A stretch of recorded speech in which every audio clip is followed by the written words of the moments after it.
Who is the worst attention hoe you've come across? TLDR, aunt's a vicious bitch and attention hoe who only cares about Facebook likes and doesn't care how she gets them.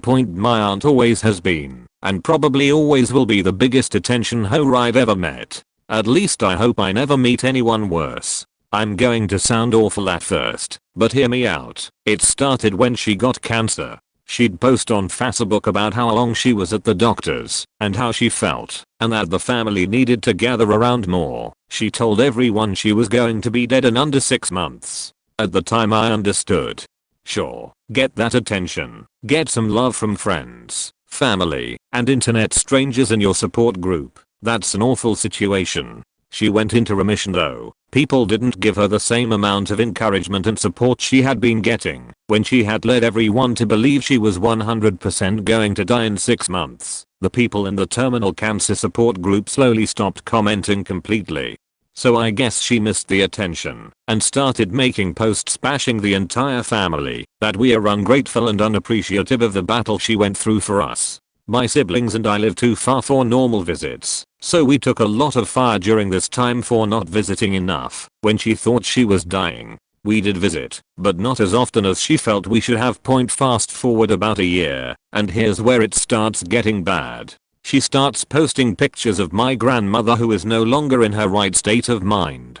Awful pictures. Hair messed up, food all over her face and clothes, dark rings under her eyes. With comments like it's so hard to take care of your parents. Makes me so sad. Pray for us. My grandmother's memory is so far gone that every time I visited she thought I was my mother who passed away years before. I wouldn't correct her, but my aunt loved to. Nanny, she's dead. She died years ago, at which point my grandmother would sob uncontrollably until she forgot why she was crying.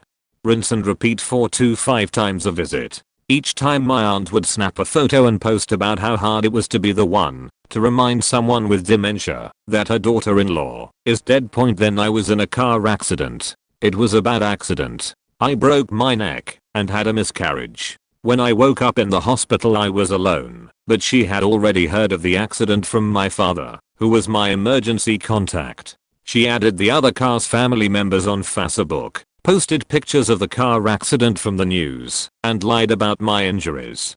Such a bad accident, I can't believe she hit you guys. Thank God you only got a broken arm and she only broke a hip. Praying for you. Posted the same photos, but hidden from the other people's family, tagged as another awful family catastrophe. Thank God Op didn't get herself or someone else killed. The accident wasn't my fault. I didn't break a hip. And one of the other passengers had a brain bleed and was in the hospital and rehab for over a year. And the most recent and the worst of all, I've never been big on Facebook, and she quit tagging me when I asked her to stop contacting the other car's family as per my lawyer's request. Well, my grandfather's health had taken a turn for the worst. He was in hospice care. She of course was milking it for attention for herself. Since she wasn't tagging me, I was completely unaware. For this instance, however, she also neglected to tell my siblings and my father of the sudden and rapid health decline, going as far as to hide the posts from my sister, who always read and commented on her posts. None of us were aware. The rest of the family was gathered and was able to say their goodbyes on the day he died. She then posted a picture of my dead grandfather on Facebook, telling everyone that they were lucky to have been there for him in his final moments, this time tagging me, my siblings and my father. A follow-up post of my grandmother crying, saying, "How am I supposed to tell her again when she forgets? Pray for us." Well, I was at work when he passed, so I didn't even see the posts yet. I got called into my manager's office because an aunt on my mother's side yelled at me because my awful aunt messaged her and told her none of us showed up to visit my grandfather on his deathbed. My manager let me leave early, and I got to my phone in my locker and saw the post and messages from my siblings that my father was distraught and drank himself into oblivion and was now at the hospital getting his stomach pumped. Wanna guess what my awful aunt's next post was? A post about my father drinking himself dumb because he felt guilty for being an awful son and not caring enough to visit his dying father, and how it made her so sick that she was alone in all this with no support from her baby brother. She kindly tagged us all in that post too. Too much information? Yeah, probably, and I'm sorry for the wall. Do I feel better after sharing? I 100% do. I'd share my feelings about her on Facebook, but she'd just faking love it. In my sophomore year of high school I briefly dated, then had an on-again/off again friendship with this senior in my drama class. We'll call him T, as in the idiot point. T was awesome. When we first met, he told a lot of cool stories and seemed to have an interesting life. He was a little weird, but the fun kind of weird, and very socially savvy, so he was generally well liked by a lot of the class over time. However, I could tell T was a little off. His stories started to seem a little outlandish, for example, how Katy Perry and Ariana Grande kissed him on each cheek at the same time, how he survived a 30-foot fall from a treetop into a large hole after being unconscious for hours, how he had a fake girlfriend, confirmed to be fake, that he dumped just so he could date me, and other unbelievable stuff like that. Something just wasn't right about this guy. The most attention ho thing T ever did was tell our entire class that he had some fatal disease that required surgery, from which he was probably going to die. We weren't dating anymore, and in an on phase of our friendship at this point, by the way. He even went as far as saying goodbyes and offering to sell his stuff. Honestly, I could tell that this was probably bullshit. He didn't know what this disease was, except a tumor up near his, and I quote, "you know what," and just cause he was a compulsive liar in general, but those who didn't know him as well as I did fell for it. One girl even had to go to counseling because she was so worried about him. He told us this the Thursday before a week-long Thanksgiving break, and that his surgery was the next Tuesday, and if we didn't hear from him by that night, he'd be dead. So I texted him Tuesday night, no response. I texted him on Thursday wishing him a happy Thanksgiving, nothing. At this point, I actually started to get a little worried what if something did happen to him, but there he was on Monday, back at school, totally fine, not in a wheelchair or crutches, or even limping. Yeah, I bitched him out on it pretty hard. TLDR, psycho friend made up a fake fatal illness and worried our classmates/friends for days for the sole purpose of getting attention. Sorry for the wait. Okay. So like I said, the guy was spitting a straight sheet. 5th grade was already pussy enough. He was taunting me in front of the entire class. I have a creed. Talk all the shit you want about me, if you can do it to my face. Once you go behind my back, or talk about anyone I care about, then prepare for a faking sheet storm. So the comments about incest were bad enough, but he had to talk about my younger sister, someone who I have been, and still is really close to. In fact, we were so close that nosy relatives had the same conclusion, which pisses me off to no end. Talk about my family plus insult my sister equals you're gonna have a bad time. So I threw his desk at him. I threw his bag at him. I ran towards him itching to tear him a new one. All the other kids, save for one, watched this spectacle unfold as no one was sure what to do.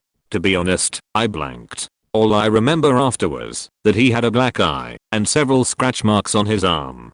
The one who stood up went and stood between me and him. I tried to push him out of the way, but I guess the adrenaline had left my system. That and the guy was a honking mountain of a kid, and I was the youngest and shortest, and at times weakest, of the class. The teacher, his uncle, came to a shell-shocked nephew, really quiet students glaring in my direction, and me still seething, but obviously scared, that he might use his teaching clout to have me expelled and barred entry to any other school. 9-year-old me was really dumb. He walked in, and had his nephew, and I clean up the mess we made.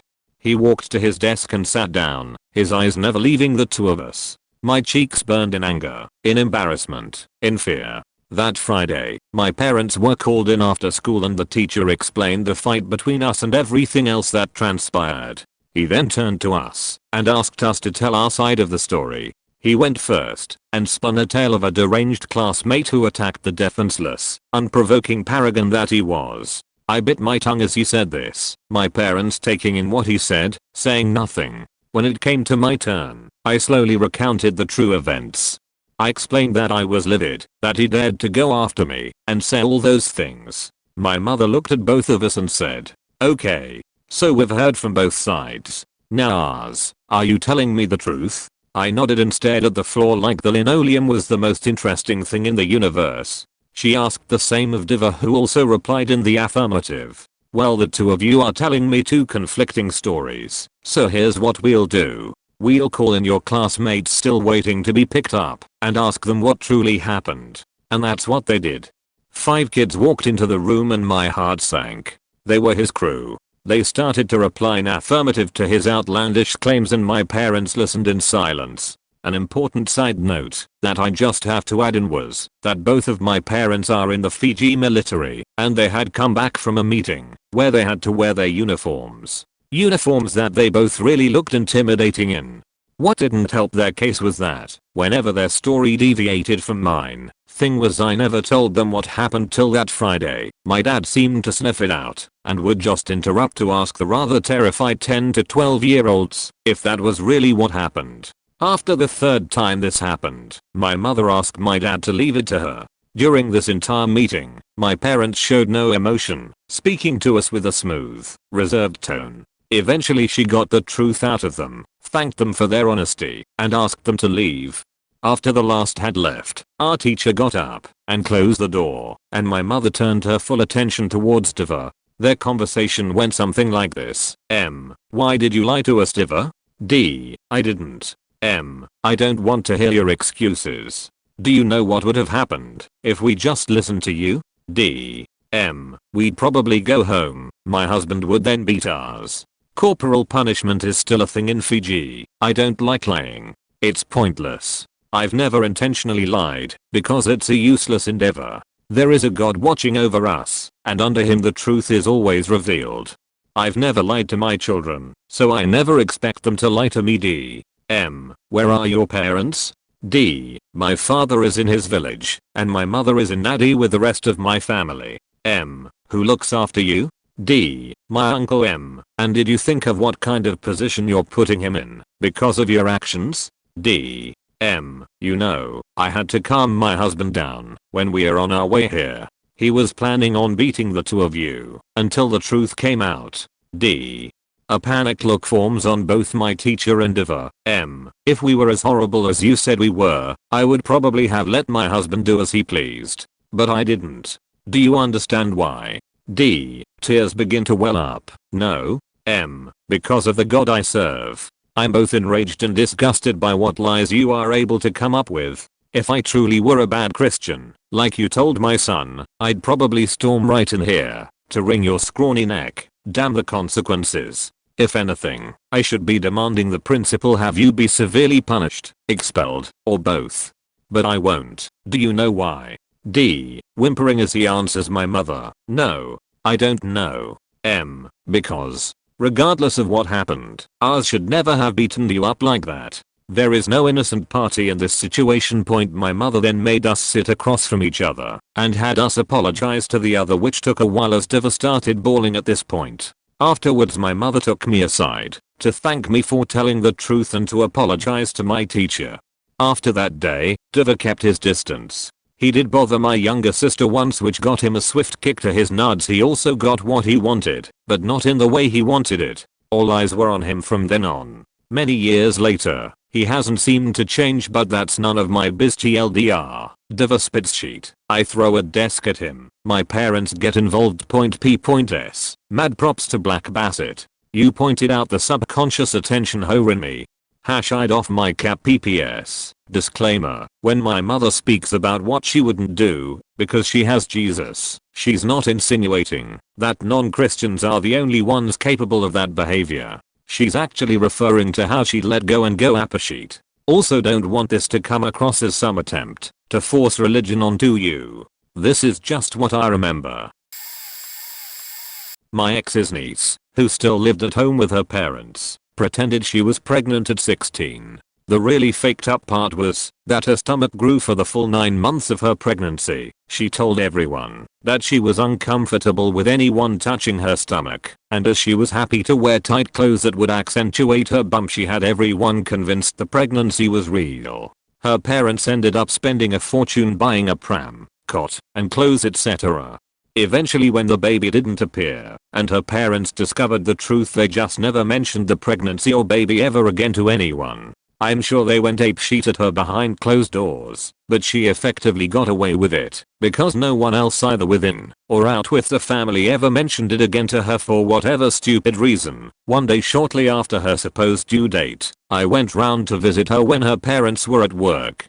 I asked her where the baby was, after initially looking at me sheepishly and ascertaining that I hadn't heard anything from my mother-in-law, her gran. She went on to tell me this elaborate story about how her waters broke on the living room couch, that her mom rushed her to hospital, and after a long labor she gave birth to her son. Can't remember what she called this figment of her imagination. Anyway, she went on to tell me that he was in hospital being monitored as he was a little small, but he was doing well, and she visited him every day. I didn't, still don't, like confrontations, so I never called her out on her bullshit and never revisited that conversation again, and nor did she. She really ought to have been in some form of counseling, as no one in their right mind would ever do something even remotely similar to that, but she never did. She grew up and went on to have 4 real pregnancies, but has never worked a day in her life and is altogether a pretty sheet ma'am. Got a good one recently. My ex is a widowed woman who, as she told me, lost her husband in a tragic way 3 years ago. She took 3 years to mourn and then chose me as her next man. She flashed herself so much towards me in our dancing class, talked to me on Messenger and so on. We did have a one night stand. Well, it was because as soon as it happened, she started to discuss travels, cooked me a pie, planned on next facts. I said stop as I saw this going awkward. We had a talk, decided to remain friends. Well, she continued to send flashes my way. She commented everything I put on Facebook, even on pages that wasn't mine, run like a bullet towards me at the end of each dance lesson to dance with me, discouraging every other dancers to ask me for a dance, send me sexual charged texts. Hey, I'm gonna be a grandma soon, wanna fuck? Tried to keep reaching me on Messenger, to be in front of me every damn time she could, etc. In the end, I stopped replying and reacting altogether. She finally understood, and within a month, she cut me out of our dancing group, which I've created, and as I could see, she is now spreading her affection onto 3 more people. Please imagine a small woman constantly jumping up and down yelling me, love me, love me. And that would be her. Brother-in-law got gastric bypass surgery and lost a bunch of weight. We were all happy for him, his health improved, he seemed happy, so it should be the end of the story. Nope. I start to notice that every time we see him, he has a new story about someone not recognizing him or somebody complimenting him on how amazing he looks. If he told a person a weight loss surgery story and the person didn't react to it enough, he would walk to someone else and tell the exact same story to try to get a better reaction. He would check in on FB multiple times a day at the gym, just so he could get likes. He learned how to do handstands and became handstand guy across all his social media. Just kept doing handstands in different places and having someone take his picture. The guy would literally walk up to people with a before pic on his phone ready and say, hey, do you remember me? I used to look like this. He had a professional photo shoot done for his brand Silver Wolf supplements, became a personal trainer, not by any type of actual training or education. He just spends a lot of time at the gym and lost a lot of weight and can do handstands. Oh yeah. And he cheated on his wife multiple times, left her and his kids for some gym rat, started taking steroids so he could keep getting bigger, wrecked his daughter's credit by leasing a car in her name and not making payments. Built his brand around the fact his sister died unexpectedly. He was already scheduled to get the surgery before she passed away, and he just monetized her death. Had a huge blowout with his daughter over her rooming with a transitioning student in college. Roid raged, scared the shit out of his kids so much they ran to their grandparents' house, and once they left, he took a pic of himself and posted it online with the caption, look how shredded I look #YOULDN_TLIKEMEWHENI_MANGRY.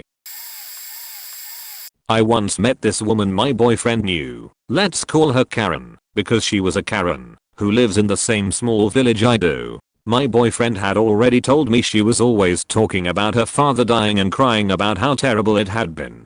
I don't want to police other people's grief, but this woman was in her 50s and the man had died a very old, senile but happy man.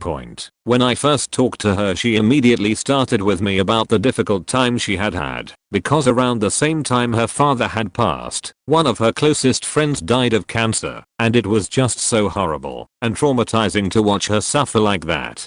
Karen was crying how she had been by her friend's side every step of the way, because the family was just too struck with grief to care for her. Apparently the friend had begged this woman to think of herself, because she could see how exhausted Karen was, but Karen insisted on being there for her friend, and taking care of her every need.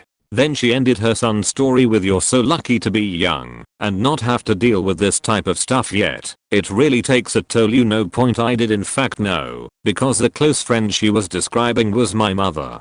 I had never seen or met this woman in my life. When I responded, "That's strange," I distinctly remember my dad being a full-time caretaker for her and never having seen you in my life, but maybe I'm just too grief-stricken to remember correctly. She at least had the decency to be very embarrassed. But seriously, that just grossed me out so much, that she heard about this awful thing that happened to someone she maybe sometimes chatted with in the supermarket, and immediately saw opportunity to get sympathy and attention for herself. She still can't look me in the eye, so there's that. One of my high school friends used to lie all the time. No matter how much you called her out on it, or how much proof you had, she'd just ignore you. Then when she thought you'd forgotten about it, she'd horn her way back into being friends with you. It was an endless cycle. Literally could not shake her. I had been around her since we were kids. She lived up the street from me. I knew when she would lie. She'd say things like she had a brother, she was adopted, etc. None of that was true. The worst time was when we were juniors. She ended up getting pregnant. I knew as much dishonesty she had, she wouldn't lie about having an actual baby. She told me and another friend, and the next day she said she'd told her parents, as I had suggested, and told me they were being supportive of her. After that day nothing was said about it. I didn't ask, because it really wasn't my business, and I thought, if she wanted to talk about it, she would bring it up. Fast forward about 7 to 8 months, she's obviously pregnant. She denies it when asked, saying she's just gained weight. Her parents made her take a home test. She didn't tell them, not surprised, and it came back negative. I wouldn't be surprised if she had just run the test underwater. She cold avoided all the drama by being honest from the beginning. I don't speak to her anymore. I worked with this strange box-shaped girl who told the most ridiculous stories. First, you need a visual to understand how utterly unbelievable her stories were. She's about 5'3" and was plus size. Unlike most bigger women, she had a very little bust and a low-hanging pancake butt. Her shoulders were very narrow along with the flatness of her figure. It gave her a strange overall boxy shape. She also had extremely poor hygiene. Her hair was rarely washed, and she picked clumps of wax out of her ears obsessively. Her face was no saving grace. The flatness of her body was strangely echoed in her face. Her noses and eyes were tiny and pig-like, swallowed in the vastness of her fat dirty face. At first her stories were somewhat plausible. She needed time off because of an injury, a sick relative, a minor car accident, an out-of-town boyfriend. An unpleasant coworker stole her client book. Then it started to take a strange turn. The injury prevented her from doing the more physical tasks at work. She had surgery on her day off, but came back with a self-applied ace bandage. She milked this for months, leaving her dirty ace bandages in my work area that I was responsible for keeping clean for an upcoming corporate visit, along with food containers and other odd things we were allowed to have on the sales floor. The sick relative died several times, once requiring a helicopter flight to the Bahamas to spread his ashes on my weekend off, so I had to cover her shift. We live in New Mexico. A shift she came to work for, saying they'd do it later. It had been a dire emergency when she asked me to cover. Then the minor car accident caused some strange problems months after, with her in arrear requiring surgery over a holiday weekend. The out-of-town boyfriend's location kept fluxing between East Coast cities and Canada. He went from a college sweetheart to a professional football player who paid all her bills. The unpleasant coworker became a physical threat whenever they were alone. Finally she put her notice in to move to Detroit and work for the Lions as a personal trainer, but was going to commute from Hawaii, where she was getting her doctorate point. Before she left she decided that I was a terrible person and too old-fashioned to understand how things worked. She told people that she was afraid of me. I'm a 5-foot tall middle-aged mom with chronic health problems. My idea of fun is DD and baking cookies. My old bully and ex-childhood best friend, who would constantly blame her shitty behavior on her ADHD. She used her learning disabilities as a way to get attention and to get away with anything. I have learning disabilities too, dyslexia and dyspraxia, so I never understood why she was better than me for being disabled when I was 2. I remember it being my last year, when our GCSEs were coming up, she would always pick on me in music class. I was good at music, but unfortunately everyone in that class bullied me too. I was a singer, obsessed with musicals and emotional performances. She was your typical singer-songwriter type of gal. Everyone seemed to love her, since she would cover Ed Sheeran songs. I was more popular between the teachers and older parents who understood the effort it takes to sing classically, who understood that you don't have to sing pop songs to be a good singer. Looking back at it, I can now see she was jealous, but at the time she made me feel like I was worthless and stupid. I was sexually assaulted right before my exams, and it had a major impact on how I acted in class. I would have nervous twitches, uncontrollable anger and would burst out crying randomly. It happened a lot in music class because of the constant bullying, but she was like the ringleader of it all. I'd yell at them, walk out of class and such. I knew it wasn't fair. It's not their fault I was assaulted, so I pulled her aside at the end of year concert explaining my situation, apologized and asked her to please stop with the bullying. She seemed like she understood and was being nice to me, like we were friends again. We got pizza together before the show and things were okay. It was nice. I never understood why she suddenly stopped being my friend. The next few days I found out that she told everyone she knew about my assault. People would look at me funny, avoid me, and she was at the front line stirring the pot. The whole school knew. She made jokes about me being assaulted and how I deserved it, always bringing the topic of conversation back to herself. I thought she had a bit of humanity left in her to leave me alone, but nope. She made my recovery process 10x harder. She used my trauma as a way to get attention. It was probably my fault for telling her. I was naive to think my old friend was still in her place. Anyway, I plowed through my GCSEs and beat every predicted grade I was given, and for music I got a distinction star, the highest grade you can get in a tech course, and she only got a pass. You bet she was angry about that. I took my small victory, recovered from my trauma, and forgot about her, but I dread to think what she's like now without the popularity of high school.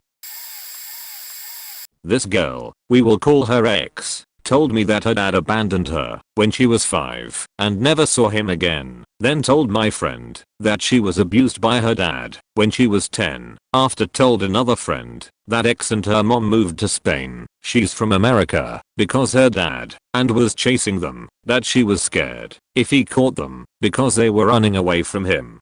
We all knew she was a liar at that point. Her father was some sort of magician that could upbeat time and space. If he had disappeared when she was 5, how was he present at 10 or at 12? I knew she was interested in my boyfriend, and her way of seducing was telling fake story for him to feel pity for her. X told him that when she was 12 and lived in New York she was part of ghetto gang and they would walk with broken pipes in their hands, and how she would sell drugs to little kids. And then we noticed a pattern. Every time someone told a story, like parents being abusive, some creep following around, X would create a story that had happened to her that was 10x more dramatic. We decided to confront X about it so she could stop. She was a really good girl, but it was already too much. The lies were getting out of hand. And she answered with, at least your boyfriend is interested in me, instead of actually telling us the truth and talking like a rational human being. After that we didn't talk to X anymore, started ignoring her, but wait, the story doesn't end here. X had blocked us in every social media but my ex. One day, her stories popped up, and she was saying that we were toxic because we didn't want to hang out with her, how we were very important in her life and she needed us because she felt alone. After that, it felt like she had realized that wasn't good, and I'm really kind-hearted, and I was going to move out from that place. I didn't want to leave things like that, so I went to talk with her face to face at school. X was eating alone and looked very vulnerable. We talked. For once she was honest. We cried together, and it looked like everything was solved. After 3 days, I had already moved out. I received a call from my friend.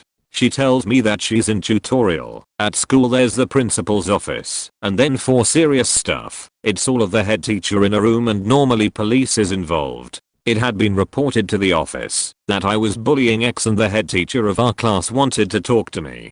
He asks me if I had forced X to do or try things, basically forcing her to do drugs, if we ever had a physical fight, or if we had stolen something from her. I obviously say no to everything. I tell my part of the story, and there is any need for proof. I have screenshots, videos, and even people that could help. X had said that we had forced her to drink, smoke, and wait for this, inject herself weed. How do you inject weed? Or else we were going to push her to the river, that my boyfriend was a drug addict and would punch her if she didn't give him money.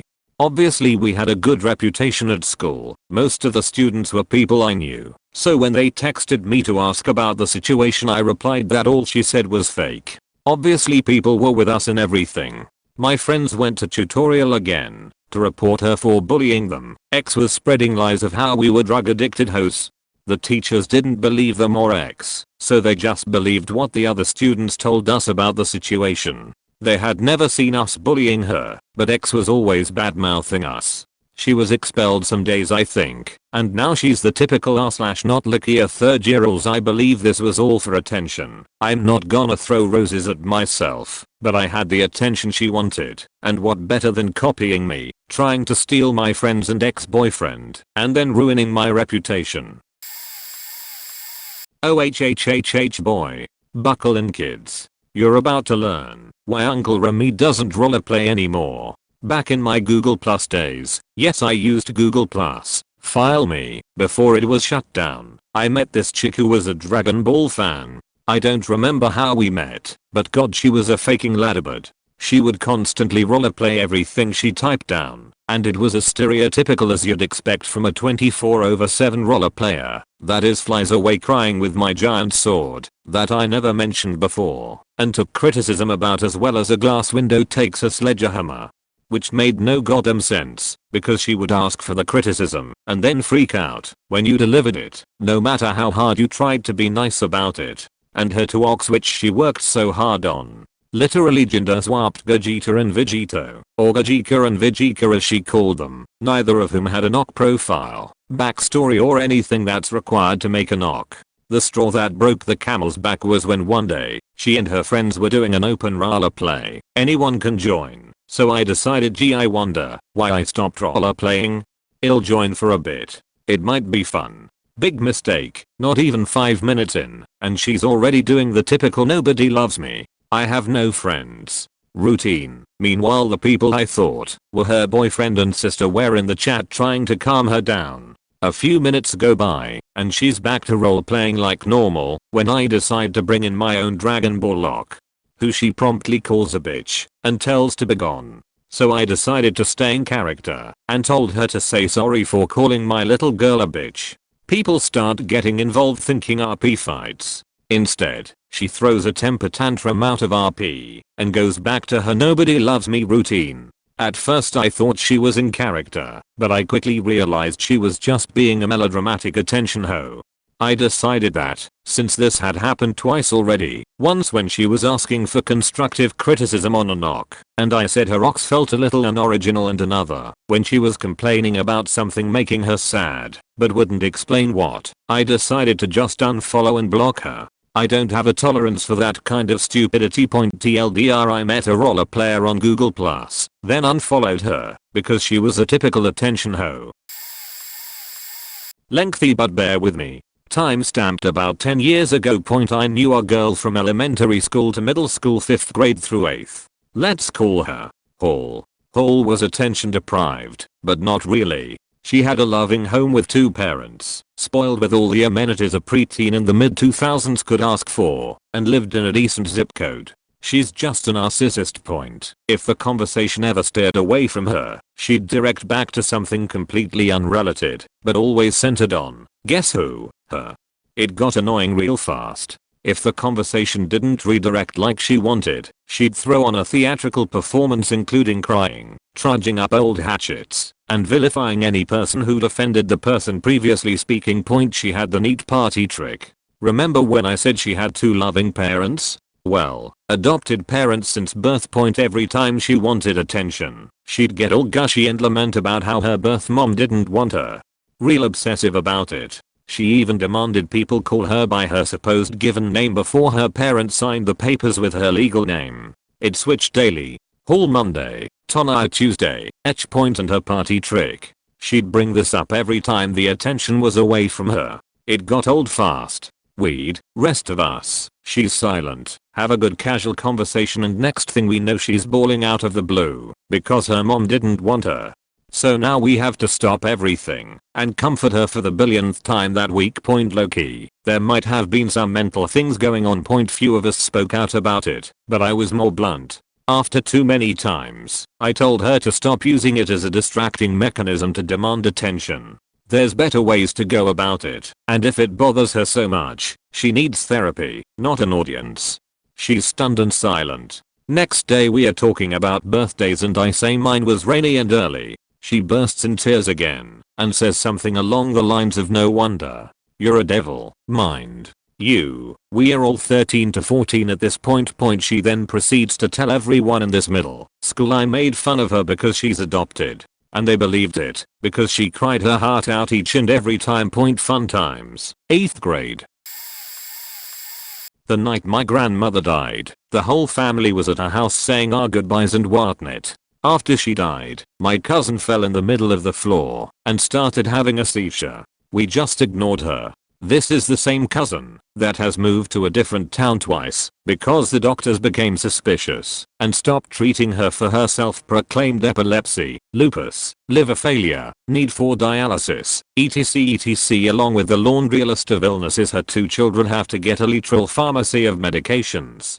Also worth noting, after my dad had his first surgery for his rotator cuff on his shoulder, my uncle called the entire family and told us to get to the hospital as soon as possible because he had a major heart attack and wasn't going to make it through the night. We all got there and watched as the doctor came in and told him flat out that he had heartburn and there was absolutely no proof of a heart attack. He still told all of us he had a heart attack after he went home, even though we were all there and heard the doctor.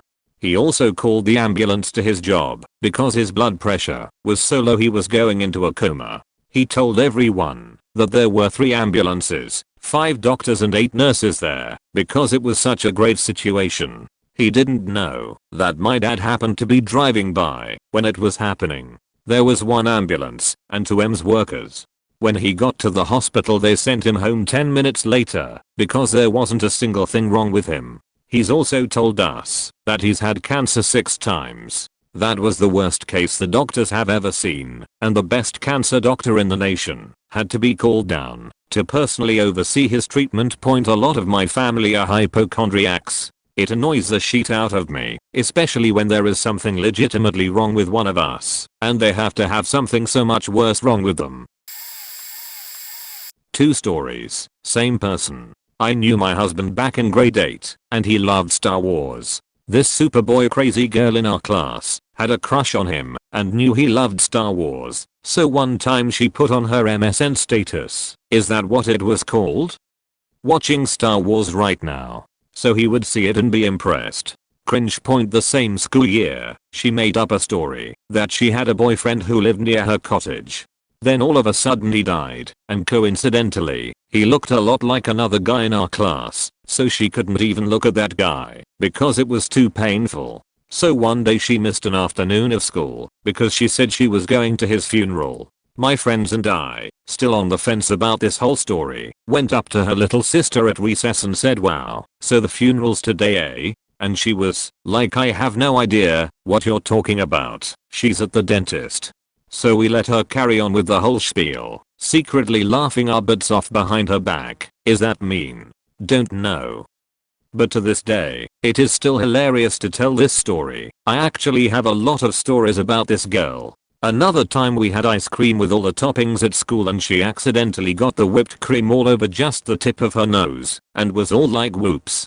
Haha, clumsy me. While everyone assured her it actually looked super cute, so she left it for like 10 minutes.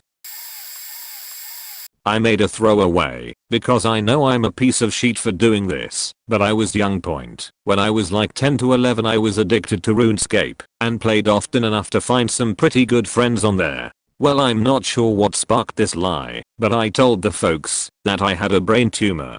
I wish I knew why I said this, but I proceeded to disappear for a week or 2, maybe 3 just to emphasize the length. When I came back after the procedure I pretended to not remember the people I was playing with.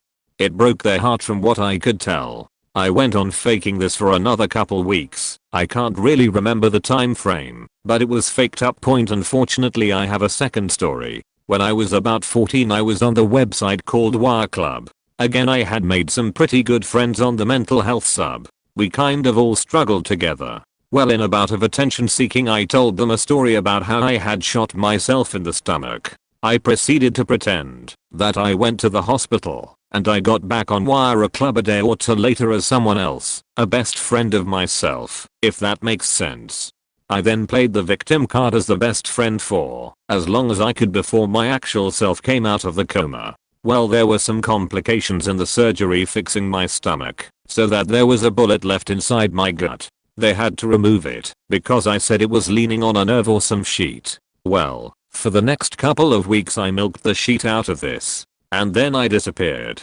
I never went back to Wire Club. All in all, I'm so sorry to the people I manipulated. No excuses. I faked up. When I used to hang with a local group, there was this one guy who was overly theatrical, always trying to be the center of attention in hangouts.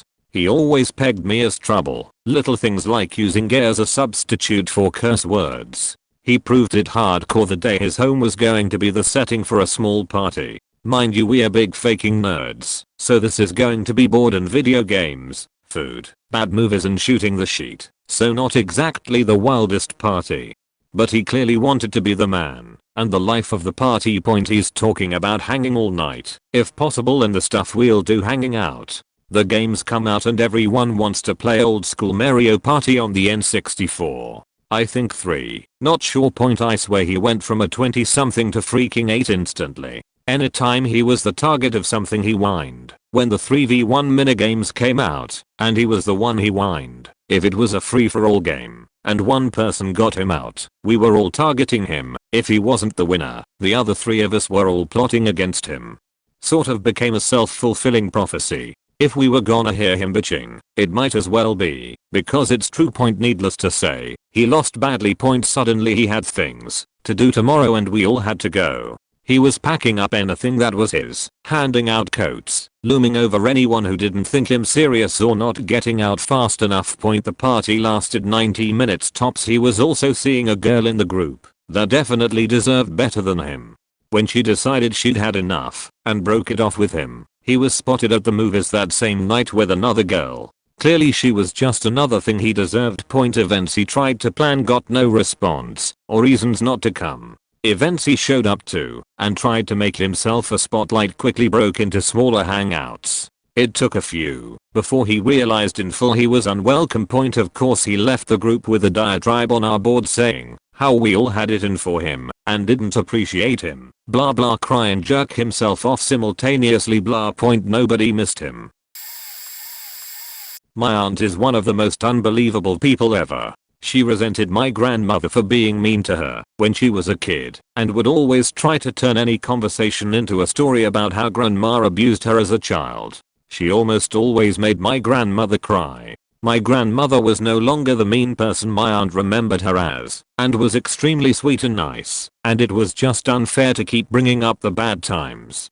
My grandmother died last year and now she won't stop crying and writing dumb poems about her on our family chat group and basically exploiting my grandmother's death for any attention she can get.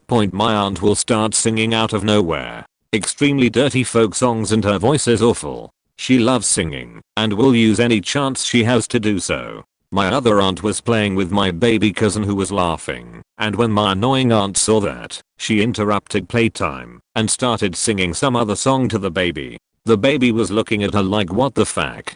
My aunt will start singing mid-conversation. She'll sing louder than anyone at church and will write dumber songs for her to perform at weddings supposedly to celebrate the bride and groom, but the last time she did that the songs were about the bride's dead mother. When we told her to stop because everyone was actually making fun of her songs, she threw a royal tantrum and refused to attend the next wedding.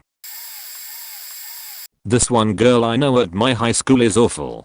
Before I knew her very well, she told me the school put the guy who raped her in a class with her, so she wanted me to walk her to her class. I guess since I'm 6 feet 3 inches I was supposed to scare the guy. I later found out from her ex-girlfriend that that never happened, and she just lied, so I could walk around with her.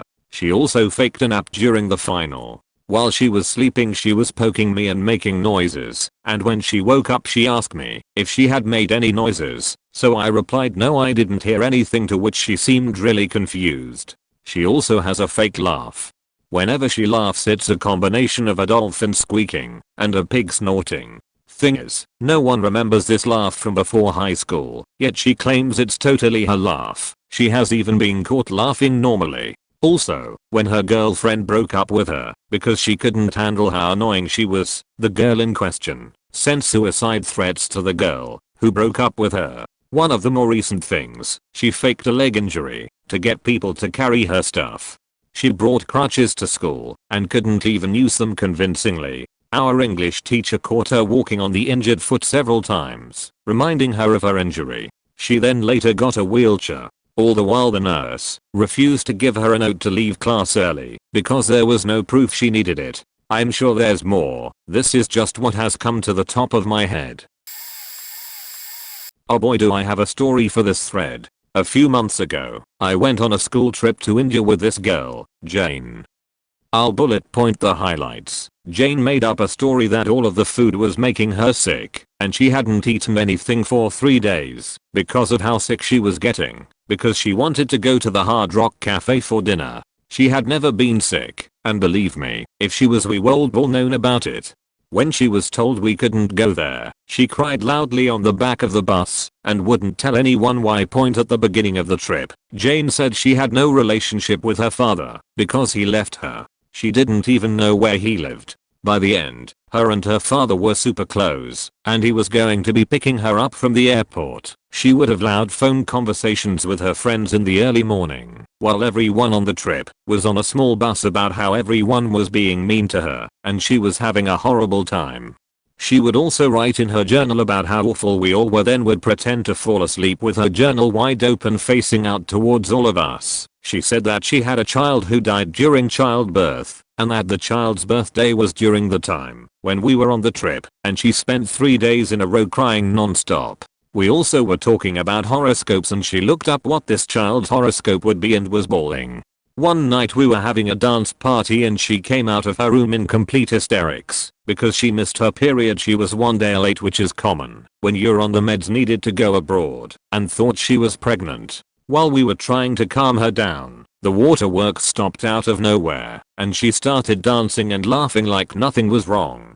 At the end of the trip, we all had to do these big presentations in groups to the board of the non-profit we were working with, and Jane made such a fuss with her group members that she had to be removed from the group by the professors.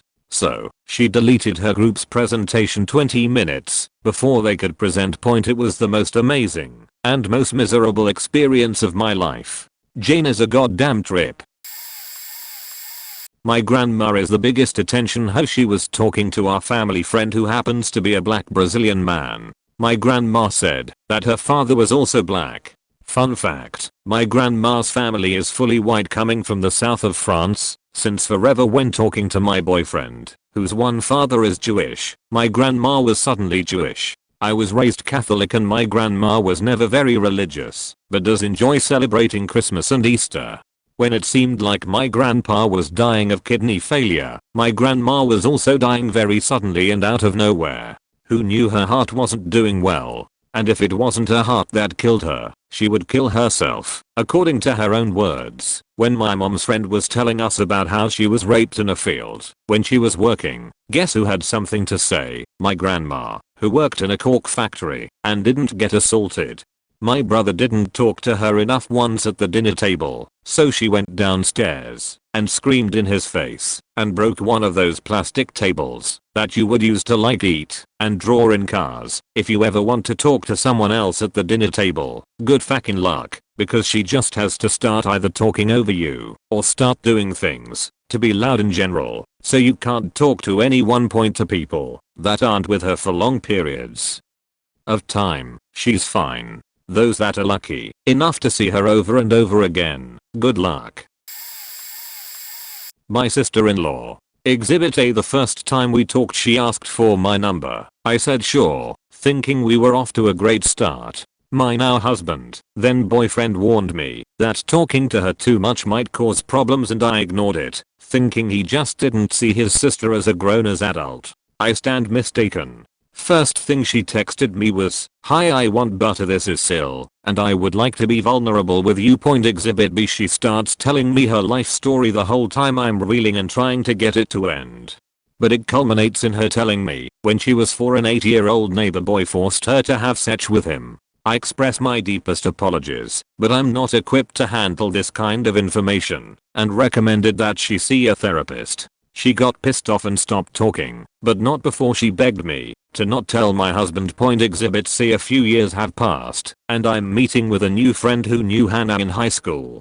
She started talking about how Hannah would compulsively lie to get attention, which in the years since Exhibit A and B I fully understood, and she started telling me about how she would tell anyone who would hear that she was either sexually assaulted or raped, and the person that did it to her was always changing. But whenever she said this, she'd beg the person to never tell. She did this enough times to where it was the worst kept secret around her. Exhibit E. When my brother-in-law and his wife almost split up, she sent this incredibly long FB message to his wife basically saying that she's abandoning her and she's a horrible person for divorcing my brother-in-law. When we all call her out on it, she flips out. We all get nasty messages on FB, unfriends and blocks us for months. Exhibit E. For various reasons we weren't, and still aren't, talking to my Sil and my Mill at the time we were pregnant. My friend threw me a shower and she asked who to invite or not invite. I made it clear I did not want either of them there, but did not want to make it a big deal. I wanted to enjoy my shower and not deal with them.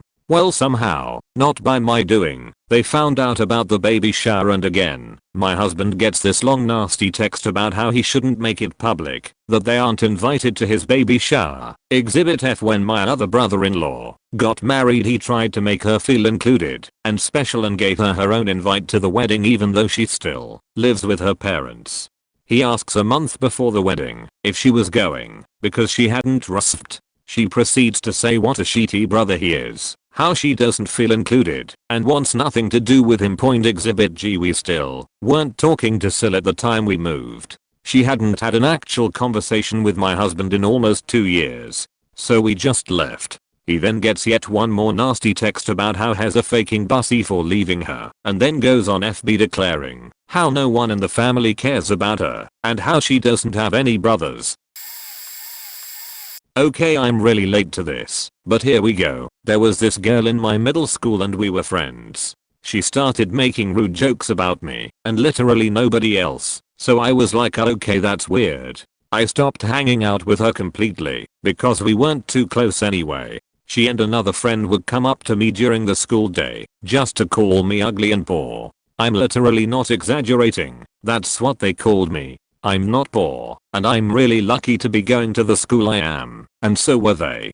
Anyway, she switched schools for 8th grade and started to get obsessed with Instagram. She would post like 40 hashtags under her posts of herself. It was usually hashtags like Brandy Melville, model, Instamodel and other annoying shit like that. Anyway, she changed her bio to something like actress, model, guitarist, feminist, influencer 1. She paid to get professional photos taken of her and pretended like they wanted to take pictures of her because she's a model, 2. She has not been in any movie or anything close to that. 3. She considered herself an influencer, even though she has around 200 followers and they are either boys or friends. So you can probably guess where I'm going. She gets more and more obsessed with herself over the next few months and now we are here. She's acting in a short film, not being paid, posting a picture whenever she spends hundreds of dollars at Brandy Melville, posting 5 times a day on her story telling people to like the post she just posted, and pretending to be a model/actress whenever asked. And the cherry on top is the fact that she titled herself a beauty/positivity influencer. Like bruh, you called me fat, ugly, stupid, and poor for a year of my life. And it's not like she insulted me because I was fat or something. She just wanted to make fun of me. So yeah, she's a huge attention seeking hypocrite. Thanks for listening to me vent for like 5 hours. I had an old coworker who would do this to the point that even after I quit, I would ask for updates on her stories from friends who still worked there. The list was long, and this was 2 or 3 years ago, but I'ma try to summarize. Her claims included multiplying self-diagnosis for serious mental or physical disorders. Not saying you can't self-diagnose and be valid, but when it's like 10 things that only come up when it's convenient. Told everyone she was deaf in one ear, but the ear would constantly change sides. Told everyone she was in a motorcycle accident that had hurt her knee, so she couldn't possibly clean the lower refrigerators, and given her super intense PTSD, but then would turn around and talk about how much she still rides her motorcycle, which we never saw. Claimed she'd had like 6 miscarriages, and that she was 5 months pregnant with twins when she'd started there, and miscarried while she was working there. She said she'd been struck by lightning twice, that her brother had had cancer, that her father was evil and living in Texas, but also that her whole family had been in a traveling band and had played for Bush and Obama at the same time in the White House. Anytime another coworker would be talking about something, she always had to interject and one-up it. If my coworker and I were talking about ghosts, suddenly she'd assisted with an exorcism back in her home state, which also constantly changed. The bottom line was when she said she was bisexual and used it as an excuse to feel up and very creepily flirt with some of the girls there. I don't know what happened to her, but I hope someone reported that. She was a time. I always had good stories though. The thing that comes to mind when I hear attention whore is a person who was frequently called an attention hoe, but I don't think she actually was. I still feel compelled to share her story. I was in a psychiatric ward because I have schizophrenia and tried to cut my tongue off. There was a 14-year-old girl in there who had tried to kill herself. She had terrible anxiety and she got bullied a lot at school, so much that she didn't want to go home from the hospital. I guess she might have sought some attention, but only because she really needed it. She definitely didn't deserve to ever be called an attention hoe. There was a boy there that would call her an attention hoe, and every time he did, she would explode in a fit of rage and leave the room. They kind of made up and became friends by the end of it though. Anyway, I don't really see that girl as an attention hoe. She needed some attention pretty badly. The memory that stands out most to me was when I was there and she asked me if I could sing. I can't sing, but at that moment I especially couldn't sing because my tongue was swollen to 3 times its normal size, and when she realized that, she started apologizing so frantically, like she was afraid I'd be mad at her. I thought it was funny, but even while I laughed and shrugged it off, she wouldn't stop apologizing. It wasn't your normal "oh my god I can't believe I said that" kind of apologizing. I could tell she was afraid I was going to hit her or something.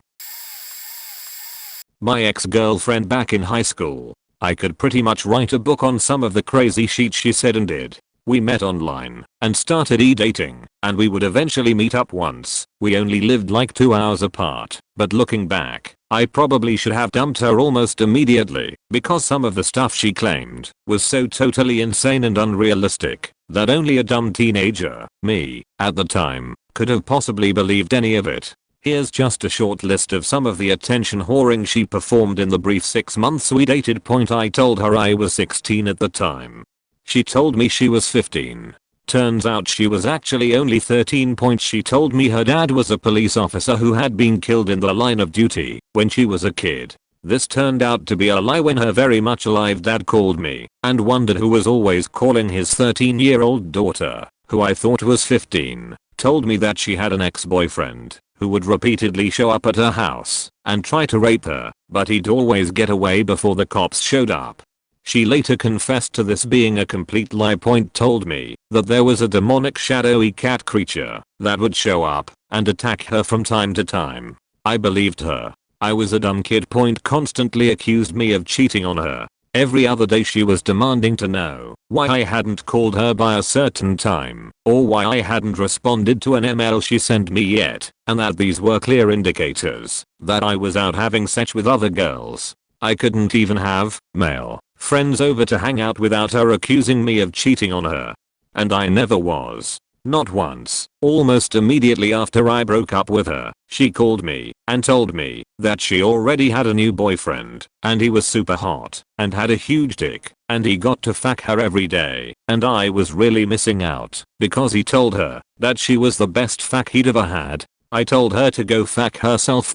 You would think that maybe she was schizophrenic or something, but no, she was just a compulsive liar. Years later, she would admit that it was all made up and apologize for being a crazy attention hoe. We still talk on occasion and she's actually a pretty normal person now. I knew a girl in middle school who was a major Taylor Swift fan. She would constantly sing her songs, would wear red lipstick all the time, even got her haircut like Taylor. We were friends at first, but then she just got so damn annoying with her constant awful singing. She tried to act like Taylor Swift in every aspect. She even wrote whatever number Taylor wrote on her hand before concerts. She honestly didn't do a good job and was like the horse girls of the Taylor Swift fandom. She did other things that were very attention hoe, but I forgot what they were. What I remember her most was when one time in class she asked if she could wear my necklace. It was a wire-wrapped amethyst that my grandma made for me, and I said yeah sure, but give it back at the end of the hour. A couple of minutes later I notice that she's fidgeting with it, and I get a bad feeling, so I ask for it back. She said no, class isn't over yet, you said I can give it back at the end of class, and I was like give me my faking necklace Emily several times. Not necessarily like that though, I was like 12, and she finally did give it back, but the wire was loose around the crystal instead of tightly wrapped like it had been when I let her wear it. She legit tried to steal a $1 piece of amethyst from the Meteor Crater gift shop and then completely denied doing it, even though I saw her do it. When I saw it, I yelled, "What did you do?" in the middle of class, and the teacher ended up having to separate us since I was ready to throw hands with her. BC nobody fucks with my crystals. Emily, if you're reading this, fuck yeah, we dunno if this is an attention hoe thing, but one of my best friends has the same nickname as I do, Bunny, and it's how we became friends in our freshman year, but we got it in completely different ways. I got it when I was about a couple weeks old, when my mom said that I looked like a little critter one night when she was holding me, and she decided that I looked like a bunny, and she's called me Bunny ever since. My friend told me that she got her nickname when she was driving with someone when she was like 10, and they ran over a rabbit and she started crying about it, and they teased her by calling her Bunny, and it just sorta stuck now. She told me I can't get Bunny on my senior jersey this year because it's her nickname, since she got it first, and is now trying to say that she got it when she was a couple of days old when her mom said that her nose looked like a bunny's nose, and she's telling everyone that story instead of the one she told me and my mom a few years ago during the freshman orientation night. The thing is though, I'm a whole 5 months older than she is, so there is no possible way she got it before me, and if we are playing by her rules, I got it first, and therefore she can't have it on her jersey. Like, if two people had the same last name and both wanted to get their last name on their jersey, it wouldn't be a problem at all. I know that a nickname isn't something to get worked up over, but come on, trying to steal a nickname backstory and telling someone what they can't get on their jersey, not a cool man, not cool. I had a guy work for me who used to lie constantly. Before we knew this, 3 of us carpooled together to work. I drove every day non-stop. This guy lied. His last name was Italian, and one day 2 of us were talking and someone said we take spadina home, pronounced spadina. This Italian guy chimes in and says it's pronounced spadina. I know I'm Italian. Next day a person who can only speak Italian comes in. We tell him he's up to translate. He says I don't speak any Italian. Same guy convinced a mentally ill person where we worked at a hospital that she loved him while she was suicidal. When his shift ended he got up to leave and she tried to go with him. We had to stop her and told him to tell her they weren't in love and he couldn't see her. He just laughed and shrugged while walking away. We ended up restraining her for her safety. Same guy said he knew someone who wrestled a bear. Not a tame bear, not a circus bear, a grizzly bear. He also stated the guy won and killed the bear with his bare hands. A kid came in, little kid, and unfortunately died due to circumstances. He chimes in and says I could kill a kid and feel absolutely no guilt. Wouldn't bother me at all. Not the time, and not something to brag about even if it is true. When we asked him what kind of music he listened to, he said heavy metal. He actually listened to orchestra music. Trumpets, trombones, tubas, that was heavy metals, because I drove him and another guy to work for almost a year and was the only one paying for parking. The other guy would buy me food and sometimes pay for the day of parking. This guy never turned down a free ride or a free meal. But when it came his turn to buy, or the other guy would randomly suggest maybe he should buy, this guy would come up with a random excuse as to why he couldn't. I'm not hungry, money is tight, despite working full time and living with his parents, paying no rent, and so on. So we go through a drive-through after he says I'm not hungry and I tell the other guy I got this one. We order and he yells something like I'll have a double Big Mac, large fries, large Coke, with a McDouble and a pie on the side. I said no the fuck you won't and told the lady to cancel everything he said. I then told him he was driving himself. He used to show us pictures of his girlfriend who was a model for a Latin bikini website. Oddly, in some pictures she was Latin and in others she was white. And she was never with him in a single picture. So we set up a dinner where all of us could meet. He said he would pay and make a reservation in his name. We're all on our way and he cancels. We later find out he is gay with a baby fetish. He liked to dress up as a baby and have his daddy change him. He got fired because he broke an exterior door and then tried to cover it up.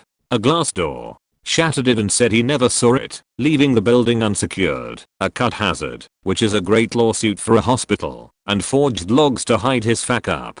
The faking dummy did it on camera. Stood there at the door for 10 minutes looking at this broken door, and then fucks off. 3 hours later someone else finds it and reports it. I have to launch into a 2-hour investigation, call managers and upper brass at 3 AM because confidential documents regarding healthcare might be compromised. Lawsuits could get filed if someone cuts themselves, and this fact denies knowing anything about it. My manager and I, a supervisor, show him, on camera, him doing it and ask why he denied it and if he would admit to doing it. He shakes his head no, shrugs his shoulders I don't know and says yes. He gave 3 conflicting answers in 1 second. He was promptly fired. Edit. Just to clear, the reason why this guy was an attention hoe was because he would constantly brag, make outlandish statements, girlfriend won, bear fight, and constantly correct everyone around him. He had to be the center of discussion or always involved. TLDR, at the bottom, a mutual friend of my boyfriend and I set us up in the summer of 2018. My boyfriend and I hit it off great and soon enough we were official. Our mutual friend became not so happy at the news. He kept doing things that I categorized as extreme behaviors, starving himself, threatening to harm himself, etc. When I asked my boyfriend if he was being told the same thing by our mutual friend, he said that our friend would never talk about it to him unless he started talking about me or our relationship. In the fall of 2018, our mutual friend was acting strange and one night asked that my boyfriend be sure to come to lunch. He had been to lunch with him and our friend group without fail since the beginning of the school year. My boyfriend and I decided that was way too suspicious and reported it to a suicide prevention program that ran in our school. The next morning our mutual friend intervened and threw a fit. He said that he was going to use the knife he brought in his bag to stab himself in front of my boyfriend, which I think would have ended up with my boyfriend on the other side of the knife, but I don't know. Apparently, he wanted to kill himself in front of my boyfriend, so that my boyfriend and I would fight and break up. He wanted his suicide to be a show, that would result in a breakup. Our mutual friend, not being dead, continued to harass me and make me feel personally responsible for him wanting to commit suicide. He later revealed that putting my boyfriend and I together was supposed to be a fling, where my boyfriend would break up with me, so I'd come crawling back to him.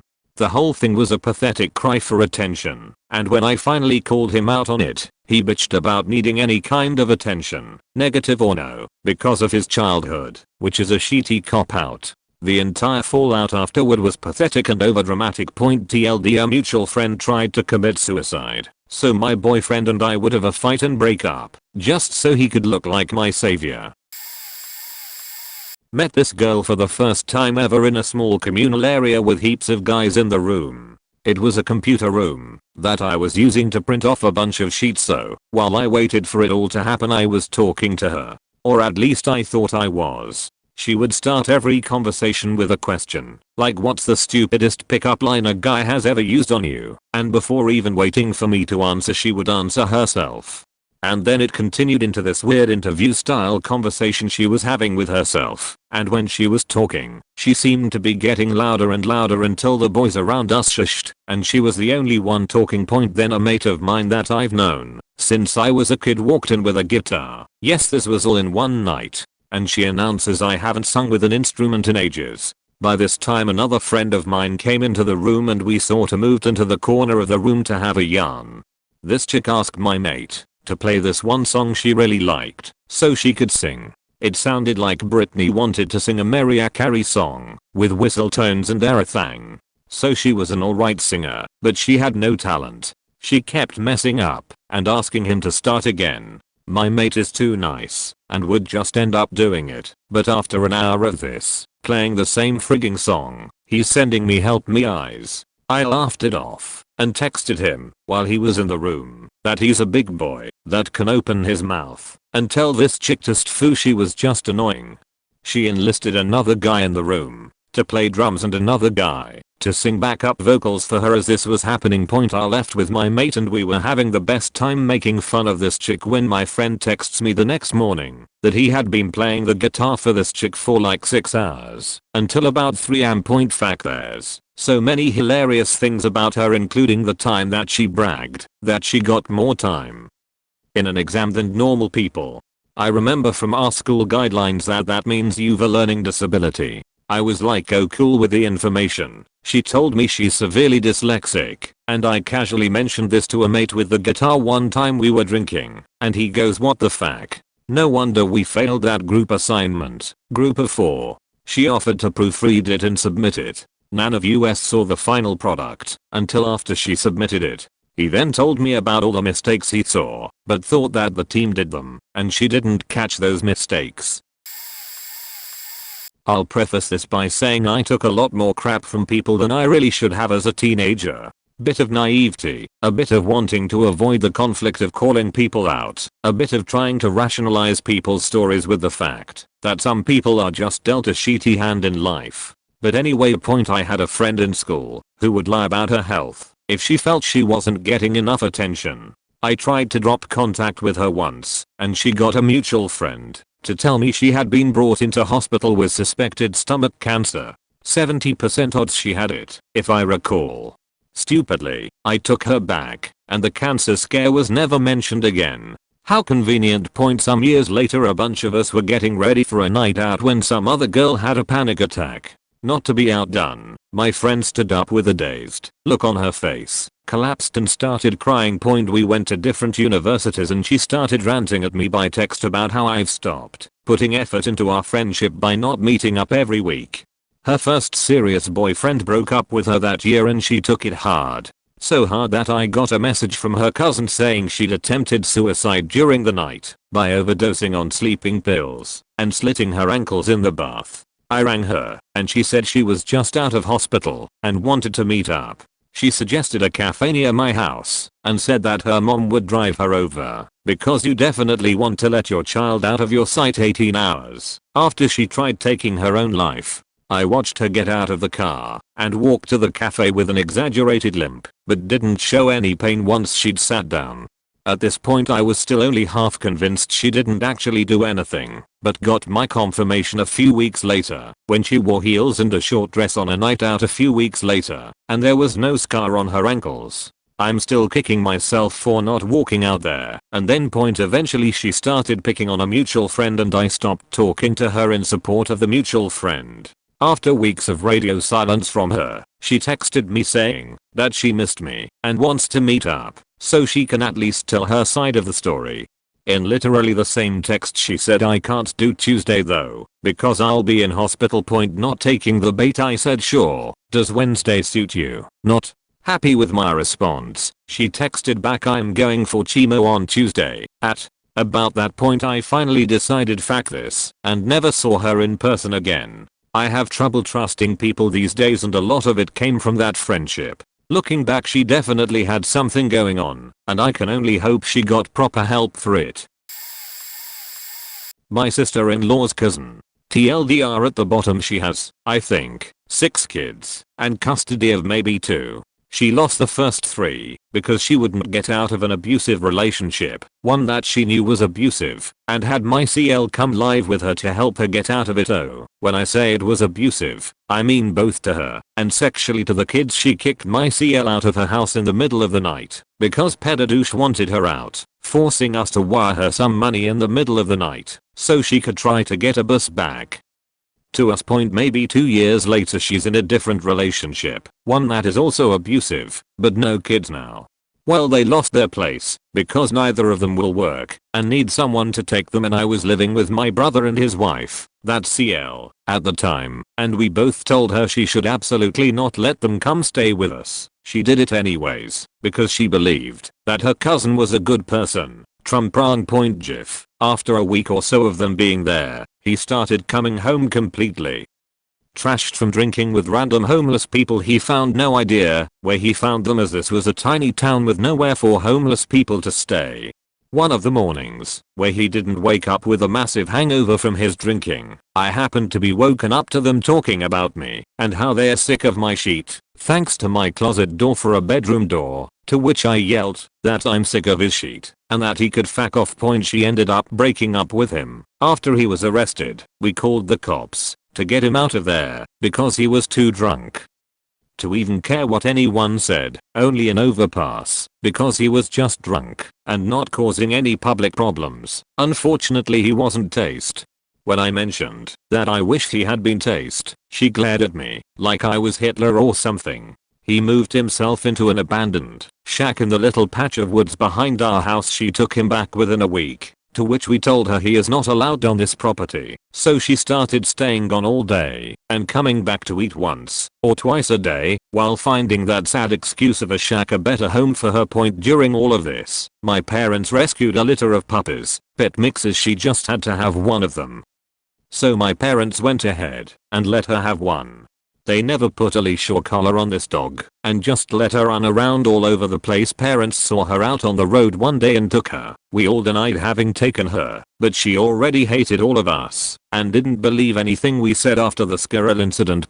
Squirrel incident. She found a baby squirrel, barely old enough to get out of the nest, so she took it and we didn't really care, since we all love animals. She lost the squirrel within a few days and said that our dogs ate him.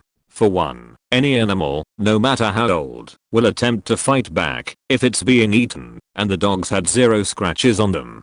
2. There would have been blood or fur, some sign of struggle from the squirrel. There was nothing. Similar to squirrel incident, when they moved in, I had this beautiful fluffy grey kitten named Lily, could have been spelled Lily. CL named her after something Gaelic, who had broken one of her paws somehow, so that paw couldn't extend properly anymore. Because of this, she wasn't allowed outside, which we told them several times. For some reason, they hated my cat. Even though she was the sweetest cat I've ever met in my life, she would hop on you and headbutt your face because she couldn't figure out another way to show how much she loves you. Well, they, being the sheetstins they are, tossed her outside one morning while everyone else was sleeping and claimed she got out on her own. I should have brought her back in as soon as I had her in my arms again, but I tried to trust them against my instincts. More on this later, as the ending of this is part of the ending of the story here. While they were living in the rundown shack, he set up a bunch of booby traps leading to it, because they thought we would come attack them or something. No idea why they thought that, since the only ones who made any threats were them. Dad managed to get there and point out that these could hurt or kill a kid that decided to play back there, and he needs to take them down. They eventually started going to one of the many churches in town, to which they claimed we had threatened their lives. We had warned them that if they tried to do anything to us, it would be very bad for them, so the church got their giant van bus out there to load up all of her crap and try to stay between them and us, which got them some very rude comments about them coming to our property and treating us as third-rate citizens. Now the ending, after she convinced her aunt, who I started out liking, but have come to realize pretty much everyone on my CL's side is trash. She's a story for another time. To come down and get her, she came to our place to wait. When I found my cat, who looked like she had been partially run over by a car, her back legs no longer worked, but she still had her spirit. We had to call the police chief. We were friends, and he was one of 2 officers in the town, to have her put down, because we had no money for a vet, and no way to get to a vet. Even if we had the money. The whole time we were waiting for him to come out to get her, all she wanted was to snuggle with me and love me, and I couldn't do anything that would let him know that she was ours, because I didn't want her to suffer any longer than she had. Anyways, while she was waiting at our place, at a picnic table in the front, she kept trying to justify everything she did and how she needs to be pitied because I lost my children. Not our fault. CL tried to help you. You kicked her out instead of taking the help that you'd begged for. My cat died because of your terrible choices. You have no room to beg for my sympathy. So yeah, she's the worst attention whore I've ever met, and hope she changes for everyone else's sake. TLDR. CL's cousin had CL move in with her, several states away, to help her get out of an abusive relationship that cost her her children. Then her and her boyfriend moved in with us, complained about me right outside my bedroom door, became a drunken nuisance, lost a squirrel, and blamed the dogs. Got my cat killed, told her church we threatened to kill them, then tried to justify it all because she lost her kids because of the first pedadouche, and we couldn't know her pain because we don't have kids. It was all her own fault there, and she must not have learned very well, since she lost another one to the government later. Since she has no way of getting them back, she just keeps having more. PS. I don't blame abused women for the situation they're in. They are not the cause of the abuse. I blame her because she begged my CL to move several states away to get her out of the abuse and save her kids from getting more abuse, then kicking her out in the middle of the night to stay with pedadouche, then did all of that to the rest of the family.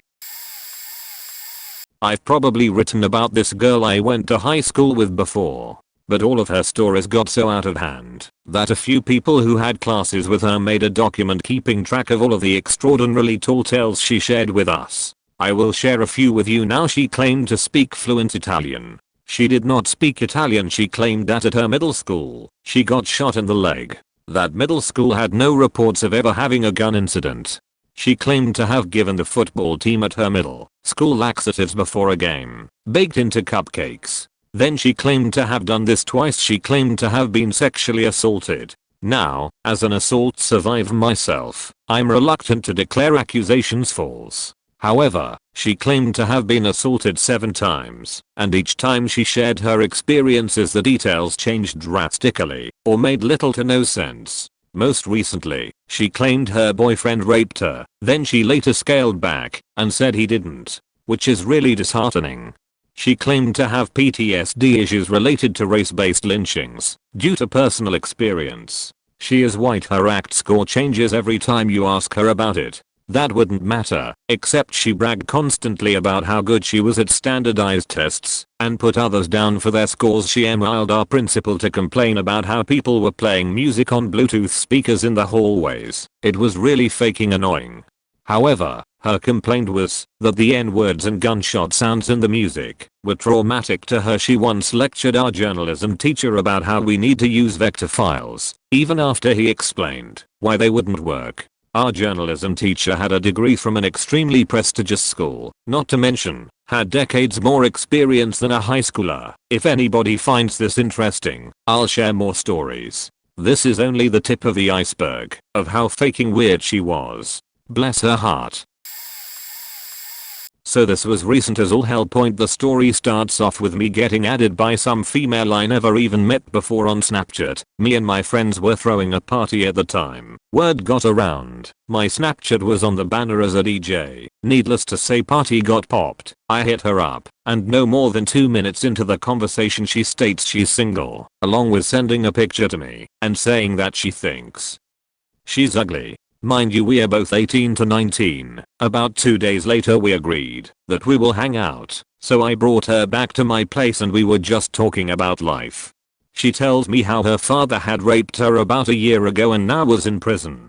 How her mother beats her and was going to move across the country and just kick her out of their house. Well, I changed the topic to something much brighter, throw on some lo-fi hip hop, and then bada bing bada boom got to baby making. Somewhat of a red flag was thrown here. This was my first time meeting her. She tried convincing me to not use a condom BC she's on birth control, but I casual sex. Is casual sex? Well, after the sex, we just kinda chill and watch TV. Then she proceeds to tell me how she was on the west side, Chi-town baby, walking to a bus/train and someone kidnapped her, raped her, then put her in a suitcase. Somehow her boyfriend at the time found her in this suitcase and brought her home without even taking her out. These are the details she gave me. She asked what I would do if that situation happened. I really didn't know what to say, so I kinda insisted on us driving and talking about it. Needless to say, convo dropped. Fast forward to a few days later, we decided to hang out before I went to this rave with my friends. Things got even weirder. She told me that 2 weeks ago she put her dad in a coma. The same dad who's been in jail for rape, and he still hasn't woken up. Kept re-elaborating how she was soon to be homeless. Not the case at all. She wanted to guilt trip me into letting her stay over for a long period of time. Well, this time, yet again, we had the sex. During this time though, I told her I was going to come soon, so she wrapped her legs around me and tried trapping me inside of her. I straight up told her, no, I know what you're doing and that's not cool at all. And at this point I had decided I wasn't going to lead her on, as I instantly lost interest after everything went the way it did. When I told her I was bringing her home, she acted like she passed out, then proceeded to say she was going to kill herself. Needless to say, without being an asshole, I brought her home and talked her into a different state of mind. Basically how suicide doesn't solve anything, and the more you dwell on those thoughts the more prevalent they get. Along with how I had been there and have been in and out of hospitals. Well, 2 to 3 days go by, and since I lost a lot of interest in her primarily for trying to trap me, along with her calling me every 10 minutes if I didn't text back, I slowed down my replies to her and would take hours to text back. Eventually I can't see myself in a relationship with her. 3 hours later, she's calling me saying 4 dudes jumped her for no reason and sends me photos of what looked as if she had been jumped. This was a week ago. This past week she's posted photos of herself daily without even a single scratch on her. TLDR, getting involved with random people on Snapchat is like an expired box of chocolates. You never know what you're going to get.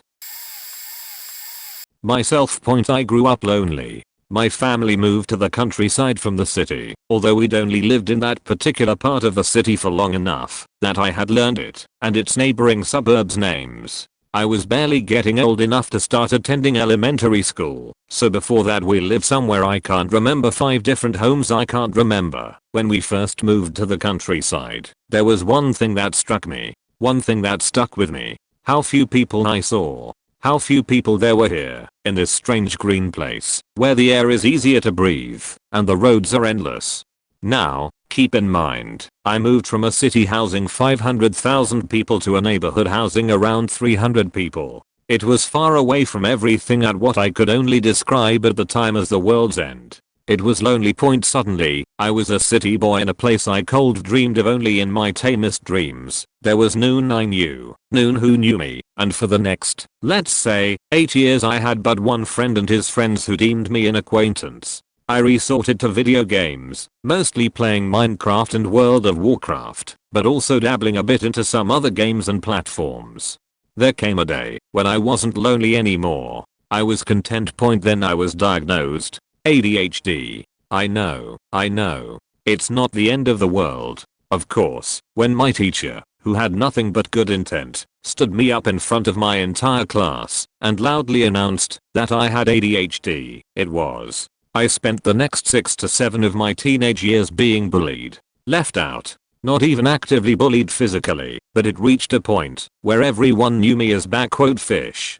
Come to think of it, it's actually pretty clever, the whole fish out of water thing.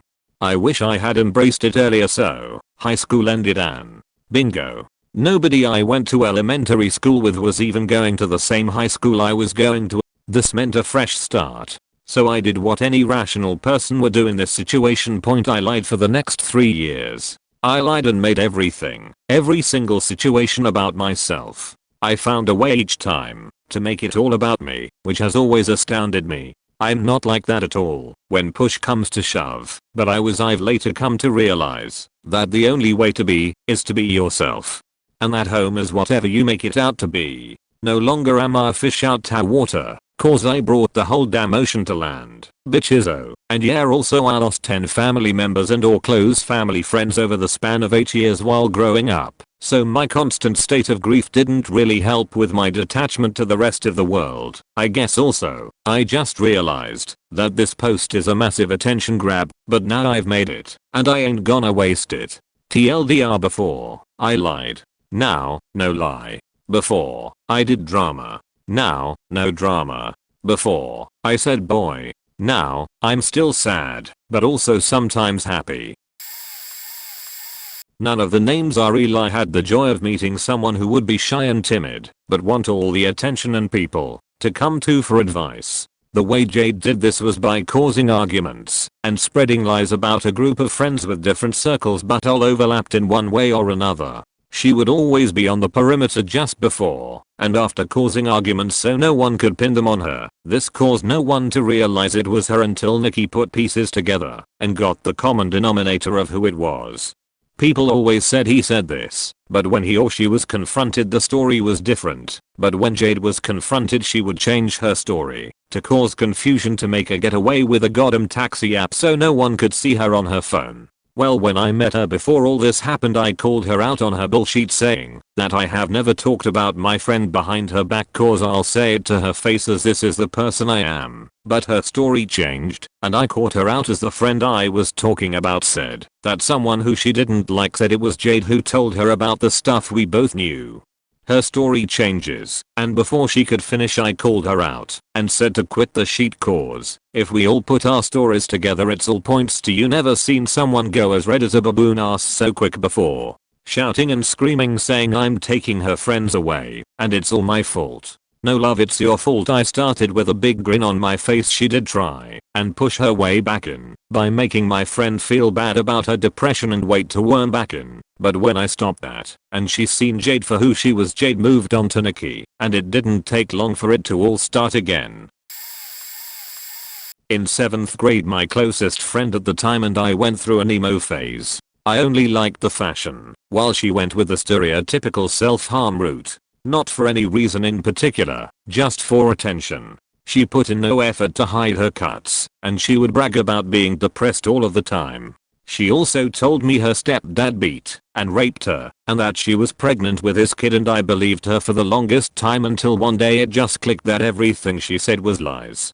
Another girl in 9th grade used to lie about being pregnant, then later would say she miscarried, both for attention and so people couldn't ask about the baby. This happened multiple times. She also would dramatically declare her love for a new guy every couple of weeks, but only guys who were in relationships. When they'd tell her to leave them alone, she'd cry and dramatically yell stuff like "Why don't you love me?" and cry so hard she'd throw up.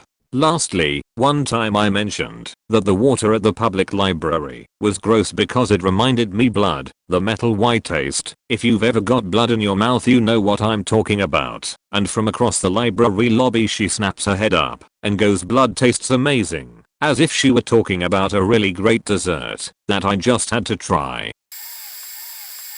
A close friend of mine that I went to elementary school with, and then high school constantly told me she had severe medical problems that she clearly did not have. First, in grade 7 or 8 she told me that her IUD dislodged and punctured her cervix, however never went to the hospital. Then she told me that she had a brain tumor, which she evidently did not have, as I spoke to her mother very casually about if she was sick or not. Then, she told me that the doctors told her she may have brain cancer.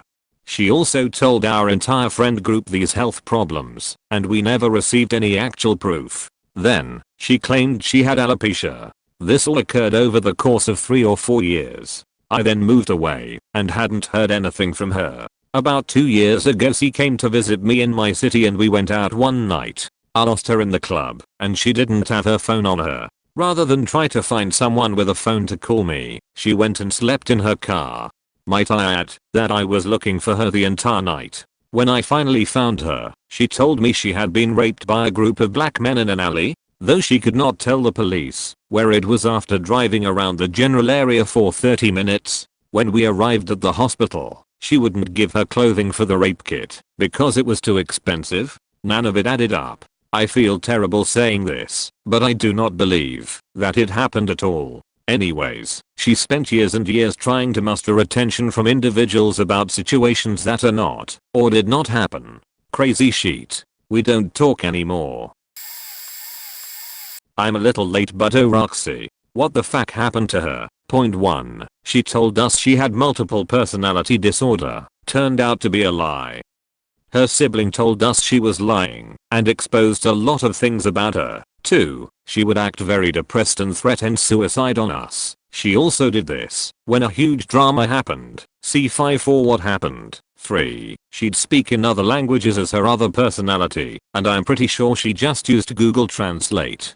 4. She added a bunch of people we didn't know in our chat group without asking. I say she didn't ask. She asked, got no response from Emma, the chat owner. So Roxy thought, okay, no response. Time zones exist, so maybe I should wait longer. Nope. She added them anyway and they just wrecked the chat. At that point we had to make 2 chats, one of them not having her in, because we had such a lack of trust for her. 5. The final straw. So at this point we have 2 chat groups. Chat 1 had Roxy in, while chat 2 did not have Roxy in, as well as my friend's sibling, Jamie.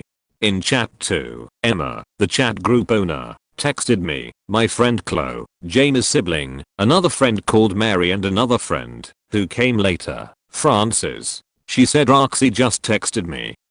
Oh, through DMs? We were on Instagram. Nope. She got Emma's number somehow and refused to tell us how. This freaked Emma out, and as we all tried to work out what was going on, I opted to DM Roxy. At this point Emma was panicking and was frightened that Roxy would get her address. Roxy didn't live too far away. Emma was in America, while Roxy was in Canada. I DM Roxy, and I ask what the fuck is going on. Emma's freaking out. How did you get a number? Through really cryptic voice messages, I somehow figured out that she was either claiming that Emma gave it to her, which was a lie. Emma did not do that, and confirmed it herself. She also lied about breaking her arm, rambled about owing her mother money, $250, for texting Emma across countries. We worked out ourselves that this was a lie, which led to a furious Emma confronting Roxy publicly in chat group 1, and a whole verbal catfight happens in which Roxy threatens suicide multiple times, and with Jamie seemingly trying to make things neutral. I tried to tell him what happened, but he basically ignored everything I said, and for some reason stuck with Roxy. He probably believed her for some reason.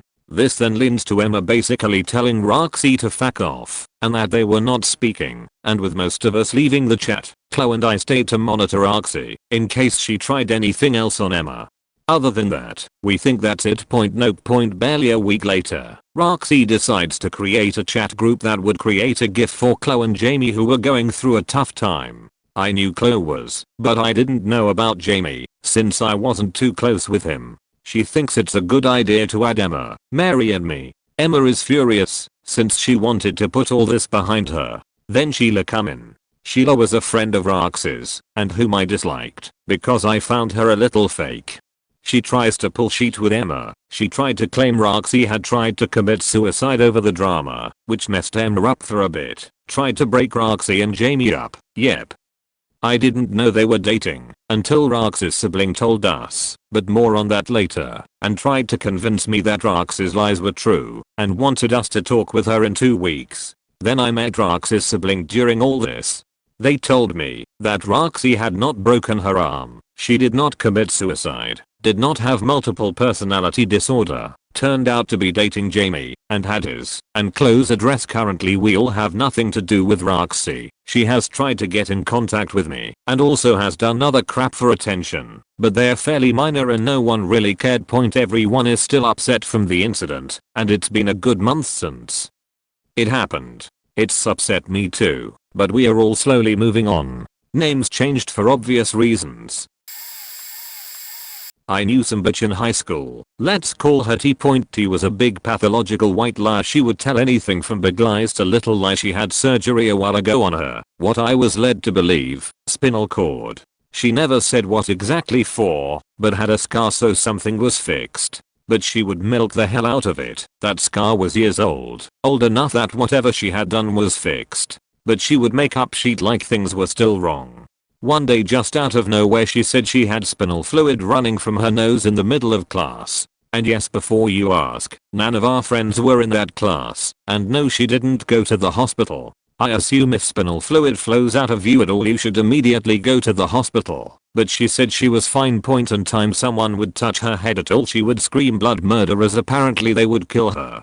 But the icing on the cake, minus whatever bodily problem she had, was a young girl. My friends at the time baby sister had gotten pregnant. She was 15 and well committed. I was so proud of how much she worked to make sure the baby was healthy. Well thought of falling out with the sister, and told me, while giggling and laughing, that she hoped the baby died because of whatever happened between them and she should apologize to T. Like what the fuck, that was an unborn child. You don't put that kind of evil or hurt on anyone no matter what.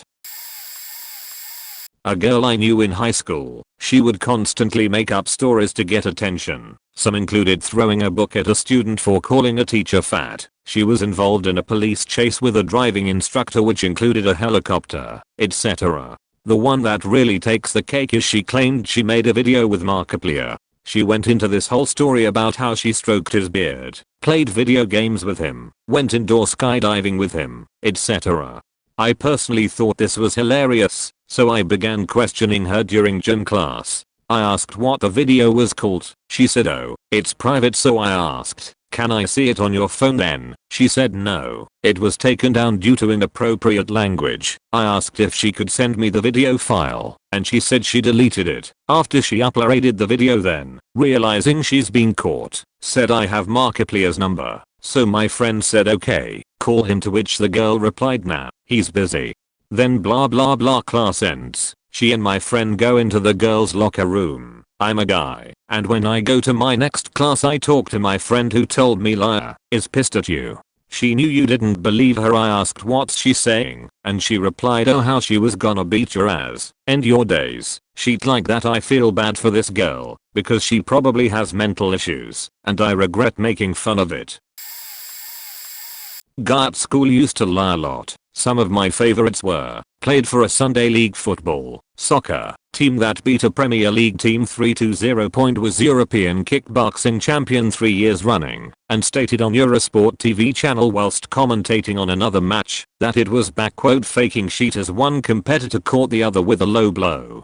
Lived in a crane for 3 to 4 weeks at a time, earning a massive amount of money. Please note was in school 16, with food hoisted up and down to him. When one of the guys had an issue with another guy, said he knew someone who did petrol bombs, but as he was a close friend with him, could get them on a buy one get one free offer 3. Personal favorite. One day he arrested and put into the back of a meat wagon. Large police vehicle cells in back for multiple occupants. After a period of time he decided to bust out of the van en route to the police station. Please note that he was handcuffed and had a broken leg at the time, full cast from toes to upper thigh. So after smashing out of the van, impossible, He ran to the next town over. Impossible. Managing to backquote run through the pain barrier of the broken leg and his backquote cast just falling off around him as he ran. Somewhat like Forrest Jr. in the Run Forrest Run scene. Oh, the handcuffs? Just smash them off on a fence. Toss up between my old werewolf DM and one of the players in the same group. Yes, they were in the same group at the same time, and yes, they clashed. Both of them were of that archetype of internet attention hoe that cultivates a lengthy backstory that involves being awesome and suffering for your art or whatever. Since I'm describing both of them, I'll try to keep it brief. One of them claimed he was a von Habsburg descended quasi-pagan Mormon who hit it rich, and he would absolutely make your dreams come true as soon as the lengthy legal battle with his ex-wife over the money was resolved. Any day now. Anyways, he had a tendency to like to cultivate this mentality of the lone wolf, and in any game we played in with him he'd just fuck off at one point and then complain because we either didn't wait for him to return or didn't follow after him. He died in a hardcore game of Diablo 3 because he decided to fuck off from our group and then got killed by random mobs. He wasn't very bright. The other guy was our werewolf DM, though it only started as that because he wasn't the first DM of the group. The other left cause he was a flake. Anyways, this guy claimed an overly long backstory involving being an Icelandic native who has a family of abusive psychos who would track him down and kill him if they knew where he lived. He claimed to practice martial arts, constantly bragged about his prowess in these regards, and eventually press-ganged our werewolf game into some freeform RPG that mostly amounted to you pass or fail depending on how it would amuse him at the time. Oh, and the setting was the basis for some old text mod he and his live-in girlfriend played back in the day that was basically just Final Fantasy with a thin veneer put on top. This guy wasn't as egregious as the first one, but he'd definitely chew your ear off about all his life experiences. Anyways, they were all dicks, but it was fun listening to them clash against each other's edge. TLDR, two top dogs meet in the tabletop arena, and nobody cares who survives. I got a lot of attention from friends. For example, I'm an artist, and for whatever reason someone messaged me once with should I do it or not, and I was confused because I didn't know him. Even after I asked what he meant he wouldn't tell me, so I said do it, because I thought he might be a young artist as well. He then said, so I should kill myself, and sent me a picture of him holding a knife to his wrist. He basically forced me into this friendship. All he ever did was cry about how miserable his life was, but whenever I wanted something, he would ignore me for weeks. The next one is a girl. She had some relationships in her life and she cheated in all of them and would blame her ex-partners because they got sad and ignored her, would get rude or cheated as well. She would always cry about how much they would destroy her and that she wants to die, etc. One time I went over to her at night. She lives 3 to 4 hours away because she said she wanted to kill herself again. I had to wait for a few hours until buses would drive again, so I was outside when it was really cold. She stayed with me for 3 days, and I was basically doing everything for her. I got into a fight with my best friend for her. I cancelled the appointment with my therapist and some commissions. But whatever I told her, she didn't listen and just did the opposite of it. And guess what? She came back to cry again because everyone was so mean to her. She posted black screens with knives and ropes she drew there and said she'd like no one is there for me or I don't want to talk about it anymore. Then, after she got home again, she asked me if I could come over and I said no because I was emotionally exhausted and I didn't want to fight with my best friend again. She then told me how I only care about my best friend and planned everything just for her. She said that I'm horrible and other mean things I'd rather not say here. Another one lied about a suicide and manipulated us to get art from 15 plus people. And my best friend is constantly asking me if she could kill herself. She always talks about how horrible she feels and that nothing I do helps her except roleplay, of course. Still, if I'm not doing it long enough, she gets pissed, no matter how hard I try, or if I'm exhausted as well. She's always asking if I hate her, even though I tell her how much I love her over and over again. I know some people need to be reminded of that. I'm like that as well, but it's like she always forgets I even said something like that. She's hurting me all the time and acts as if she didn't know it, or as if it's my fault. She told me that I'm destroying her one day because apparently all I ever did was cry about shit. Then she asks me why I wouldn't tell her anything anymore and begins to cry about how it's her fault and stuff. She should just die, or she wants to look at knives. She apparently even hurt herself once because of me, and another one posted a picture of self-harm wounds she found on Google on her social media to get attention from me. A classmate told me about it. I got many other stories, but these are probably the worst I know. I apologize if there are any grammatical errors. So before I begin, I want to quickly say that in no way am I homophobic or transphobic or anything, because there are people out there who will probably take offense or something. 2014-15. So I knew our girl, let's call her Or. She was a little bit annoying to a lot of us, but we accepted her as our friend. At one point she began going out with my other friend, let's call him Jay. They went out for a year and a half before I started saying some nasty shit about Jay behind his back in an attempt to get us against him so she could leave the relationship. Jay had done nothing wrong at all. We kept telling her to break up with Jay in person, but she kept stalling it. Eventually someone else who we didn't like found out and was unfortunately the one to break the news to Jay while I ran from the scene as it happened. I tried coming back to Jay after, but Jay declined her, not forgiving the way she broke up with him, but keeping her as a friend. 2016. So after a few months, I began watching videos about gay couples on YouTube and decided she was gay. We were all naturally accepting, but she kept telling us about it, which got on our nerves. Just before breaking up for Christmas one year, I came out as transgender after finding out about the band Steam Powered Giraffe and became T. We all have our opinions on the change, which I'm not going to talk about cause it's irrelevant, but we still refer to her as T and use the pronouns he etc to be nice. Also because at this point, I metaphorically died and T was very different. 2017T. Claimed to do drugs with outside of school friends and even brought a vape into school just to show off. He would also show off cuts on his arms the way anyone else would show off a tattoo or bracelet. He started going out with a close friend of ours we'll call A. Over time T would start looking at pictures of other people on his phone, which would make A uncomfortable, and after a while of this, T broke up with A over text because he wasn't into girls anymore. T then began going out with a girl he met online. During the relationship, A claimed that T would threaten to kill himself on their group chat each night and A would stay up all night in tears trying to convince him not to. 2018-19. Eventually he began getting involved in the furry community and would, I kid you not, draw porn in our classes on occasion. He claimed to have lost his virginity at 15 to a guy he met online, which we naturally didn't believe a word of. However, over time, taking into consideration the type of person he'd become, we've begun to believe that this really did happen. God help him. He began faking Tourette's by having the occasional spasm which he never kept consistent before stopping altogether.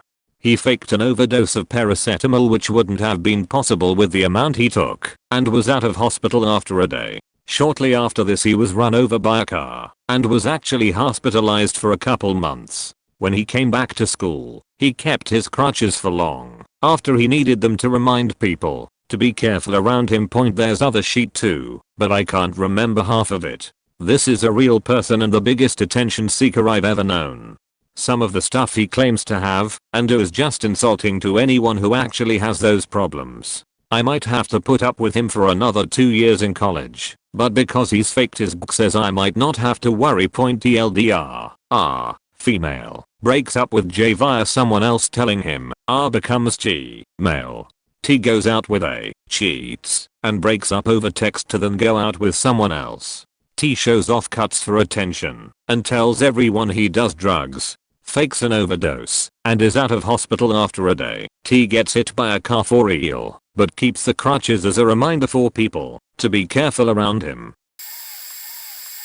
I know a couple, both did go through a pretty traumatic event. Quite a few people did. This was about 2 years ago now, but they were both still pretty bad attention hoes even before then. One would constantly create drama in the group, and would continue to in regular intervals until I finally had the balls to leave as the drama became too tiring, amongst other reasons. She was a very toxic friend, but I can somewhat understand why she sometimes acted that way, but many times it was super unjustified looking back now. The other one would make a lot of fake stories up for attention, mostly involving car crashes and or relatives. Interestingly, they both used to fall out often but then became close friends, and one of the girls, the one I fell out with, became a lot better according to one of my other friends, until a huge drama came across the group due to a breakup. And she and the other girl apparently, I can't prove this, had a chat where they would talk shit about people, and they fell out as one denied anything to do with it, but made up again not too long after a lot of drama and attention seeking happened. Someone in one of my classes accused the girl I used to be friends with as being the biggest attention seeker in the school, and I suppose I can somewhat see where he came from now. Secondary school drama is a headache. Oh my god, boys and girls, have I got a story for you. It's a long one, since I knew this person for years, so strap yourselves in, and let's begin. Point: I made this friend in middle school. We are gonna call her M now. M was a really good friend of mine. We went to each other's houses, did activities together, the whole nine. We were close enough that I let her in on my suicidal depression and the abuse I was dealing with at home. M's life was complicated. Her parents were divorced and remarried, but her father isn't her bio dad, and he was in the picture for fleeting moments, I believe. But her parents and step-parents loved her very much. Her mother was a bit controlling, and she collectively had 5 or 6 siblings, so she didn't get much attention, but otherwise had a fairly pleasant life. She was always weird, but so was I. That's why we were friends. But around high school she got weird. It started off small. She complained to a mutual friend, who also had a difficult childhood like mine, and was also suicidally depressed, but I don't know the level of abuse he was dealing with, about how her father forced her to do the dishes. According to him, she was actually tearing up about it. She was sitting next to me at lunch and leaned over, exposed her arm, and asked, "Are these marks noticeable?" She had drawn lines on her wrist and forearm in red ink. I immediately asked her what the fuck she was doing. As this was over 10 years ago, I don't remember the conversation after. I had friends who were cutters. That shit was infuriating. One day in the gym she skinned her elbow, NBD. While we were all filing into the locker rooms after class, I saw her licking it. I thought she was trying to wet it to feel better or something. So I told her the fountain was working and cold today. This was a gamble, whether it was actually working or just warm. Her response: "Wow, I never knew blood tasted so good." Nope, the fuck right out of that conversation. Then, she started escalating. She once just flipped and refused to leave the locker room, saying she was going to kill herself. I remember talking to her before she disappeared. She ran off and nobody could find her. Then she came back and hid in the locker room, and I remember being so damn confused because she was talking absolute nonsense. She did this 3 separate times that I remember at school, but I wasn't there for all of them. I believe she did them all in 1 year. One day we were just faking around in class. There was a hole in the desk, so we were stabbing pencils at each other's hand and playing a sort of cat and mouse. We weren't really trying to hurt each other. It was fun. A few classes later, and I'm in someone else's seat. The teacher was done, but class wasn't over. They left the room, and I was chatting with them until they got back. They came back and were in the popular clique. So naturally they tell me to leave rudely. IDC, I wasn't planning on staying long anyway, as at this point I could really only stand M in small quantities. M decides to try to pick a fight for me. She said something along the lines of, "She can kick your ass, you know." Full stop. I was 5 feet and 94 pounds at the time. I had never been in a fight and kept it that way by learning how to appear scarier than I was. I was snarky, sarcastic, and was known for saying weird and faked up shit. I was also known for writing brutal torture in a lot of my stories for writing/English classes. I did not achieve this by putting my foot in my mouth like she just did. I ask her what the fuck she's talking about. "You beat me up just today and hit me all the time." I asked her again what the fuck she was talking about. She then describes to me the game we were playing 2 classes before, that she was totally into playing at the time, and gave no indication she wasn't, as if I was just sitting there stabbing her with my pencil point. I remember giving her a stern talking to. I don't remember what I said, but it was something along the lines of how dare you accuse me of hurting you, because I do not hit my friends, and don't ever pick fights for me. That is not your job nor your place. It was at this point that I started fantasizing about beating the shit out of her and stopped hanging out with her. I was polite, but not friendly. Then, there was, dun dun dun, the last encounter. We were on the bus going on a field trip or something.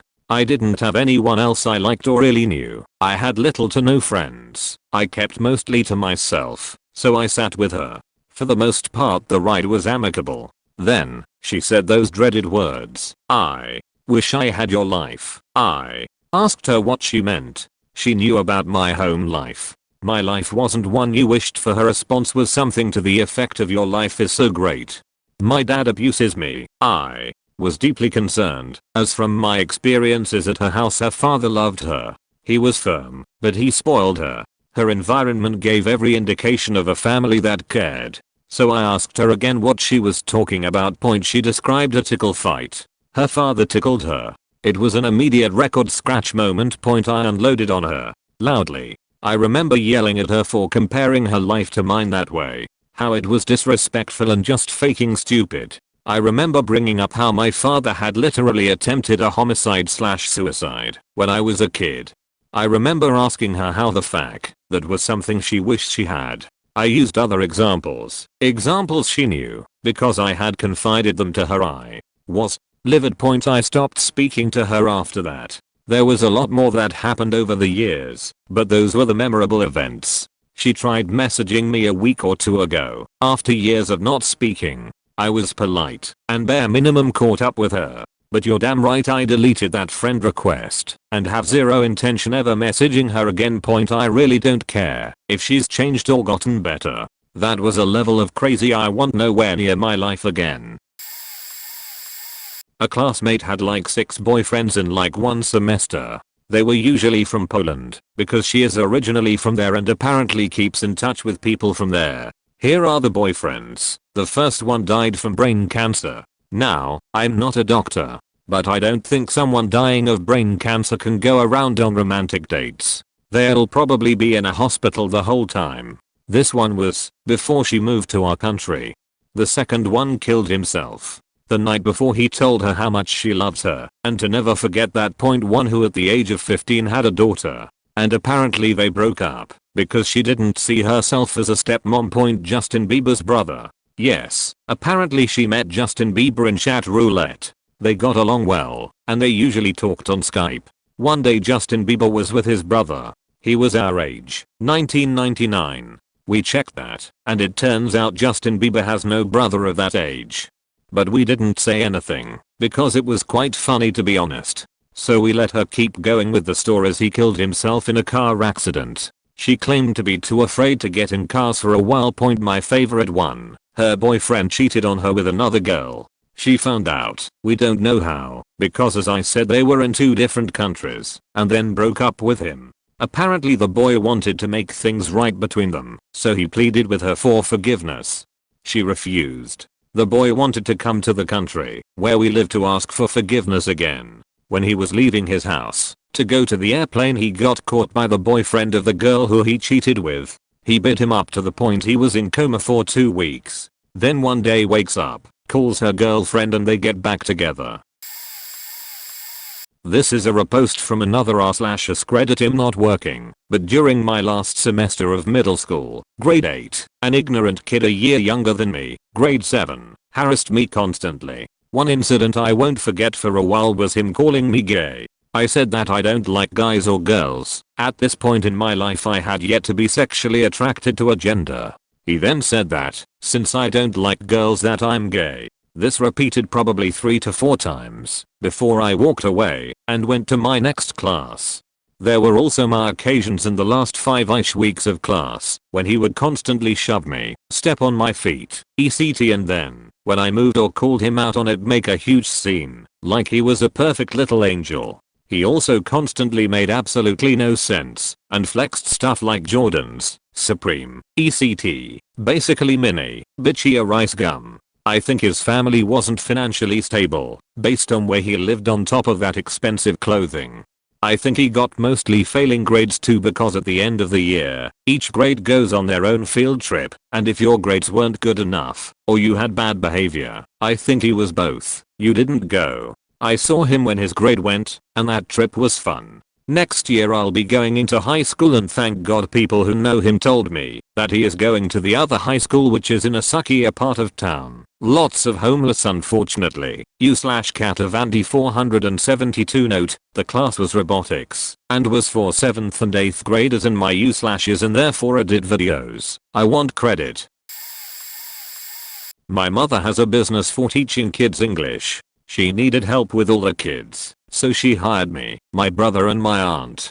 The whole summer we were having lessons, divided into 2 seasons. The first season was absolutely horrible. The kids were unruly, loud and just downright annoying. But somehow, we managed to keep our sanity. The second season was much better, although it also had a few annoying kids, but that's alright. Here comes a girl from the Bay. Turns out she's the daughter of an ambassador, which means a spoiled girl. She had 3 separate nanas, one for playing, one for cooking, and one for cleaning up. She spoke English very well, but she couldn't really read. The daughter was one of the annoying ones, always thinking she was better because she was the child of an important figure. Whenever the lesson started, she would cry for her nanny, most of the time also getting on a window. Our lessons are 40 minutes long, and she sat there for 20 minutes. When she jumped down from the window she would barely do anything.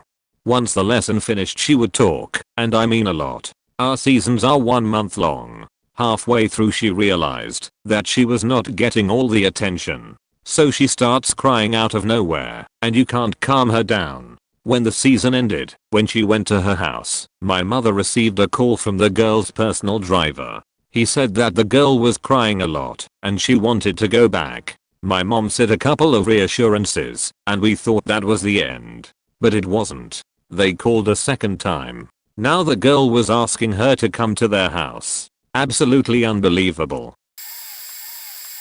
This girl that kept approaching me and my friends back in high school, she was a walking r/fathopend. She always told the most absurd stories about herself. Claimed she was the granddaughter of the CEO of a huge company and inherited everything. Then complained because I kinda don't want to be the CEO. That isn't my dream. Posted pictures of the Maldives with the caption vacation mode. This place is so pretty. The pictures were in Google Images. Introduced herself as Ace, even though her name was Jasmine. When we asked where Ace came from, she said my Japanese grandmother calls me Ace, so you all should too. She does not have a Japanese grandmother. Today, I hear she goes by Aselin. When one of the girls in my high school was regularly counseled by my professors because of her depression, everyone in my batch helped her out, even those who didn't know her well. Jasmine thought it would help to cut herself, post it on social media, write a caption depressed and sad, talk to me please. Can't walk normally, always sways her hips when walking. She says it's because she's a model and she can't help it. After graduation, she told everyone that she passed one of the hardest college entrance exams, which means she was qualified to study in one of the most prestigious universities in the country, but didn't enroll because she didn't want to pressure herself. Take note, this girl couldn't even pass 90% of her classes back in high school. Kept tweeting about how she keeps receiving emails from Harvard to attend her classes because she apparently got accepted there. Right now, her current story is that she's half Latina. She is not. She's fully delusional. Honestly, just fuck off, Jasmine. I had a friend whose older sister faked pregnancy while we were in high school. Just as a quick disclosure, this was like 10 years ago, so some of the details may have faded a bit. This girl's sister is a junior in high school at the time. She starts seeing a guy, and they hit off. Few months later they had sex for the first time, and shortly after, the relationship collapsed. Now this girl is absolutely devastated. It's her first. She thinks she's in love, and now her life is over. Obviously her go-to move is to tell him she's pregnant and try to guilt him back into the relationship. This is where things take a twist, and I honestly still wouldn't even believe it if it hadn't happened so close to home. Said girl buys one of those fake inflatable stomachs and starts wearing it all day long. She wears it in front of her family, his family, the teachers. Slowly but surely every few days the stomach gets a few more pumps. This goes on for months. I don't remember the particulars of how she kept the charades up with this guy she had convinced, but eventually he starts to feel around and notices something is up. She comes clean to him, all hell breaks loose, as you can imagine. Fights ensue with the families of the two kids. She starts seeing psychiatrists and is absolutely destroyed by the kids at school. Real hell for her for a while. After years of therapy and berating by her peers, I think she finally cleaned up her act and recently got engaged and had a real baby. Still blows my mind to this day though, the extent this teenage girl went to for attention. I'ma call this girl Becky. She loved herself out. Phone background was a picture of her standing in front of her trophy mural. All from horse racing, shows, jumping events. Decked out in full horse gear, just to make sure people who saw her phone knew what was up. She always dressed properly in one of those single buttoned up dress jackets and tight dress pants. Always. You might be lucky to see her in a little boaty sometimes. She loved talking about herself, how good she was, how good her successes, and how I'm going to X universities. Her parents were well off. No, they didn't own a mansion. Yes, they owned a stables, where they let people ride their horses for a few hours for a hefty sum of money. Yes, they had their own dressage / jumping ring, just for their daughter. She had many fake friends unfortunately. Many would talk behind her back about how uptight and bitchy she was.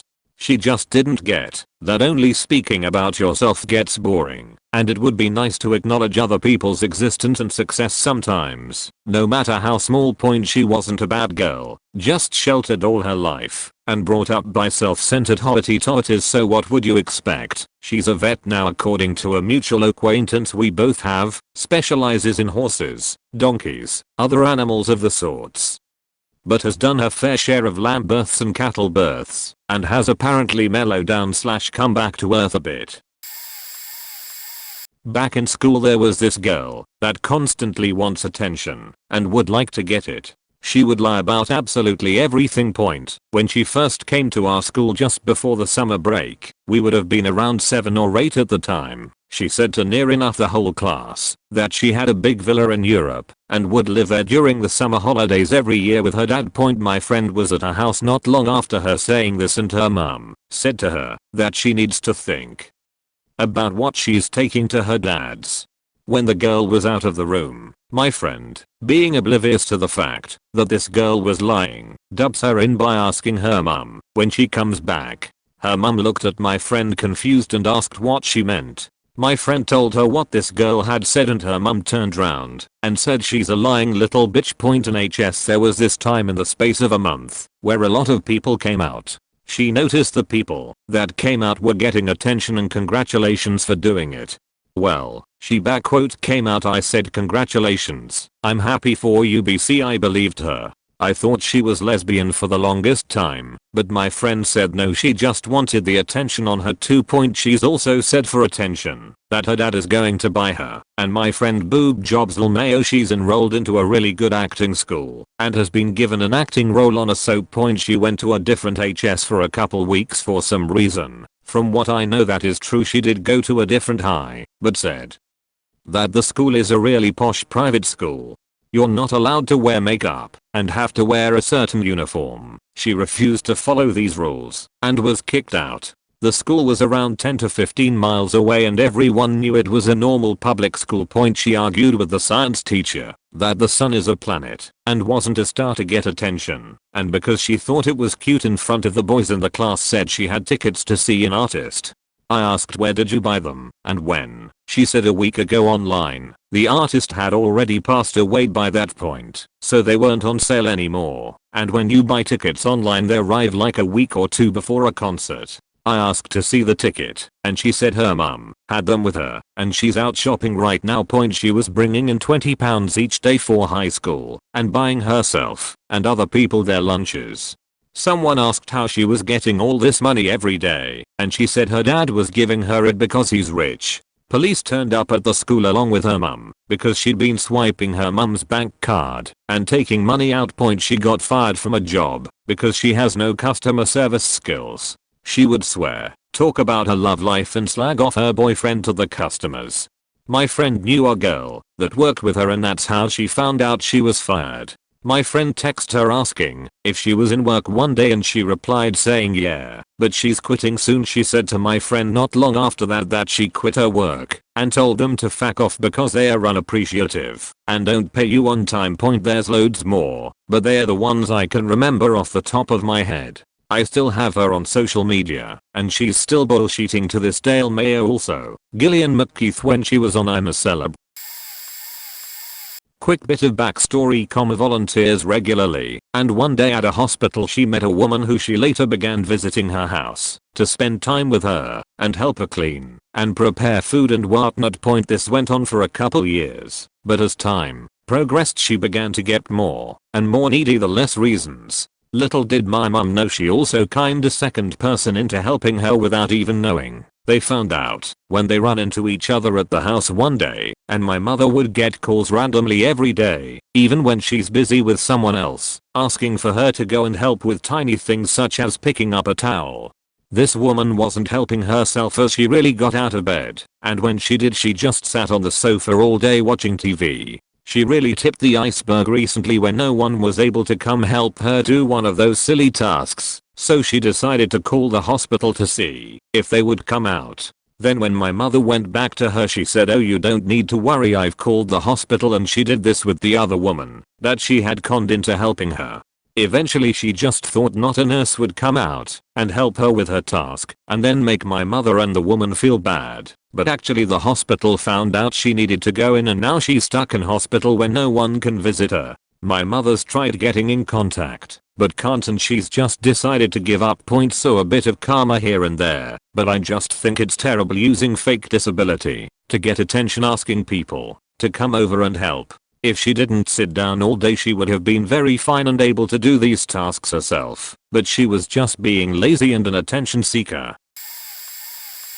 In freshman year of high school there was this girl who had a group of like 15 girlfriends that sat together at lunch. I knew one or two of the girls, so I sat there too, and after a couple of months, she started complaining about how she might have to go to boarding school, but she hadn't decided yet. Everyone kept saying how much they'd miss her, and she was crying about having to decide, even though I kept thinking, you can choose not to go if you're this upset. Anyway, she told people she was leaving the school and was so sad about it, so at lunch the next day, her friends all bought her goodbye gifts and she made people watch her open them the entire lunch period. Then decided she wasn't leaving the school, so everyone cheered. But then she did end up leaving the school. Bye, Hannah. Also in HS, there was this other girl who desperately wanted to be a model, and I guess she had her mom take pics of her for a portfolio, but they were just weird shots of her in different parts of her house with terrible lighting. This was back when people took pics on 35mm. She brought in the photos to class one day, and when people were trying to look through them, she got embarrassed and kept telling everyone not to look and tried to take the pics back. So I asked, "Why did you bring in the photos to school then?" And she just gave me a look and put them away. Also, I have a family member now who, when not posting selfies of herself, constantly posts on Facebook about some sort of accident she got herself into or a new malady that she found out she has.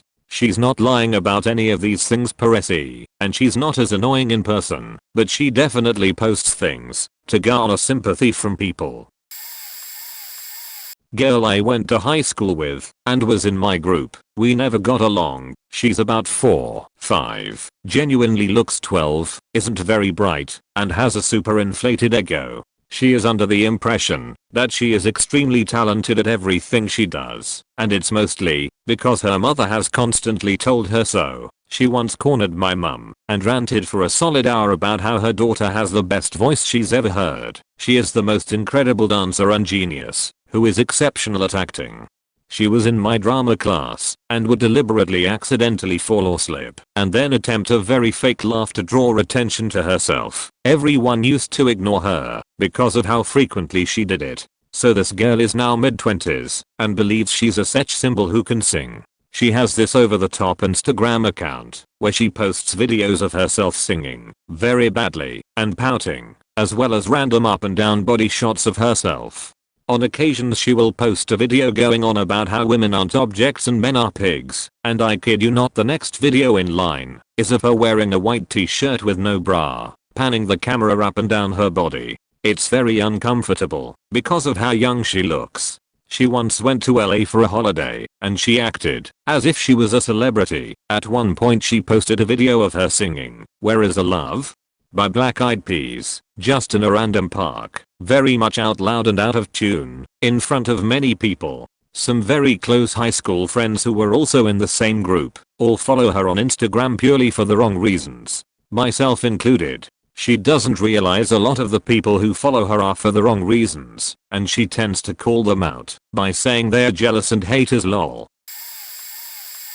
A girl in my class always told everyone she was gonna fail this HW/quiz/test. She always said I studied all N9GHT and I'm going to fail. She also clapped when she said this. After the test she would get a 95 or above and say stuff like, "How? I'm so dumb, I don't know how I could pass it." Maybe it's because you studied for the whole night. Miranda. Another one happened at my day party a while ago. I invited my friends over and we went to the park to play some basketball.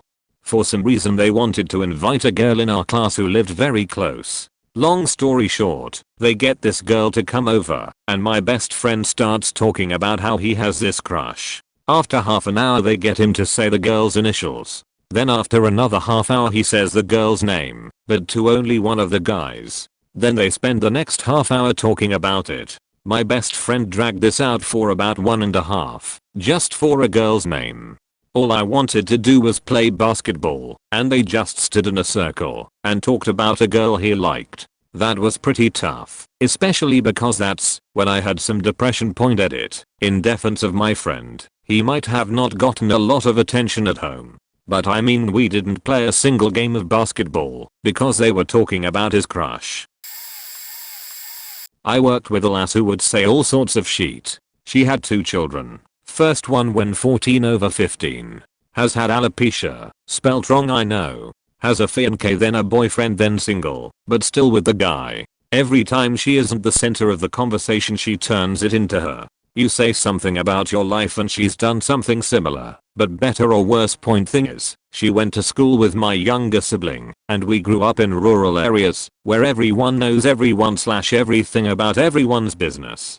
So with every lie I called her out. Point she brought up her kids and I said, in front of everyone, "Oh, did I tell you my younger sibling was over at the weekend?" And we got to talking about work plus who I now work with. They find it very odd that you have 2 kids, especially when you weren't pregnant in school. The birthday you've said would mean you would have been very pregnant in school. She then goes on to say that she didn't know she was pregnant and had a flat stomach.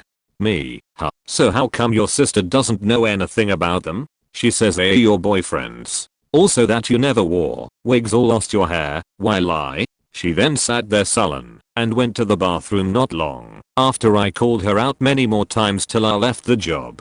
Don't bullshit. And bullshitter. Also, has anyone else noticed that a lot of child actors turn into attention hoes?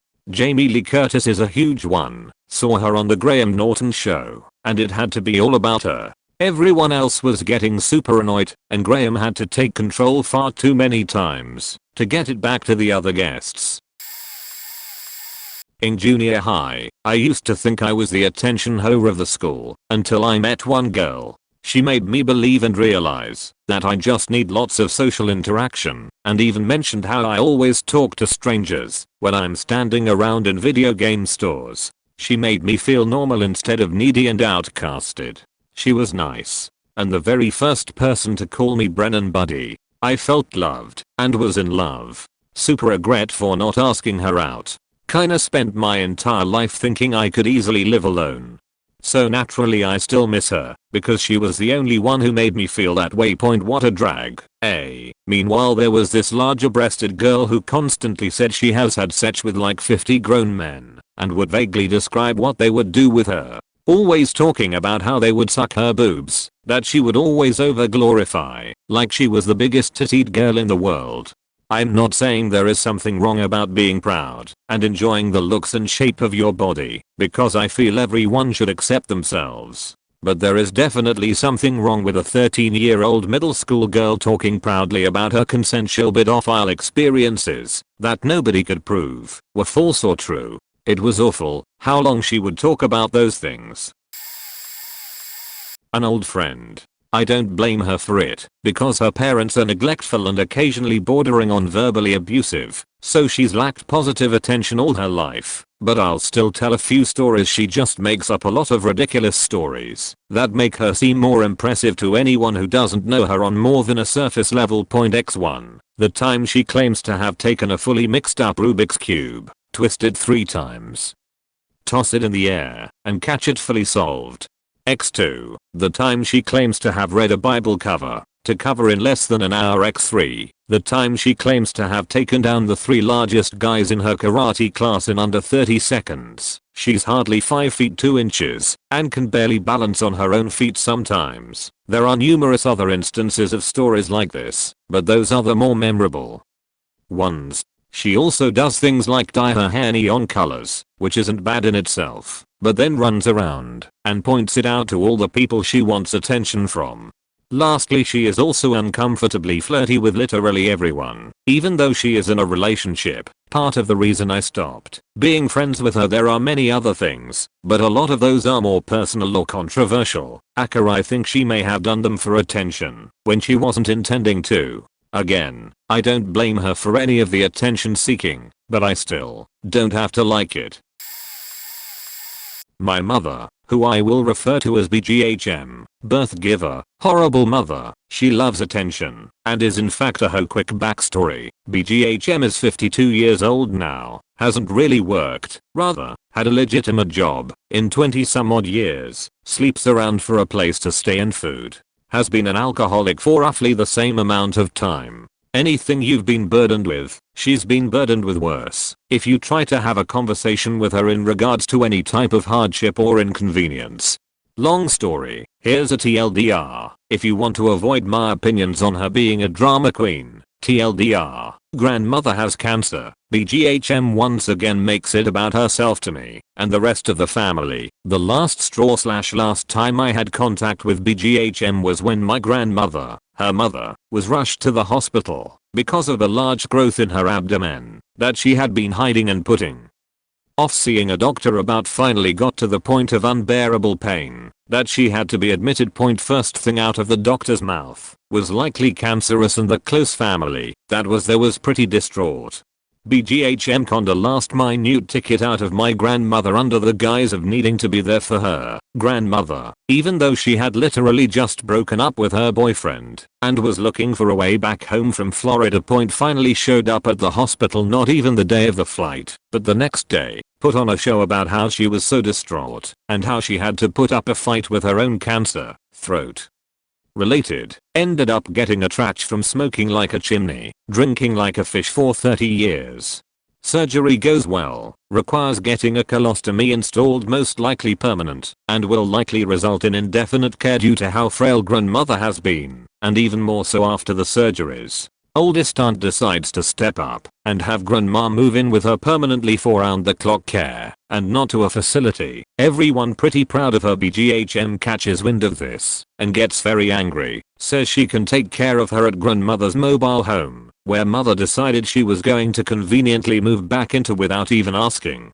Everyone tells her to just let aunt assume responsibility, better house layout for getting around, closer to the doctors for appointments. Aunt works from home so someone is literally always there. Aunt can actually drive. Mother lost license XX number years ago. Truth starts to seep out. BGHM says fine, as long as grandmother keeps paying all the bills at the mobile home so her and my worthless brother have a place to stay and food to eat. Wait, what? Grandmother likes to avoid conflicts, so says she will sign the mobile home over to them. They just have to go to the park manager's office and apply for the lot. Told mother that she will pay for 1 more month's bills, so they don't have to worry about it while they get the clerical stuff resolved. Month later the bills show up and BGHM tries to contact grandmother to pay them. Aunt intercepts and says that the bills are her responsibility now and not to call grandmother asking for money ever again. BGHM loses her sheet. Says it's not fair that she doesn't have a place to live now since she doesn't have a job and can't work. The state doesn't give her enough money to support bills in that way. Threatens to take aunt to court for stealing grandmother away from her house. Aunt was smart enough to have power of attorney granted and witnessed by myself at the hospital. Next week I start getting all sorts of calls and texts from relatives asking what is going on with BGHM and aunt. They've been getting massaged on any form of communication from BGHM stating that aunt is not letting anyone see grandmother and probably neglecting grandmother as the reasoning. Have to reassure them that's not the case. They've known about BGHM's antics for a while now, so it isn't too hard to convince them. Went with my oldest brother to grandmother's old mobile home that BGHM and younger brother have now pretty much trashed / destroyed with hoarded stuff and moved everywhere. Literally trash strewn about. Looked like there were new holes in the walls. Took anything left of grandmother's out of her room too that she may have wanted to store at my house and told BGHM to get her sheet together and that I didn't want to hear from her again. Last I heard she was now trying to sell the house and move back down to Florida. This woman was so awful she caused me to leave a place of work I loved because they kept putting us on shifts together despite me asking to be kept separate because I couldn't be professional or stand her anymore. About 4 months in working together, she was a liar and a bad one. She'd like to be best friends with people who'd never heard of her. She lied about people in her life dying, be it by car crash or suicide to get sympathy or praise. She lied about a major operation the day of which I saw her at the zoo. And she was on work the next day disappearing every hour to take her med. Who knew you could get cocodamol in vape stick form? She'd like about pointless stuff just so the conversation would turn to her for a fraction of a second about things she literally had no clue about and everyone could tell. But that wasn't even the most annoying part. The annoying part is she kept on invading my workspace to help me out expecting praise, but really she would just cork up my workflow so that people weren't being looked after in favor of whoever it was. Now helping me is not a problem if I actually need help too. You ask me for an update on my work before you try and take over. 3. Your own work is getting done too, so I don't then have to pick up after you because you've spent 10 minutes pestering one of my customers while one of your customers is staring at your back waiting for something you promised them. And 4. Didn't say it's okay you can owe me one every time I thanked you out of pure polite British spite.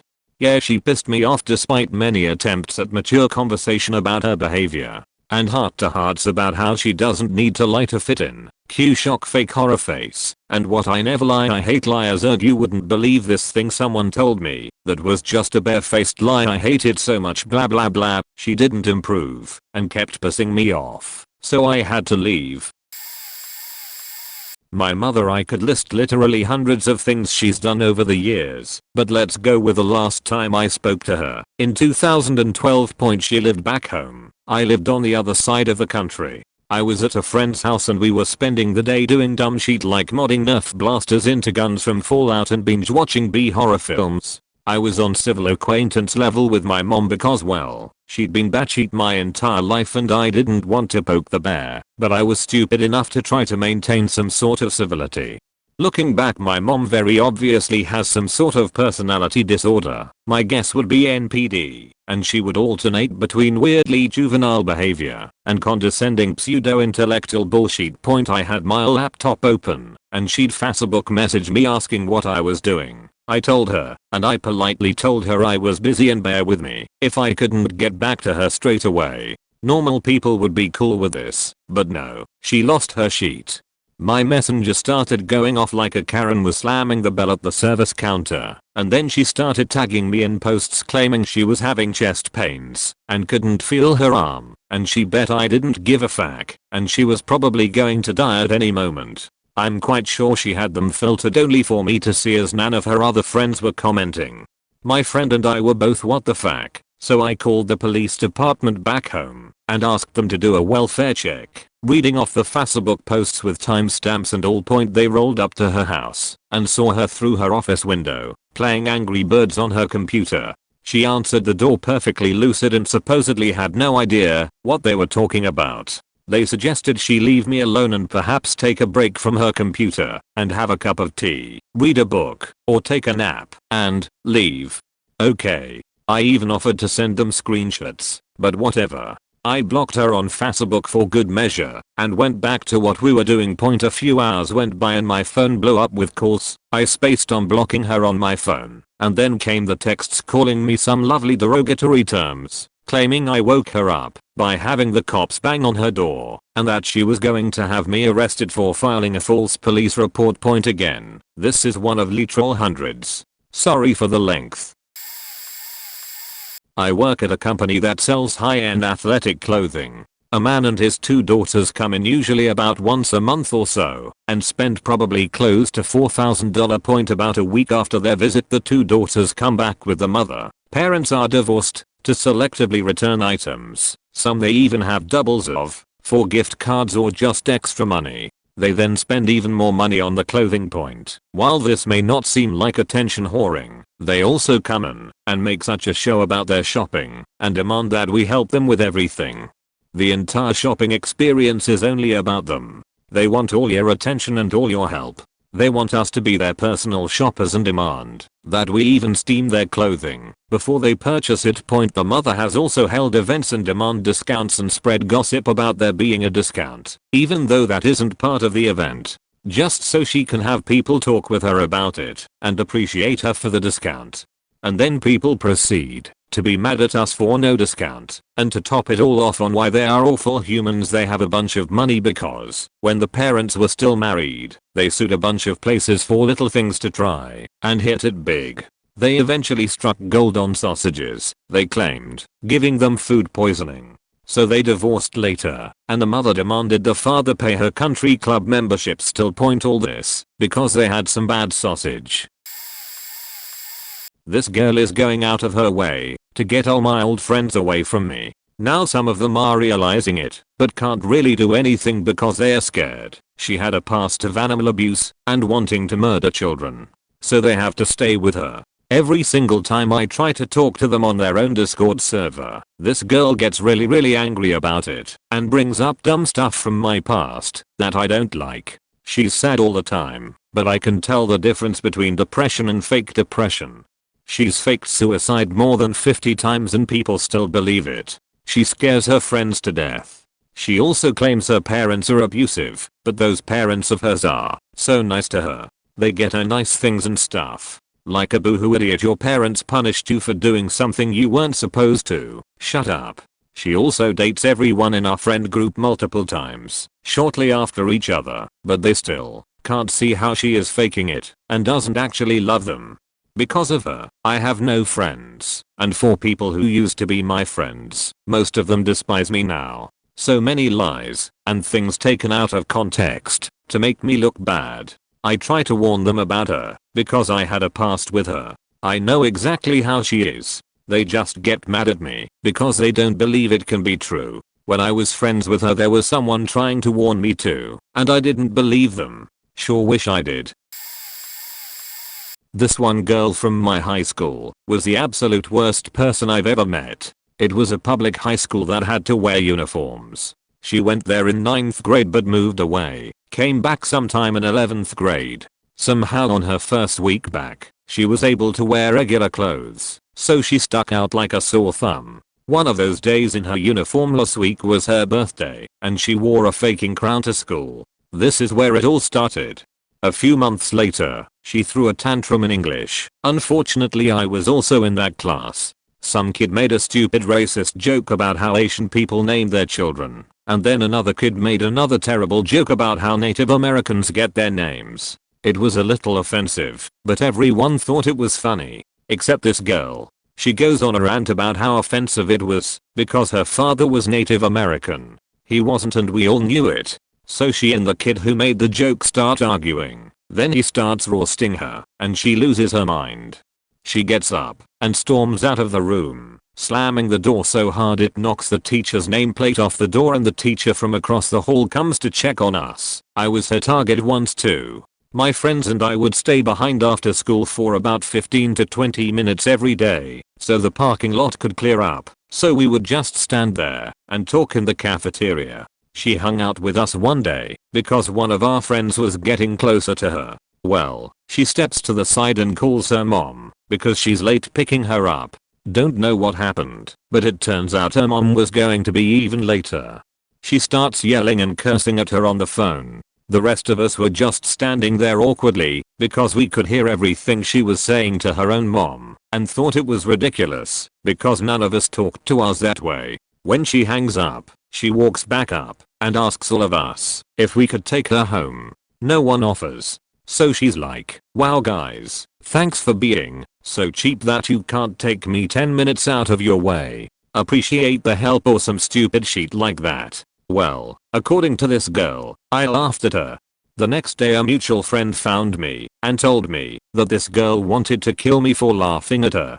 She was mad for like a week, but never did or said anything to me. She dated one guy, and when they tried breaking up she told him she had breast cancer. Then she dated another guy that I was friends with and tried to trap him with pregnancy. These are just the events that stick out in my head. But she was the one-upper and always had to talk over everyone else. I just never got good vibes from her, so I stayed as far away from her as possible.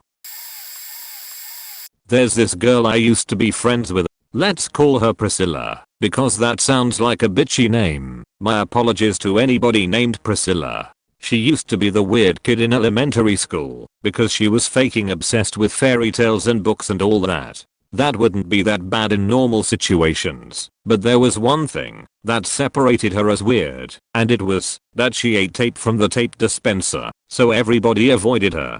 Flash forward to middle school, and she's trying to get people to notice her. It didn't really work for all of 6th grade, but in 7th grade, she changed from weird to straight up attention seeking. After 6th grade ended and summer began, she had found a game called Undertale, and by god she got faking attached to it. We come back to school for 7th grade, and she's looking like the Hollywood definition of anxiety. I had assumed that it was nothing, but when she came to the homeroom she was still doing very stereotypical anxiety things. I decided to ask her what's wrong, and she just says I have the voice of 23 different Sanses in my head. And comments similar to that kept on coming up to the point where it's almost worrisome. Another time in the homeroom, she said something along the lines of the walls are moving, and my friend, who had gym with Priscilla, overheard her say to herself, Chera, a character from Undertale, if you don't know, don't kill them. Chera, stop, we can't kill them. etc. Like whoa, the bitch was crazy. That was the highlight of Priscilla's attention seeking in 7th grade basically.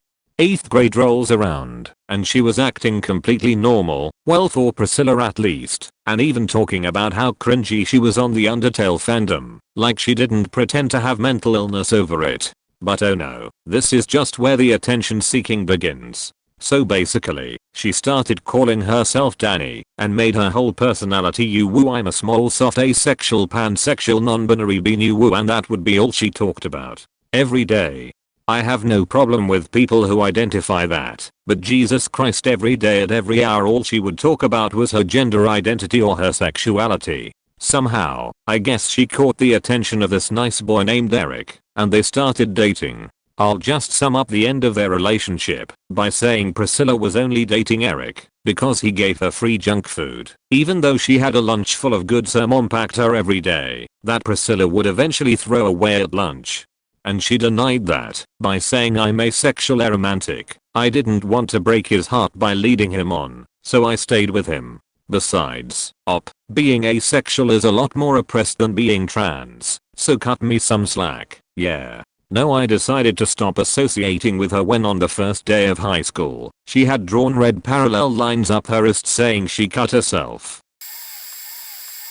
I went to rehab this one time cause I thought I was probably en route to a puddle vomit filled mess of a death. Anyway, point being, while at rehab you end up meeting folks and shaking hands and shit. My roomie was a kid from a northern town that faked hookers too much and liked cocaine. I mean, like, yeah buddy, me too. Very anti-prostitutes myself. but his friend, that I would later meet, let's just call him Zach, would go on and on about how his pops was loaded, an investment banker for immense, and how difficult it was growing up with basically a nanny for his parental figures. Which always made me think he lived on the set of the Nanny Diaries. He would complain about not being in the right field of study, then the next day be like, oh it's okay, I'm just gonna drop 10 GS when I get out and start recording music. And the kid was like a piano virtuoso, so I was pretty jelly of his talents nil. Especially because I can't get the piano down. The whole rhythm left hand melody right fucks me up. Anyway, breakfast was at like 6 AM and this kid would always play piano instead of eating. It wasn't even annoying, just the ringing of his stupid voice in the back of my head. Also he got along with these city kids that me and Rumi didn't get along with, and encouraged people to be mean and talk behind backs and whatnot. Like what the fuck man, this is rehab bro, not the streets. Go back to peddling some bags of coke for recognition, dumbus.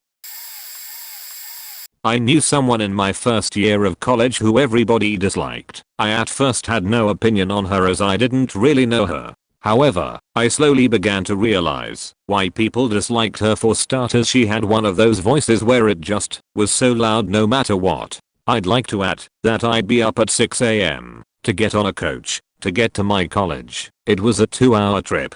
So, imagine, you're tired, maybe a little groggy as it's early and her voice just keeps bouncing off the walls of the coach.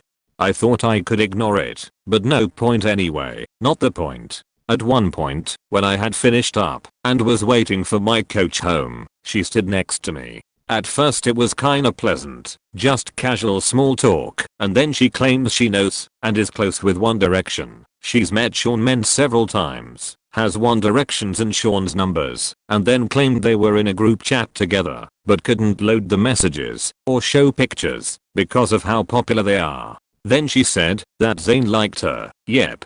Oh. And for her birthday they were all traveling from the US to the UK just to see her. She also bragged about how her dad works for Audi and she and her brother were getting new model cars. Then she got a new dog, and when she showed me the picture, I had literally seen the exact image on Google Point. Until I had met her, I genuinely didn't think people like her existed.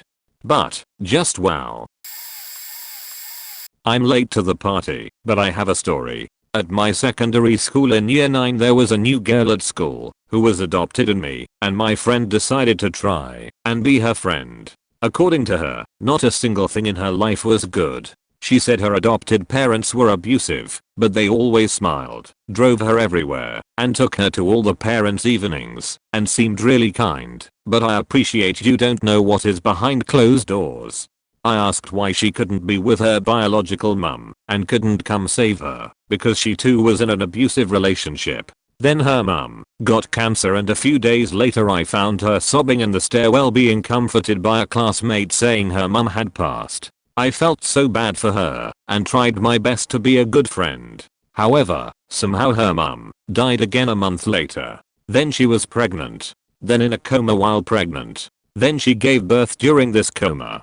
No wait, by the week after the doctors aborted the baby without consent of the mother or father, and then she died again still in the coma. Once we stopped believing her home life stories, there were school-based lies. She lost her virginity at 13 to a fellow classmate and apparently she was having an affair with the art teacher. He was just an eccentric but nice guy who showed her a bit of encouragement, and she spread rumors which slandered his whole career. She also has since herself numerous times, but at this point I didn't bother being around her.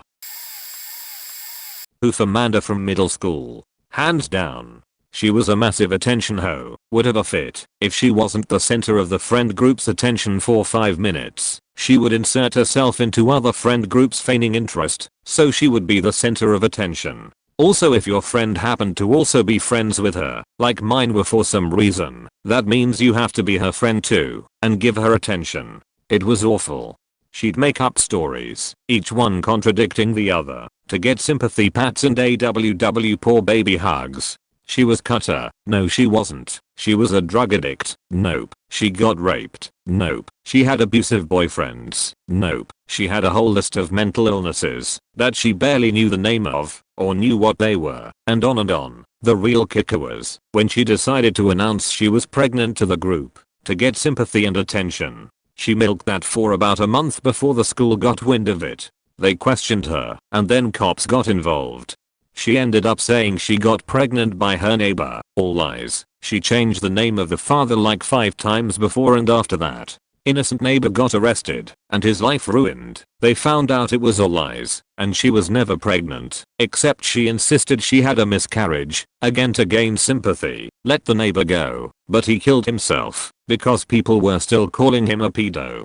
Bitch had the gall to milk that, and make it about her. The guy's family sued, and the bitch milked that too. Then she and her mom, apple really didn't fall far from the tree, had to move states, and I never saw her again. Good riddance.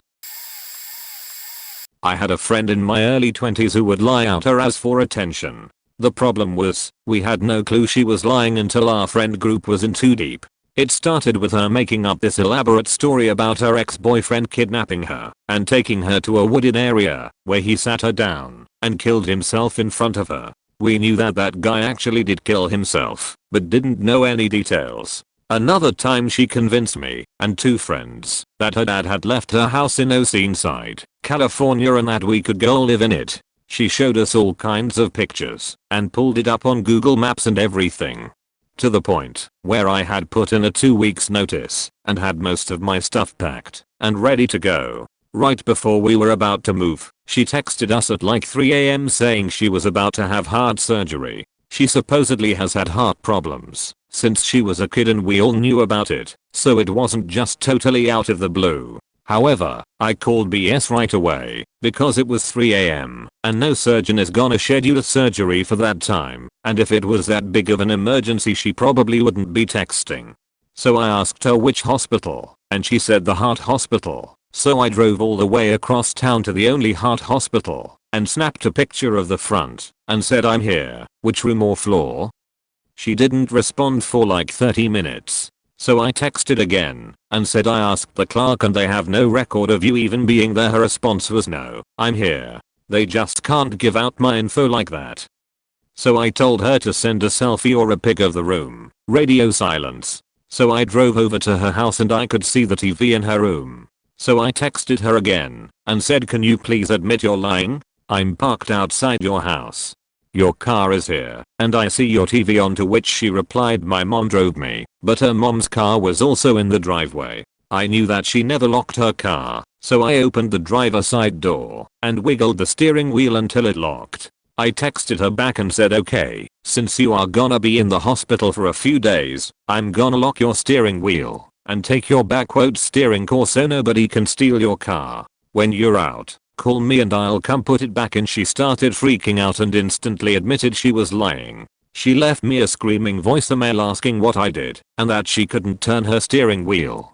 She apparently never even started the car, just tried to turn the wheel in the driveway, which helped in my favor. By noon she was begging me to come back, put her steering core back in so she could get to work. I completely ignored every text and call. She called into work and her manager, who I was friends with, texted me and asked if I knew anything because she was acting weird. I explained the situation but told her the car was completely drivable if she actually tried.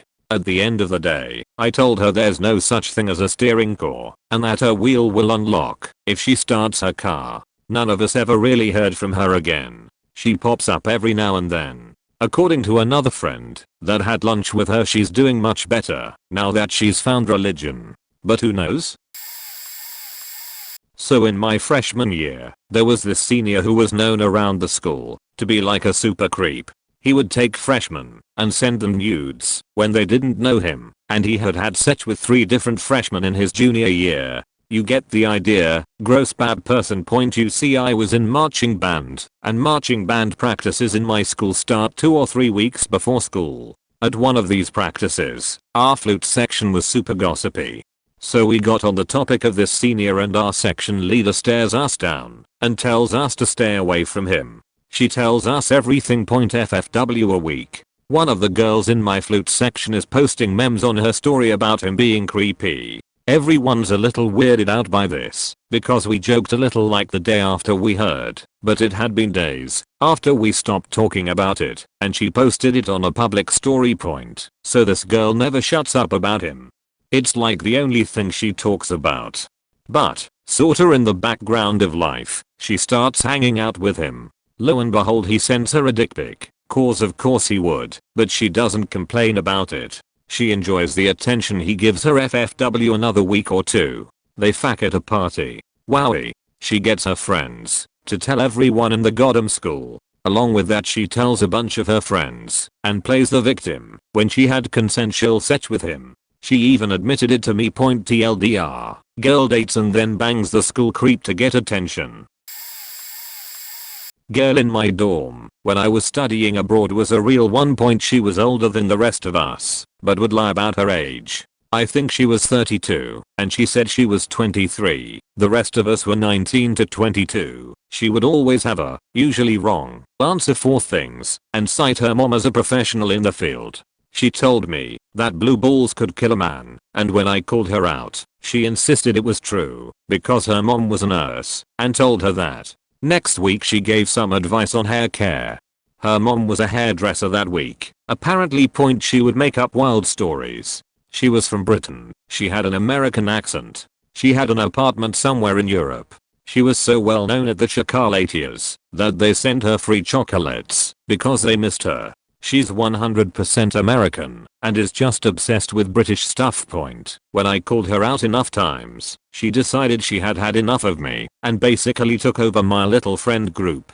I'd been too depressed to go out of my room for the most part, so at one point I came out to dinner and stopped by the table with them at it. I asked a question and leaned on this girl's chair, and some other girl in the group turned to me and said, "Attention ho, doesn't want you to be near her." And I said, "Attention ho, can use her words then," which is the only time I've made a decent comeback. Anyway, she disappeared one day and I asked about it, and turns out she had somehow lied about her visa or some shit and got deported. LMAO. I worked with this girl who seemed totally normal at first. She and her husband had a kid when she was in high school, and she had gotten kicked out of the family, so it was just the three of them. One day, we find out her husband and daughter got into a horrible car accident and were in the hospital. We all told her not to come in for her shift, but she still came in and was totally normal. I said it could be the shock, but she was just too calm. Later we heard that both her husband and daughter died. And yet she continued to come in to work like nothing had happened. One of my coworkers did some digging, and turns out she never had a daughter. She didn't even have a husband. She was just trying to get money from the company by giving them this sob story so they would pay for all the medical bills. When the manager found out, he got mad at us because we didn't have proof other than all of her social media accounts, but he didn't want to look at them. But he had to ask for a copy of the medical bills to pay for them, and she suddenly changed her mind and said she could handle it on her own. No one trusted her anymore. For obvious reasons, she then got pregnant with her husband again. I think I remember someone telling me she said it was twins. Realized no one believed her stories anymore. Said she had a miscarriage and left the company. TLDR coworker made up a story about her fake husband and fake daughter dying in a car accident to get money.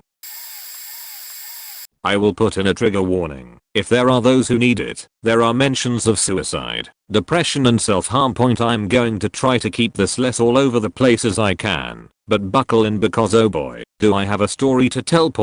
Since I don't have the will to come up with fake names, I'm just going to use initials for me and my friend group as follows: me, C, J, A, K, and DD is the girl in question here. And quite honestly, one of the worst girls I've ever met in my life. I'm really nice and easygoing, and rarely come across people I really dislike or hate. D is one of the few of those people. All of my friends are younger than me by a year or two, so my freshman year of high school I wasn't as close with D as I was my sophomore and junior year. Around the start of sophomore year, D had fallen up the stairs and injured her knee while on the way to class. She claimed that it hurt too much to bend her knee and walked with that knee in a locked position constantly. Over time, with her not bending the injured knee, of course her muscles and everything else had grown around it, and now her leg is stuck like that after about 3 years of walking that same way. This is just the start of attention seeking. My whole friend group knew that D could have easily just gone to the doctor and tried her best to bend and move it to whatever way was needed for it to heal, but D refused. Her injury is now used as a pity factor and for said deprived attention. Now, along with the knee injury, D has always claimed to have depression. CJ and I have been diagnosed for about 3 years prior to her claiming to have said depression, so we talked about our problems frequently. D has usually been silent while we conversed about therapy and medications because she didn't experience these things and was therefore excluded from the conversation. The claims of depression didn't come around with D until the summer before sophomore year, where all of my friends and I had to talk her out of suicide multiple times during the summer. She would send us pictures on Snapchat with a handful of pills and some sad captions, and we would all have to talk her out of it. She claimed she was depressed because of the bullying that went on at school, because of her injury. We go to a very small school. Yes, some people talked about it, but everyone knew what happened. No one outwardly bullied her about it. And again, she didn't bring the injury upon herself, but refused to have it fixed. So in a way, her own fault. We all consoled her and reminded her that it wasn't true. No one was talking about her or her injury. The depression talks and suicide mentions went on and on and on into my junior year until our friend group had eventually grown tired of it. Anytime Dee opened her mouth to talk, it'd be something along the lines of "I'm depressed" or "yeah, I'm really suicidal." Every single time. She didn't know how to make any other type of conversation aside from those two topics. Eventually she started going to therapy, and one day she was at a lunch table and talked about how all she did at therapy was listen to music and play on her phone. This made me absolutely livid. I could never afford proper, regular therapy even with insurance. The cost was just too much, and for the fact that Dee did have access to regular therapy and didn't utilize it to her benefit made me extremely upset. That hours she spent with her therapist could have gone to someone more in need of actually talking about their problems and ways to solve them, rather than just sitting in a room and ignoring said therapist. My friend group had slowly drifted away from Dee, so of course, she was gaining less and less attention from all of us. So, in the middle of the school year, I can't remember when to be exact, our friend group gets a text from A saying Dee is trying to commit suicide. Dee had been texting A non-stop about wanting to kill herself and that she was going to do it. Dee then blocked A on all accounts, so A had no way to contact Dee. Was in tears, trying to contact Dee's sister and mother in order to make sure Dee didn't harm herself. No one answered. A contacted the rest of the friend group and tried to get her address out of us so she could call the cops. We didn't know her exact address, just the street and the house she lived in. The cops did show up, and soon after Dee's sister texted A very angry and upset, and said that Dee wasn't never going to do anything. Why would you call the cops? In her words exactly. A relayed what Dee's sister said to us, and we were all super upset. For a little context, I lost my father to suicide, so imagine how angry I was about Dee faking her suicide. We all cut her off and kicked her out of the lunch table, and if I'm honest, not being around her made me a lot less depressed than I was before, since I was constantly around someone who was talking about depression and suicide. This was not the only time she had faked her suicide, though. K stayed friends with Dee for about a year after we the rest of us cut her off. K told us a lot of stories about Dee going out and doing drugs and partying constantly. She idolized Lil Xan and Lil Peep for the longest time and of course romanticized the fuck out of drug addiction.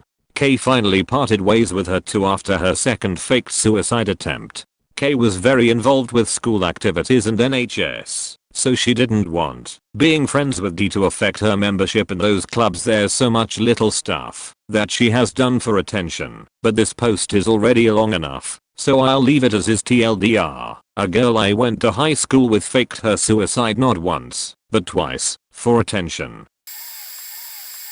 A guy I started my job with, who lasted until probation was over somehow but then was fired pretty soon after. Apparently he's extremely well known for being a compulsive liar. A few of his lies he used to get attention. His family owned World Bank. We work in a shitty call center. How did you end up here, bud? He was a manager for a World Bank call center and once kicked one of his employees. Actually kicked him out apparently, and the dude broke his jaw. The best part was him actually saying everyone clapped. He was born with a hole in his heart which only started coming up after a girl in training class brought up her actual condition. He was in the arm and had something like 37 confirmed kills he bragged about regularly. His son was in hospital and was severely ill, so he couldn't always be in work. Ended up being confirmed bullshit, since many colleagues saw him out and about with his perfectly healthy son and wife.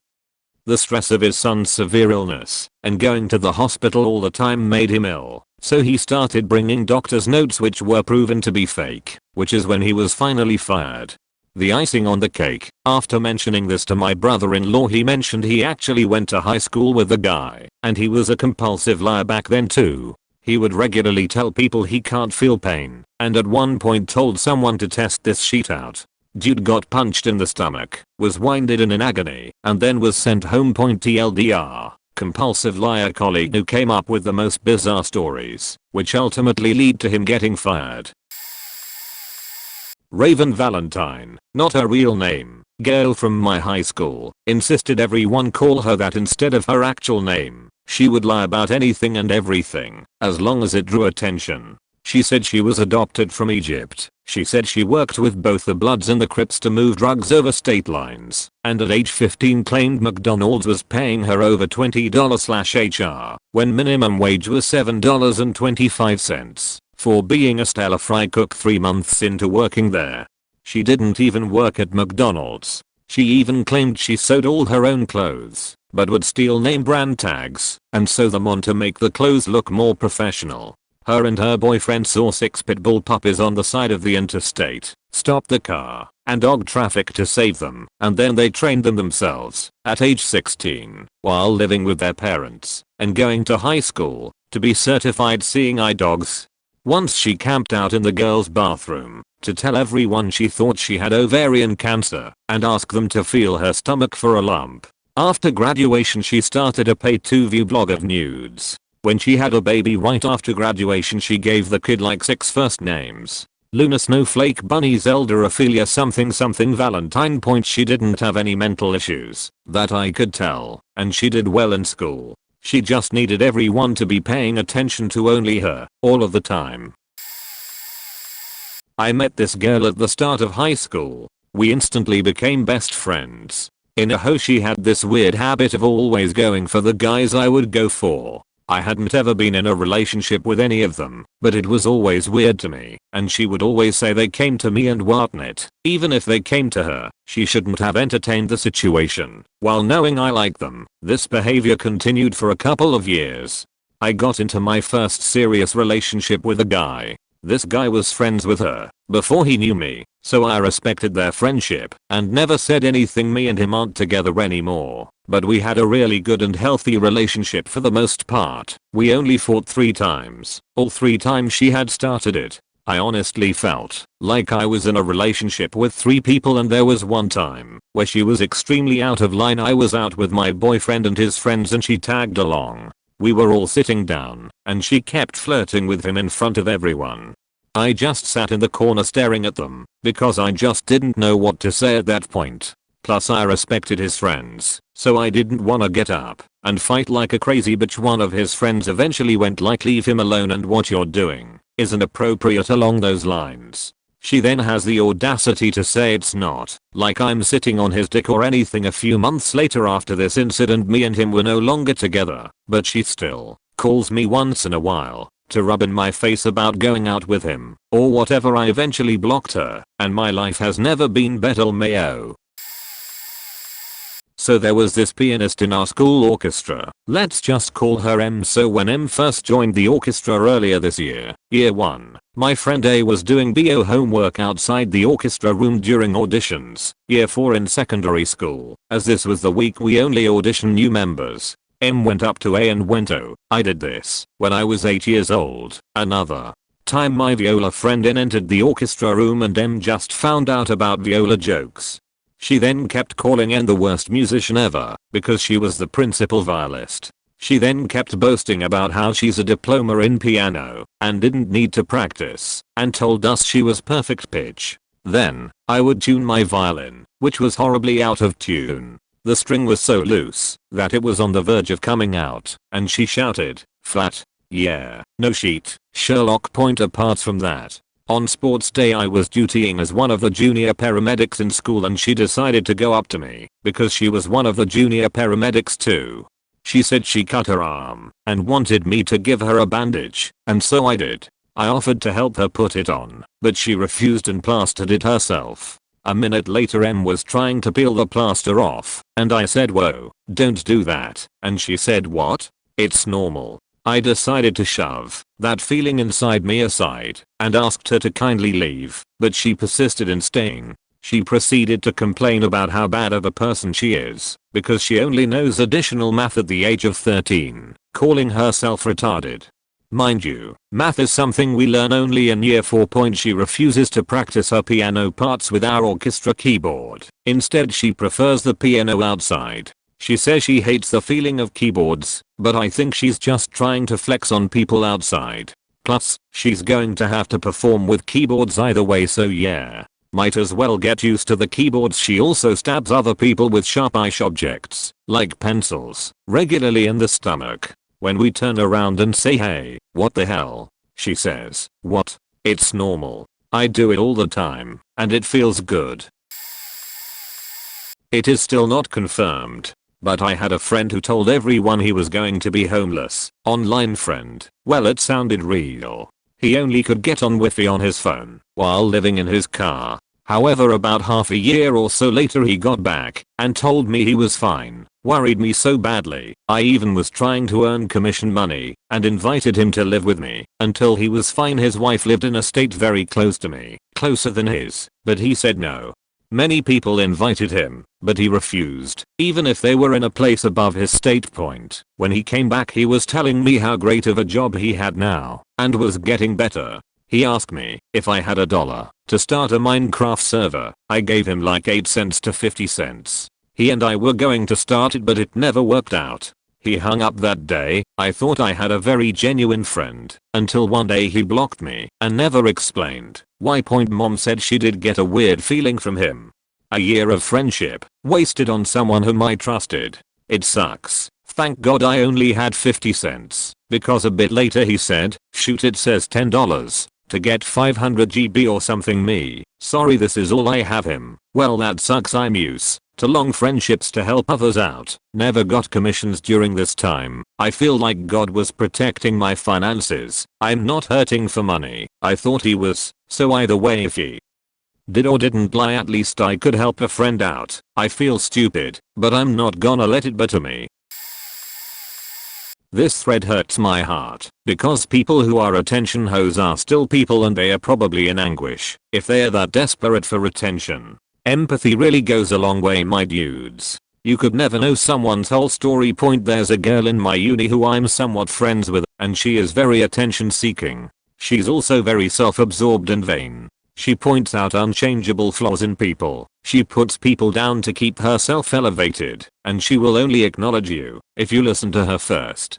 She talks shit about everybody, and she's so scared of being on the bottom of the totem pole that she'll throw everybody under the bus who she thinks is weaker than her.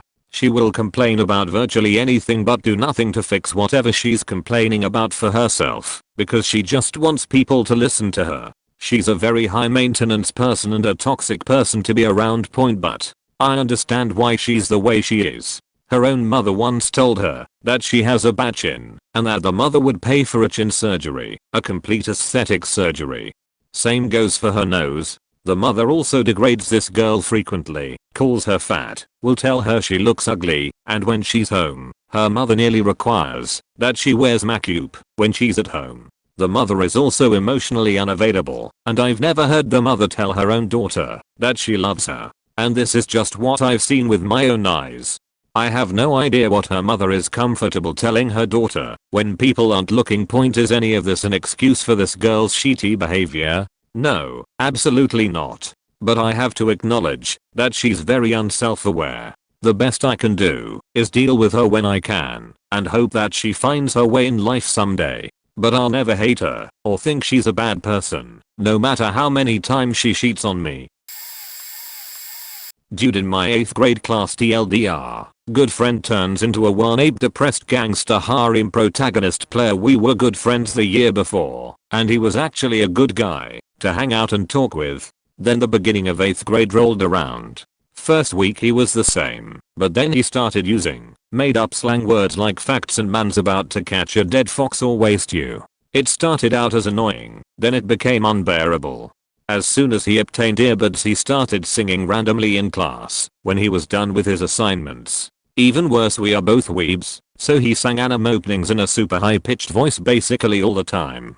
Claimed to have studied for 9 hours straight, then was upset that he only got 80% on the test. I saw through his bullshit, but I didn't bother saying anything. Claimed to be the soul of debates, but lost one in debate club the week after.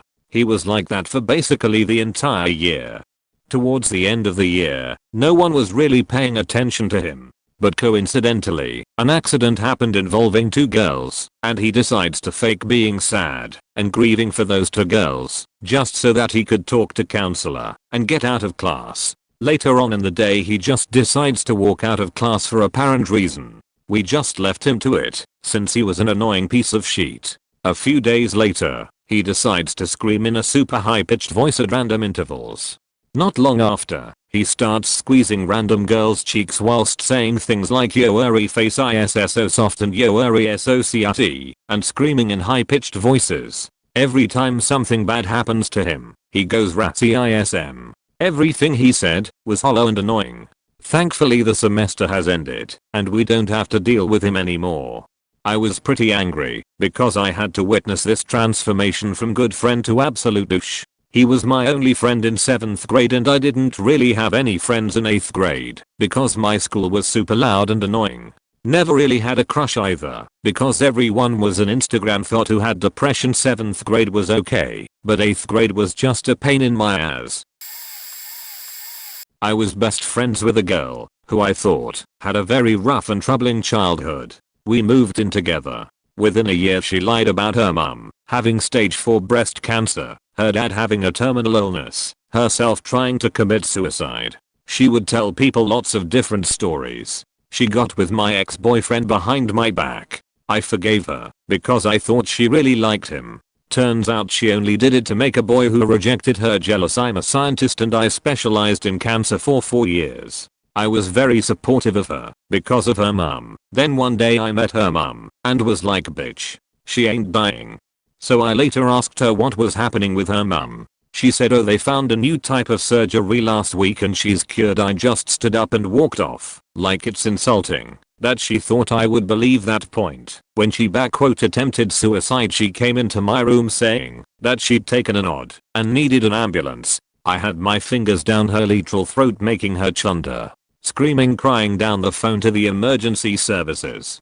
Later in the hospital she told me that the paramedic found 90 paracetamol in her system. Once again I was literally like, fuck you, how do you even 90 tablets, you faking liar. Also she would done irreversible damage to her liver etc. and 100% would be dead. She asked me to open the letter addressed to our house because it was meant to be a summary of what the doctors had said, and she wanted me to give it to her uni to explain absence.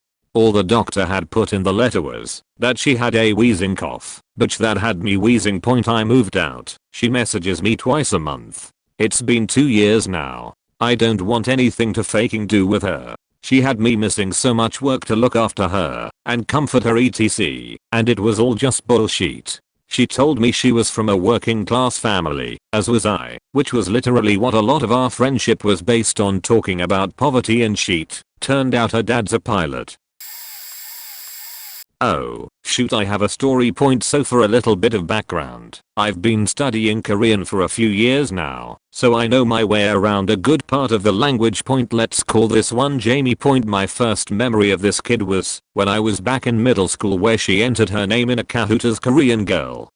I was talking with another friend who was pretty invested in Korean music, and she even said, I think Jamie takes being Korean too far. I hadn't known if she was lying or not, but I remember thinking it was a bit odd that that was what she put as a nickname. Fast forward a couple years, and we end up next to each other in English class. Keep in mind we didn't sit near one another all the class, we just ended up like that for about half of the year. I had gotten to know her a lot better, and we both had bonded over our passion for dancing.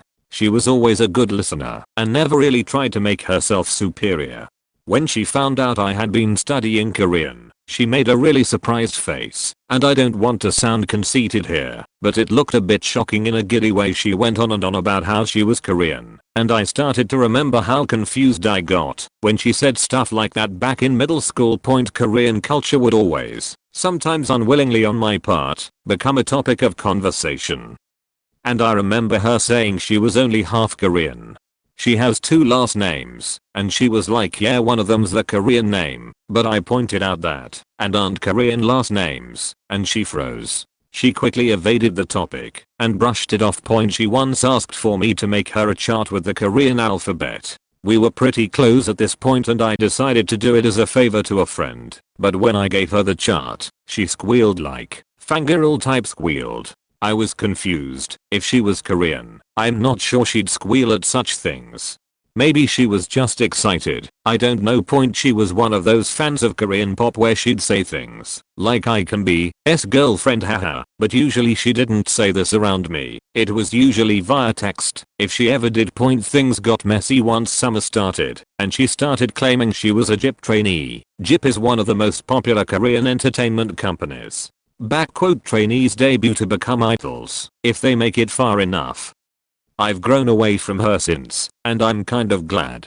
Her friends seem to put her on a pedestal because of her being Korean, being a JYP trainee, etc. If she actually did become a trainee, I hope she's happy and is living her best life, but I'm not sure that's the case, and everyone pretty much knows about it. There are ways she can be a foreign trainee here in America. They offer things like that, such as online courses and evaluations. I'm still in high school, so there will be immature people.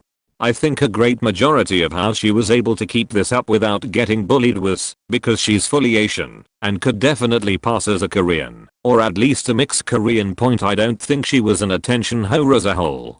She was very kind and welcoming to me. We bonded that year and had a rather stable friendship. I just think that this whole scheme she had going, well, currently has going, is for attention. TLDR, Asian girl claimed she was Korean, fangirled over Korean things, claimed to be a JYP trainee. I once had a friend who took the whole attention hoe thing to another level. She came to visit me to attend the Comic Con near me, and I offered to take her to a local tourist trap for a day before the con started. I planned out a bunch of things to see, since we only had one day there. We ended up seeing less than half the things I wanted to show her, and stayed several hours longer than I had planned. At every location, she would spend ages getting the perfect Snapchat photo. Since Snapchat only allows you to take one photo at a time instead of doing a series and picking the best, this took forever. A few times she asked me to take the photo, which meant she'd give me her phone, climb up onto the rock/rail/whatever pose, I'd take the photo, she'd climb back down, decide she doesn't like it, and repeat. It could easily take 20 to 30 minutes to get one photo. The best part was that she wasn't even really saving these, so once they timed out on her Snapchat, they were gone. I think that happens after 24 hours. The whole visit she was either taking selfies/photos for her Snapchat, or she was telling me about how many likes or reactions or whatever she was getting to them. There wasn't a single moment when one of those two things wasn't happening. I also took photos with a DSLR of the trip because I'm a photographer, and she outright told me at the end that she doesn't care and doesn't want them because she can't post them on Snapchat anyway. One time, she disappeared while taking photos, and we had several people looking for her and nearly called the park rangers. She said she was just going to get photos from the path, and I couldn't follow because of a back injury. After 20 minutes I started searching and yelling for her, and people joined in around the 30-minute mark. We found her after about 40 minutes. She had decided to climb down an icy cliff to get better photos of the river at the bottom without telling anyone. She didn't have cell service without being tethered to me. Yes, she used up all my data too, so we had no way to contact her until she came back up. She actually got mad that we were looking for her, and she yelled at my mom when my mom got upset with her for doing it because it seriously stressed me out. She was also just about the worst house guest ever. practically demanding us to serve her like a queen. Not only that, she was my guest, yet she'd demand my mother do stuff for her. On the last day she was 3 hours late getting ready. Luckily we planned to go to the con before the airport, so she didn't miss her flight and was acting super annoyed with us for reminding her of the time. She ended up taking her bag and throwing it at my mother, who was having coffee, saying this can go in the car now before storming off. My mom looked at me and said, does she expect me to load her stuff into the car? And we had a good laugh about it. Once, I had to argue with her about why she couldn't bring her Tinder hookups to my house. She didn't get it at all. I have way more stories from this girl's visit, but I want to make a big post somewhere, maybe r/entered people or something. I knew a kid who was around 12 or 13 when I stopped talking to him pretty recently. He's a huge hypocrite and makes a big deal out of everything he called NSFW triggering, despite the mods and other members using spoilers and warnings for their dirty jokes. Next thing you know, he's venting and crying about it as well as leaving the server. The kid later on read NSFW as well as 18+ doujinshis. He likes to hide behind his girlfriend and friends, so they have to do all the dirty work. He used to talk shit on a mod from a progressively dying social media app where we met, but is too afraid to confront them. After drama had passed over between him and another kid, he started talking bad about his friend, who was there for him through the whole ordeal.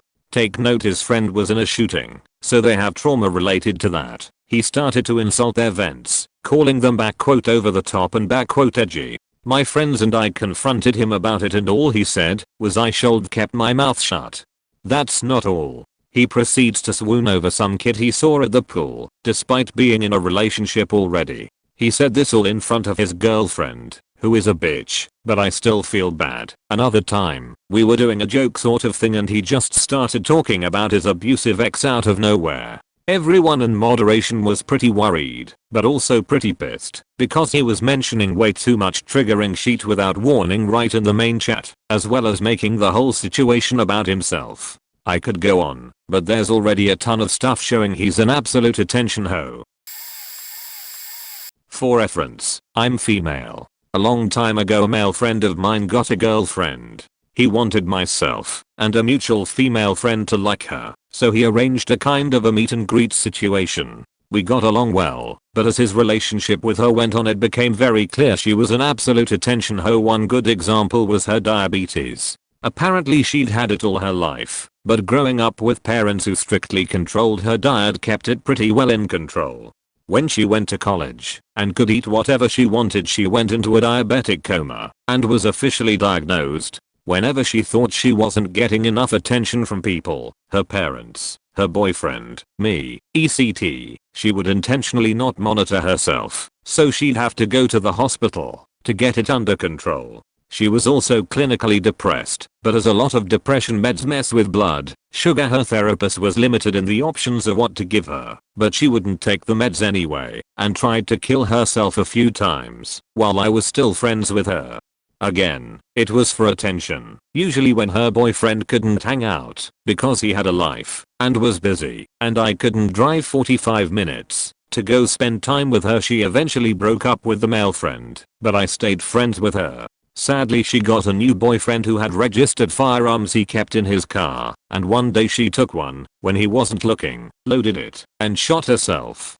The wound wasn't deadly as she just hit herself in the shoulder with a handgun, but she did have to go to the hospital. The boyfriend was arrested because the police were sure he had shot her, and both claiming otherwise was just her protecting an abusive boyfriend. And after that her parents were sick of her antics and kicked her out. I also stopped being her friend at that point because I couldn't take the stress and anxiety of never knowing when she'd end up back in the hospital, and for what? Because she wanted attention.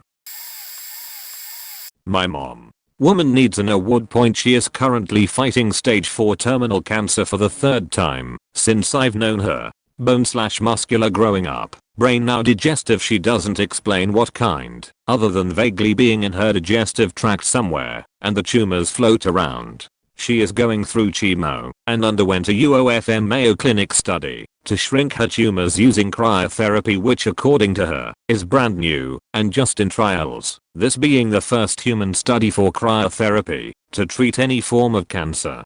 She was having extreme pain several weeks ago and told the doc at the hospital about her terminal cancer. He flat out told her she was not ill. Her labs were fine, there was nothing in her file suggesting cancer, and her imaging showed no tumors. The way she relayed this story to me was that she has such a rare and unusual form of cancer, the doc wasn't qualified to identify her tumors or read her labs, and there would be no record of it because she's being treated in a study that doesn't share patient info outside of the study. Inept doctors.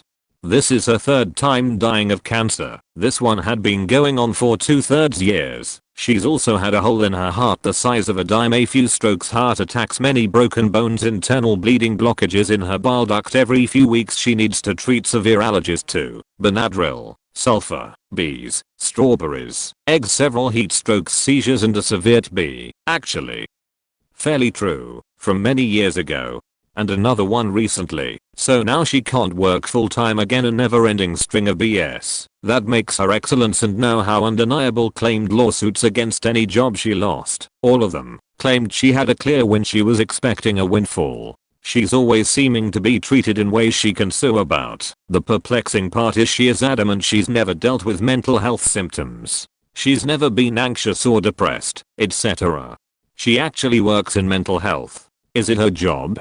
Her mom was huge in the mental health advocacy world. I'm open with my struggles and also work in the field. There is zero shame or stigma, but she won't acknowledge any hardships. She's just fine. Her lies are so outrageous, so constant and make no sense, and deeply undermine the intelligence of her audience, but she has such a killer personality, it takes years and years to recognize this crap.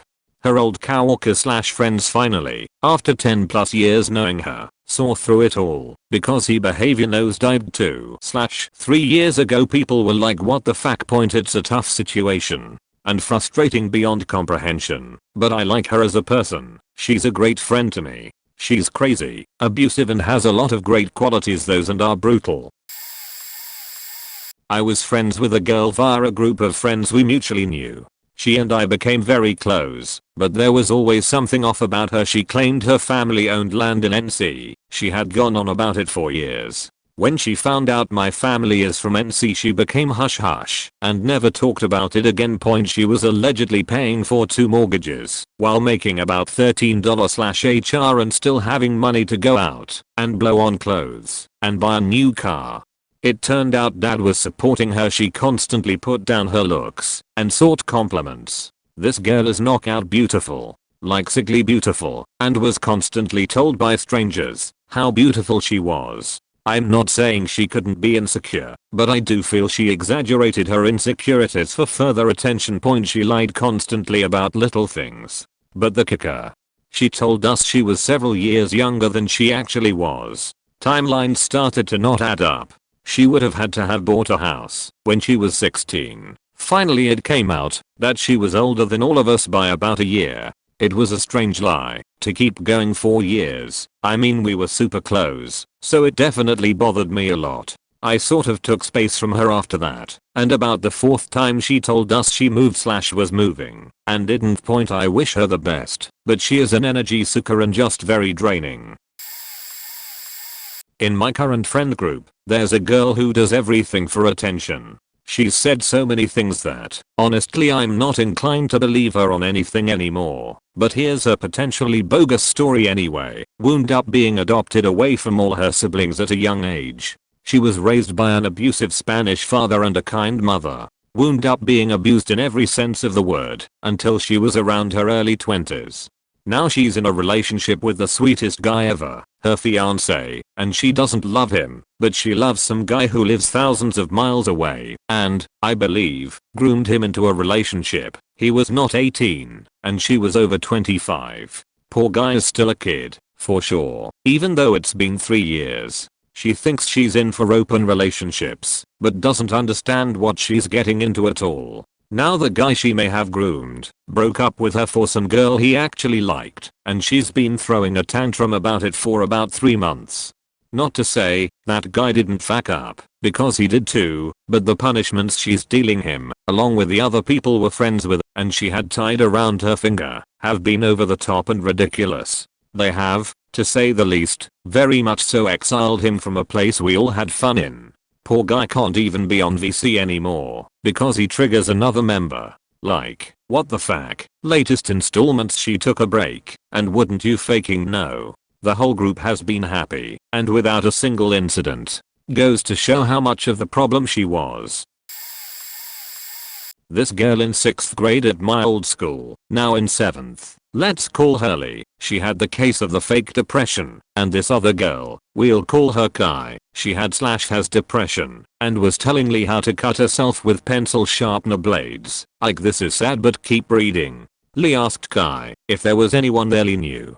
Kai said my name, and Lee said, okay, make sure she doesn't know. I sit behind Kai, and guess what? They were on FaceTime. I listened to the entire conversation, because Lee was very mean to me. Then Lee asked Kai how to cut herself. Kai taught her, and I kid you not, Lee said, why are you telling me this, when she asked. If you're interested in the phone conversation, here it is. Lee, hey Kai, hi Lee, is there anyone there? Kai, just insert my name. Lee, okay, don't tell her. So how do you cut yourself? Kai, explaining how to do it. Lee, why are you telling me this? Kai, you asked. Lee, okay, whatever, thanks. Bye Kai. Bye. I know depression is a sensitive topic, but Lee was very toxic. She was rude to me and most of my friends. She has divorced parents, but she got to live with her mom, who she wanted to live with, and was extremely wealthy. She wasn't bullied either, but she bullied other kids. She was just cutting herself to make it known to everyone that she wanted more attention. I have very bad anxiety at a young age and I'm still clean, but have thought about it a lot. I also have divorced parents and wasn't able to choose, and I can't live with my desired parent. I'm sorry this was so long, but thanks for reading. Girl I went to school with and was, I thought, actually good friends with. Lots of little things when we just met. My uncle has his own phone store. I can get blah blah blah because he promised me, and others along the lines of bragging about stuff, but never having anything to show for it.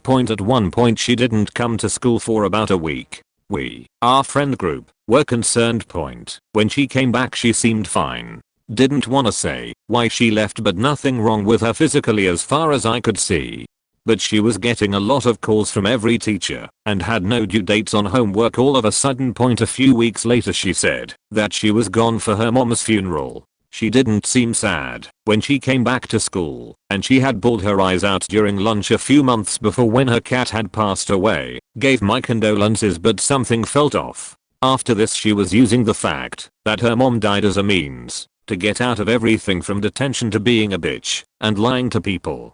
And we didn't say anything really. Anyways, friendship didn't last after graduating grade 8. The reason? After the ceremony at the school there was a dance. A lot of parents showed up, including her dad with her stepmom, and her mom with all her siblings. When I was introduced to her I very politely chatted with her for a moment, then went to see my friends. When this girl walked away I told the rest of my friends I had met her mom. They asked if I meant her stepmom. I said, oh, I met her too. Two of my friends then went to investigate. About 20 minutes later they came back.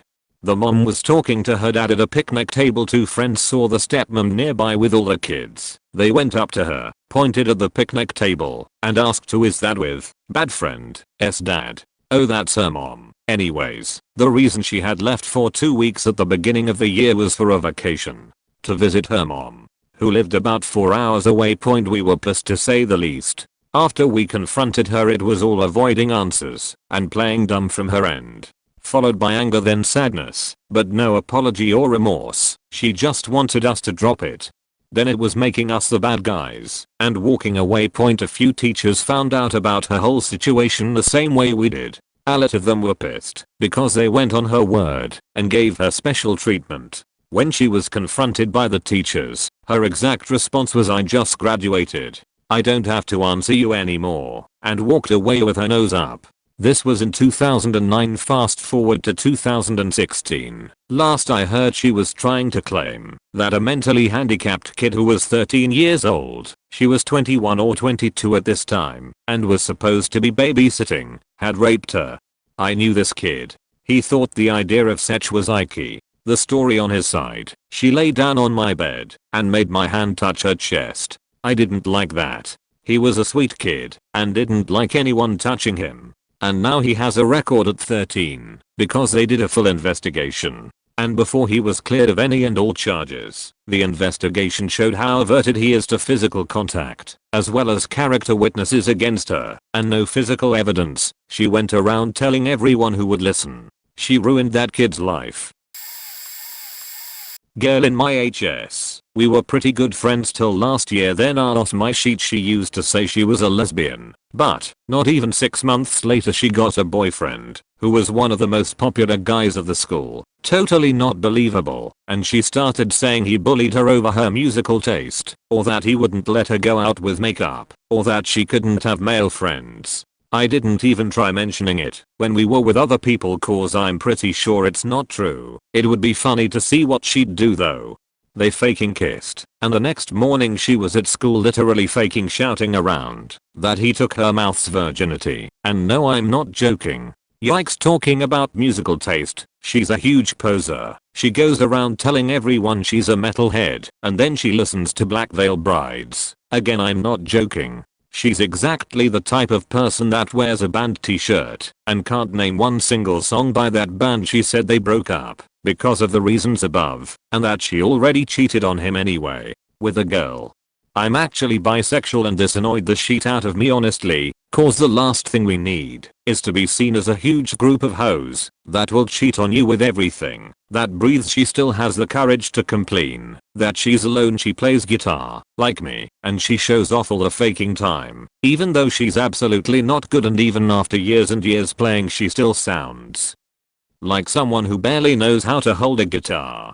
I think she never learned to play one single song, but whenever I told her, hey, I learned this song, she'd go like, oh I know it, it's super easy, and proceeded to send me a video of her playing like 4-note that vaguely sounded like it she also sings. And yeah, she's not good, but I'm not saying you have to be good. She's just super annoying because she will literally start singing randomly in public. She's super obnoxious and loud, and I'm very shy and absolutely hate to have attention on me, and literally found myself begging for her to stop yelling a couple times. Once or twice she faked going to the hospital for a nervous breakdown. I think she'll literally post just pictures of herself on Instagram in slutty poses, then say she's ugly and no one likes her. She always posts photos of her smoking and drinking. I saw her drinking a faking beer once, and I swear she nearly threw up halfway through it. We were good friends and I used to just casually help her with a subject she was not good at, but then she started calling me just for school to the point I basically became a private teacher, but obviously not paid. She always talks about herself. Whatever you have to say about you, she has something more interesting. Whatever you can do, she can do it better. Whatever you manage to do, she did it too. She's just generally annoying at this point honestly. When I was in 7th grade there was this annoying kid in my class who was literally the biggest crib you can imagine. I was new to the school that year, so I heard a lot of stuff about him. How the year before, if you didn't say hi to him, he'd start hitting you, then run to the principal and say you were hitting him. So anyways, me, my cousin, and one of our friends are walking to our lockers after class. Lockers were decided by last names, so ours were all pretty close, and this kid walks up behind me and pushes me into a wall really hard. My cousin and friend turn around and he tries to tackle my cousin, who pushes him toward my friend, who pushes him towards me, who pushes him into a locker, where he falls on the floor and refuses to get up, screaming at us the whole time about how he hates us and he's going to murder us that night. My parents, my friend's parents, and my cousin's parents each get a call from the kid's dad about how we've been bullying him all year and telling him to kill himself. Before this there had only been one incident where the kid tried to steal my drink at lunch that I had paid for. So I grabbed him by the hair, pulled his head back, and punched him in the throat. On the first day of July he made several Instagram posts about how the next day was his grandmother's funeral, and he was very sad, even though he made the same post a year ago. He also always brags about how many Xboxes, PS4s, gaming computers, iPads, and phones he has, even though it's been confirmed by his friends that he has none of this stuff. He also called me an attention hoe because I was in a severe accident where I almost lost my hand and was in the hospital for 2 days. I knew a girl in high school who was a pathological liar. I'll call her C. We had a mutual friend I'll call A. One example of her attention-seeking behavior was the time she cut herself across the face and came to school with a story about how she somehow burned herself on the face while taking something out of the oven. There were a couple of thin surface level marks that looked like razor scratches across her cheek/brow area, obviously self-inflicted and definitely not burn marks. C later admitted the truth to A. She also lied at one point about having had childhood leukemia and told A that she was being sexually abused by a family member, while her little sister denied anything of the sort when asked. I hate that. I doubt her, and I know the sister's denial doesn't necessarily mean it didn't happen, but the shitty thing is this girl lied so much, both about totally pointless benign things and serious issues, that it became impossible for me and her friends to take anything she said at face value. I also believe that she told A this story because A was sexually abused growing up, and I think she either wanted to have something in common with her or to one-up her. I can't know for sure.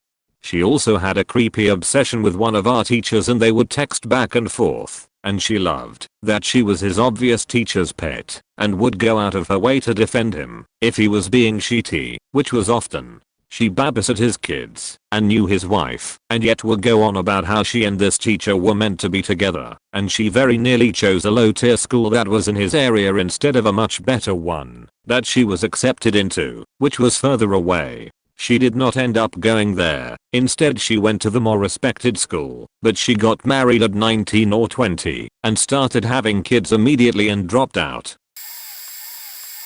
There's a woman who's a pretty popular Twitch Let's Play streamer in my country, won't say names, and our siblings are friends, so we vaguely know each other too. She is such a self-absorbed person, it's unbelievable. I mean, when she does her streams of course everyone is just there for her, and she has to entertain the whole crowd on her own, but she is like that when the camera is off too. Whenever a conversation isn't about her, or about something she can't dominate the conversation with, she's just going to interrupt and change the topic. If you sit in a group of 20 people then she'll make sure it's gonna end with everyone listening to her.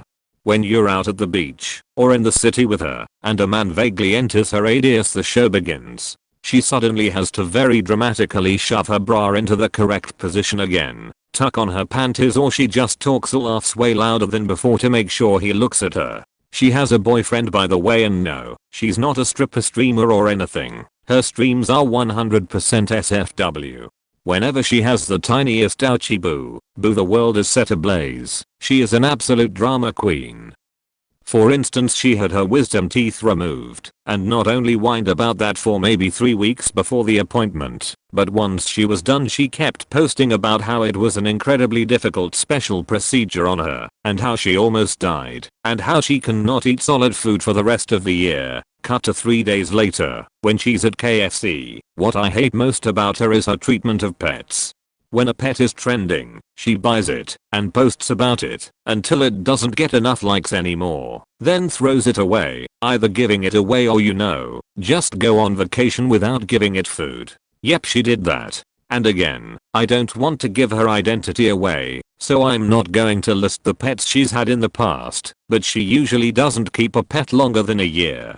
Her last pet was a dog breed that's very popular online. Such fluff. Very Japanese. Many wow. Just as an example. She still has the Instagram account for the dog, but the dog itself is gone. Got too annoying. She is a despicable human in my opinion, but she has a lot of fans, and is very beloved online. When it's her birthday or Christmas there's hundreds of presents from fans piling up at her door. She really made me reevaluate being a fan of some online persona, and treating them like a perfect deity, because you never know what those people are like in the real world. My friends and I were just hanging out at a lake near a buddy's house smoking some devil's lettuce, joking, and just having a great lazy summer afternoon. One of our buddies showed up late, and he brought a friend with him. I never learned his name, so to this day we refer to him as Dingalinkaws. That was always our go-to name for a ridiculous person. In the span of maybe 30 minutes, Dingaling claimed he was born in Thailand, Singapore, China, Laos, Hong Kong and Malaysia. His dad owns and runs the factory that makes Samsung phones, iPhones, HTC phones, and owns a majority of Dell computers.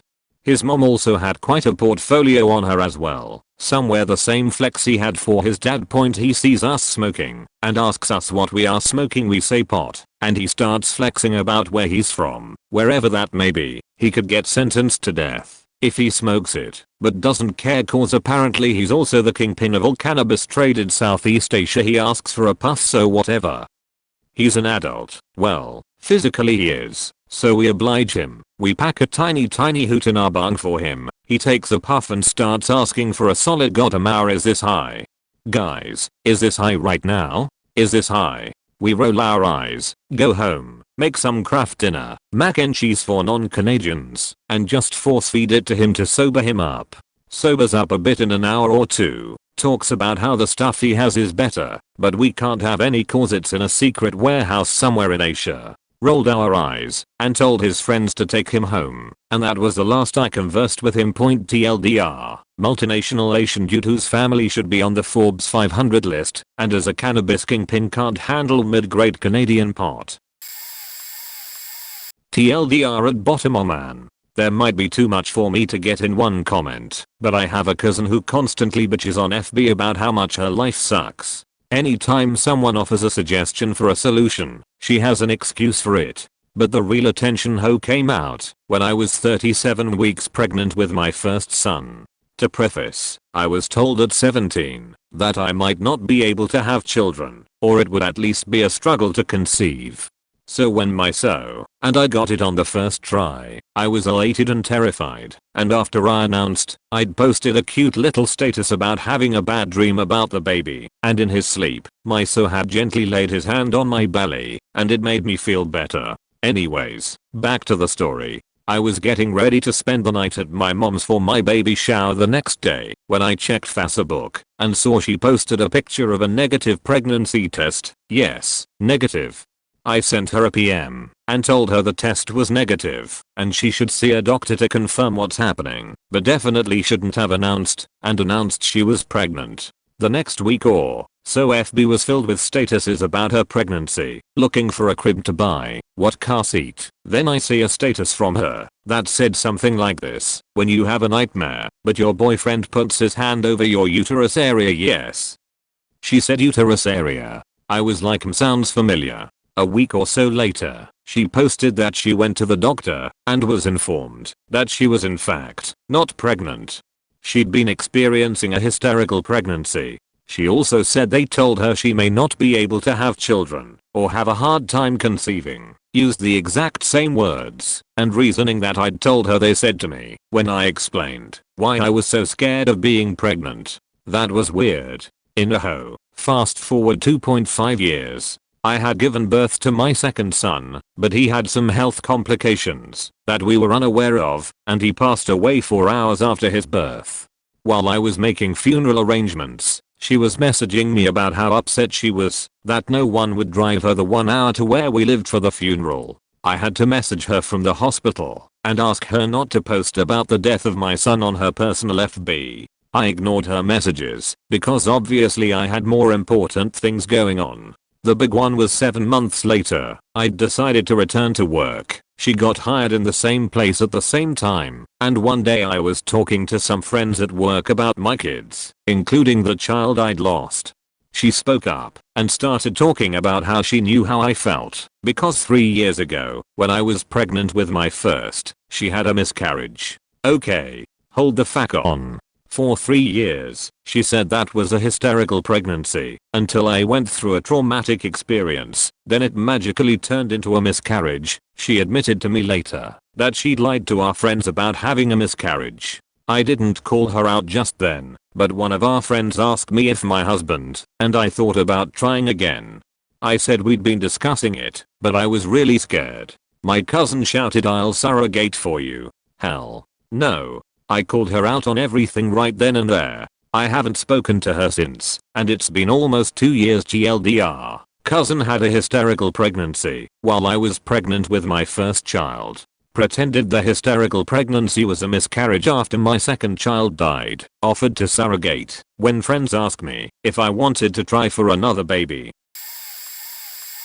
Just broke up, for lack of a better word, with my friend of 3 years because of her attention seeking behavior this week. She's got a rough past: abusive BO parents, mentally abusive adoptive parents, abusive relationships. At first I felt bad for her, and my husband and I would try to help fill in the gaps for her family wise, because she was always saying how sad she was, that she was always alone. We traveled from upstate New York to Virginia to help her move back after her abusive boyfriend had taken it one step too far for her, and she finally said enough. We were always doing little things for her. My husband would help her fix her car as much as possible, and any time she was in a new relationship that didn't work out, I would be there to pick up the pieces. Throughout the friendship, her adoptive mother was sick with brain cancer and eventually passed away. Once that happened, she went downhill so fast. Her behavior became even more erratic and negative. She began cutting. I tried to be there for her, but struggled with my own depression and mental health. I even spent 12+ hours missing time from work to sit with her at the hospital when she said she felt like she was going to kill herself. The past 2 years my husband and I were trying for a baby. We didn't think it would ever happen because I have PCOS and never get my period, so I never know when I'm ovulating. Well, 3 weeks ago I found out I was pregnant, and you would have thought I shot her damn dog. After everything we've done for her, she couldn't take even a few hours to be happy for us without immediately jumping to the conclusion we will never see each other again. I was floored. Her reasoning was that her dog, which doesn't do well with toddler-aged children, meant that we would never be able to bring the baby over to her place to visit. She also said that, since we never invite her over anymore, because our house is a mess from struggling with depression since her suicide threat, she knows we would never see each other. I was so hurt that she would make the happiest time of my life about her after that initial comment, and me telling her how upset I was, she half-assed apologized, and we tried to mend our friendship.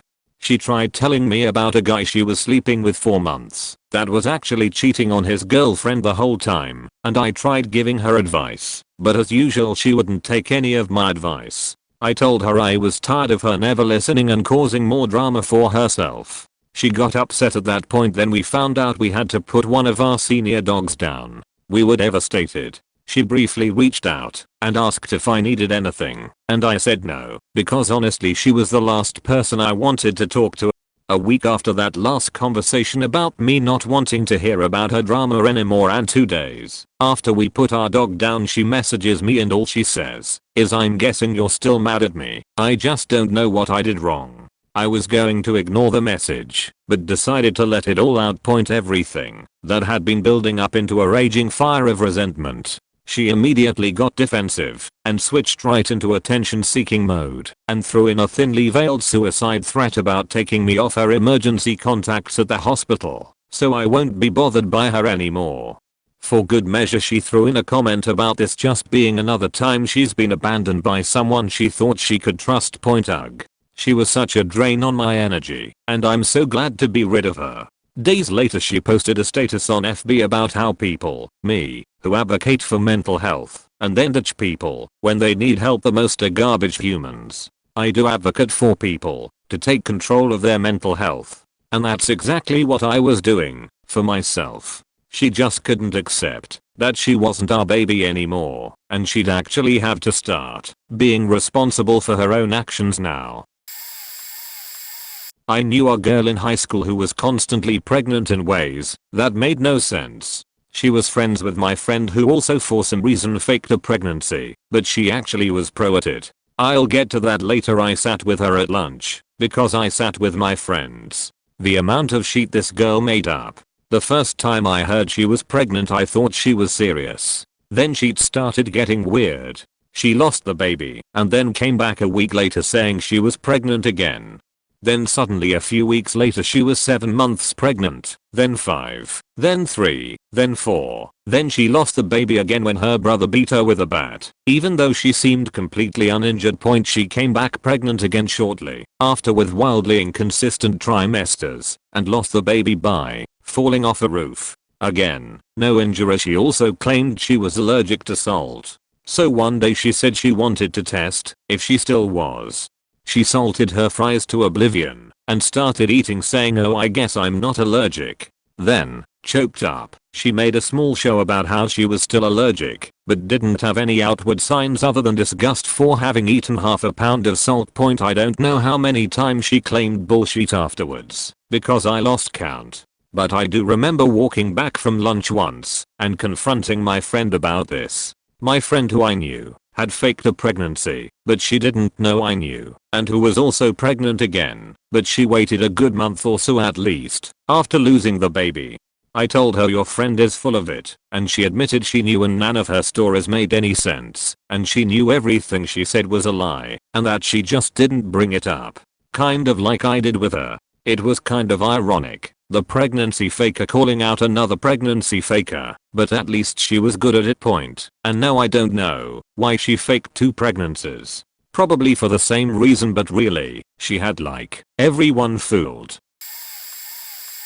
My best friend from 4th grade till around the time we graduated high school, let's call her Karen, was a complete pathological liar and attention hoe. Whether it was lying about random internet celebrities that she hooked up with, or simple things like lying about buying me a birthday present and then saying she lost it, which she then made me search through the house with her to find, only to be told by her brother that she never bought me shit.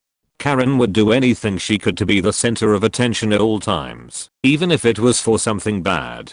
The worst story I can think of is when she told everyone at school that her dad was beating her severely. I knew her dad and her family very well, and I was with her almost every day, so I knew for a fact that this wasn't true. Somehow the news got back to her parents, and instead of confessing, she blamed it on me and told them that I was the one who spread these rumors.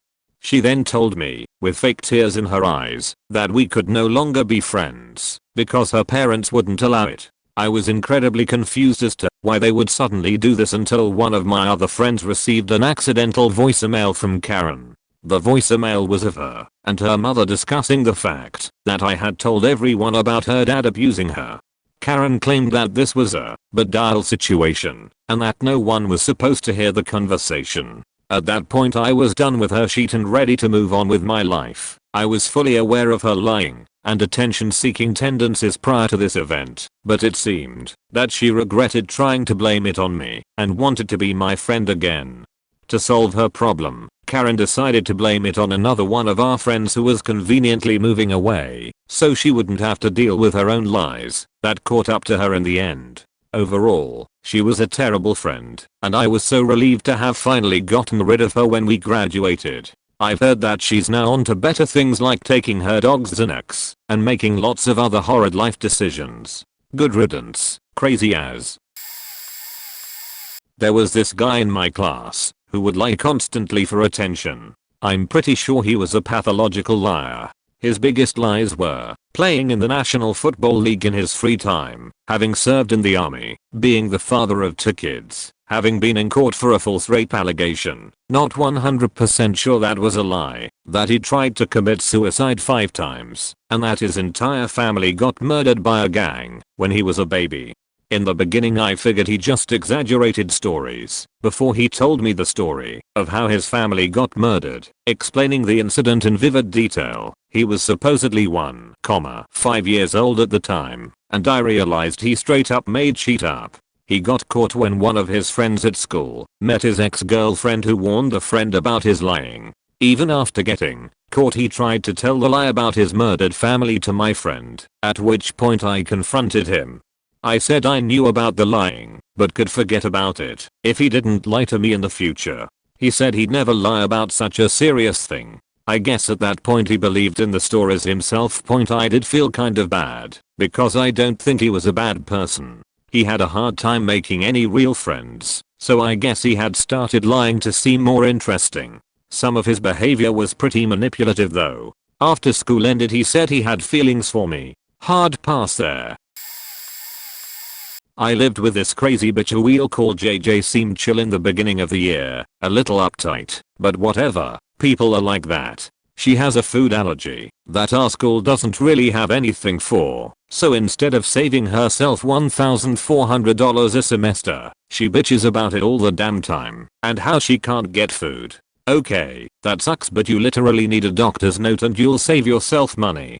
A doctor's note wouldn't be that hard for Jay to get, because once a month, she flies home, about a 45-minute flight, for a treatment that I, who has the same illness as her, know is just bullshit. Once classes start, Jay starts bitching about how she has to write papers. You're in college, yeah, you have to write papers, and how nobody in her group does anything and are, of course, against her. She ate something containing her allergen, and apparently spent the day throwing up in our bathroom, then came out and shouted about how the people who sold the food lied. This is all just the beginning.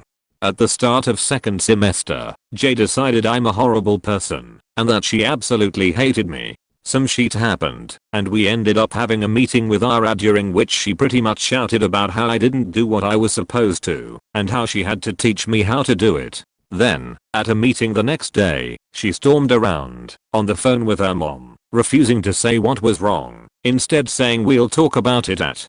Well, at our third meeting, she attacked me for being a bitch, went into hysterics at the idea of having to sign anything that said she had some responsibility, and literally said she wouldn't stay at our school if I didn't move. So I moved BC. That sheet was toxic. I came back for something, and she's written on her door that she was the happiest she'd been all year. So wherever you are, Jay, I hope you're faking miserable. TLDR. Thought roommate was just uptight. Instead she used her allergy/illness to get attention, and was convinced everyone, including me, was against her. I ended up moving. My sister. She convinced my mother to force me to pay over $500 for her online degree back in 2005. I found out it was an associate degree in general studies. So, basically an overglorified HS diploma. But all throughout HS she would wear pounds of makeup. She wore so much you could smell it on her. She would steal my bras just to stuff them, so it would look like she had more than her itty bitty bee stings. Then, when her husband decided to stop allowing her to spend every single penny he earned on junk, she decided to join the Air Force, because she felt oh so poor now. When she then cheated on her husband with so many men, when he found out, he hung himself, because he felt it was his fault she cheated, again. Even though she had 5+ guys on the side, she shows back up acting all weepy. I saw her facade slip a few times. She would have the biggest smile on her face when she thought no one was looking, and right after the funeral she went and got a giant rib tattoo honoring her husband. She started dating nearly right away and got remarried within 14 months of her husband's suicide. She bought a huge truck and a shitty rundown house with the insurance money. My dad was a construction engineer in the army, so guess who has been fixing her house for her, all free of charge of course. Oh lord. I knew a girl in high school who was a year younger than me and would just compulsively lie about anything and everything, along with pretending to be afraid to have people look at her all the time. She told everyone she was color blind. There's no way to tell if she really was, except there were at least 5 times when she commented on the color of something that was supposedly out of range of what she could see. She never caught herself saying these things. We were friends for a bit. I joked with her about how I was in an accident, because that's what you do when you're in high school. She told me she had a failed abortion. I was very surprised, as her parents did not seem like the pro-choice type. I went over to her house a few weeks later, and she made an abortion joke in front of her mom. Mom freaked out. Told her to never say anything like that again. There were a few other times when she told me something, and I believed her, and then when talking to my other friends about the situation, their stories were totally different from hers. She would exaggerate and make things up just for drama's sake. The worst part, though, whenever we had parties, she would hide under the dining room table and refuse to come out. This was so nobody would look at her. Instead, she had everyone looking at her and wondering what the fuck was wrong with her. P.S. She broke up with her boyfriend, one of the best kids I've ever met, for his deadbeat, asshole best friend. She told everyone different stories as to why she broke up with him, said she wasn't gonna date his friend, and started dating him a week later. God, I hate her. A new gal that could not appreciate herself without getting stuffed with a dick. We'd be hanging out, all's well, a few drinks, and before you'd know it, she'd be on the phone trying to have someone come over to pound her. Literally, in the middle of a hangout point one night, she wants me to come over, cook some good food, and get a little drunk. Said I could sleep on her couch to avoid driving drunk. Great, I think. Halfway through the night she calls a few guys to come over. Mind you, I'm happily married. So after watching her toss herself at one guy for the rest of the evening, they retire to her bedroom. Other dudes leave.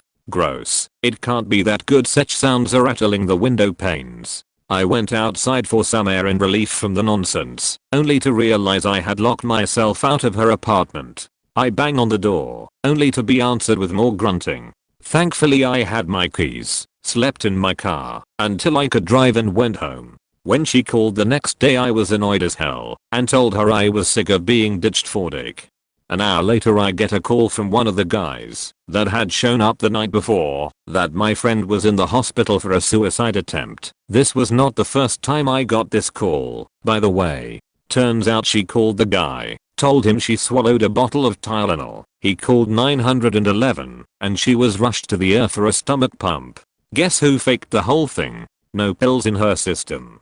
So her parents get a $3,000 hospital bill. She had to beg them to bail her out because she had no money for another suicide scare, and she got her 24 hours of attention. That's just one example. Temper tantrums, manipulation, extreme verbal abuse, late night texts about how horrible a human I'm for not taking care of her. Mind you, we are well into our 30s. I had to remind her on more than one occasion I was not her mother. I eventually ghosted her, and she tells mutual friends she has no idea why. Went to school with two girls who were the epitome of attention hoe. One always wore way too much makeup and would say random things that didn't have any tie to what was being said to try and turn the topic to herself. The more you would ignore it, the worse it would get. She would sit with my group of friends sometimes at lunch, and her and a friend of mine liked the same guy. The attention hoe kept talking about how she was texting this same guy all the previous night and how he was pretty boring, but she was gonna keep talking to him because she likes being called pretty. She came out with a CD last November and has posted about it over 100 times on Facebook alone, not trying to promote it, just bragging about it. I don't follow her on other social media, but I can only imagine it gets worse. Then her friend will break out into song randomly at the top of her lungs, or join in with harmonies when someone else is performing, me being one of those people she's intruded on. She prides herself on being a goody two-shoes church girl, but is a massive flirt, and it doesn't matter if he's in a relationship or not. I enjoy flirting, but not to the point where I'll get up on the side of a public pool during recreational time at a provincial championship to dance for boys from a competing school.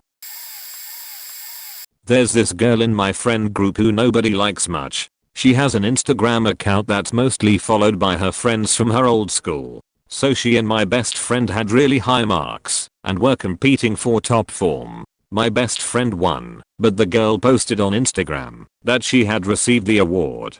Apparently she didn't realize that multiple people from our school who knew she hadn't received the award were following her.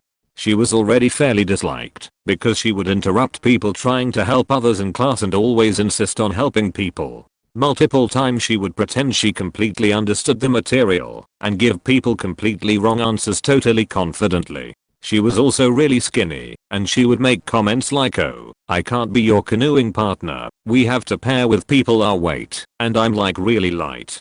Why don't you find someone more your weight? Stuff like that. Also interrupting people's stories to talk about her own life, talking about cool things she did over the weekend which were clearly fake, and making random rude comments about other people.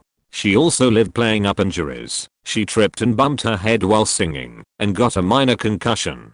She was told she was okay to go back to school after 2 weeks and continue her normal schedule, but she would take tests and see how she did, and she would insist that the mark not be counted if she did poorly because her concussion had affected it. This continued for 3 months. She ended up getting a bunch of brain scans or whatever, but she turned out to be absolutely fine. She didn't show up to play rehearsals during that time until 2 weeks before the school play, when she tried to get her role back. She knew none of her lines. She wasn't allowed, fortunately, which was really good, since a way better actor replaced her. There are these 2 guys at the frat I'm part of who do anything for attention point. As soon as they get in the room, everybody just sighs and rolls their eyes and think, here we go again. Things they do: order shots and scream shots, then order it. I was behind the bar. I pour them a couple of shots, and as soon as they try to reach for them I say, you gotta pay for those, you know that right? Then act all surprised, like they get free drinks all the time, and tell everybody how stupid I'm for not giving them free drinks. Nobody gives them free drinks. Get behind the DJ booth, put on stupid annoying music which everybody complains about. They will proceed into dancing on the floor and kick everybody off it because they are dancing to good music. Point: every time I say something in the group chat they just have to comment something nasty about me. Oh yeah. They don't like me. Whereas one time one of them just plainly told me nobody liked me, and I caused everybody to leave as soon as I was in the building. Quickly recovered by half of the people of the frat who don't like them either, by saying they enjoy it. When I'm bartender, I volunteer for this, by the way, because I like being a bartender and it's hard to get volunteers. Luckily they quickly shut up except for 1 or 2 people who looked up to them somehow, who then would say I was annoying and they weren't. Point: sit next to you, close by, like really close to you, and put their arm around you. And as soon as you tell them to fuck off they look surprised because why won't they be able to touch you? Well, because it annoys the crap out of me when you're drunk as fuck and try to tell me a story that makes no sense. Point: act like they run the place when new people are around who then think they actually do run the place, but in fact everybody just gets annoyed. Problem is that they have a lot of support from other people who are friends with them, and where they are able to not act like assholes, I suppose. Well, that's it folks. One girl was a high schooler's attempt to be high school emo. She would wear the wolf tail, choker, the whole getup. She was using and cheating on 2 of my friends. Of course the whole friend group let those 2 boys know, and she flipped out. I was blamed, since I was the person to point it out. Originally point right before the sats. We all sat in the cafeteria with some weird lunch schedule. The topic was brought up as one of the boys was there, distraught from the situation. I simply said, she can be a good person, but she made a mistake. She can grow from this. It was something along those lines, but calling out the mistake was a trigger. She was sitting at another table, but walked over to join as I said something. Not that her company was wanted for the poor boy. She started screeching, I know I'm a bad person, but stop telling people, and she scurried off. By scurried off, I mean she plopped herself facing us at the next table. She formed crocodile tears and laid her head onto the table. Occasionally, she would look up to make sure we were paying attention. When we weren't, she'd move spots or start wailing to get our attention. Point: the next day, I did go to apologize because I just wanted her to stop treating us all like enemies. When I talked to her and even showed her some poetry, I was part of a sensitive group lol that I made, she pulled up her arm to reveal self-harm. It broke my heart considering I have had self-harm issues for years. But the difference between her and me was our response to our actions. She started screaming again, you did this to me. You made me cut. You hurt me. At this time, I profusely apologize. Even if I knew it wasn't me who actually or physically did that, I just figured she had so many mental health issues that I really did not want someone to kill themselves. Point: at least I knew it would not be my fault if it happened, and that she could only help herself at that point. Oh boy, I got one. So one of my roommates during my freshman year of college used to tell some of the strangest lies I've ever heard. My friends and I recently compiled a list of the highlights of his tall tales. He has synthetic blood that was implanted in him as a baby that makes him menstruate every month, which can only be alleviated by chocolate. This blood makes it so he can't drink much alcohol, and he had to sign a contract with the government where he couldn't vote until he was 21 because he worked security for them.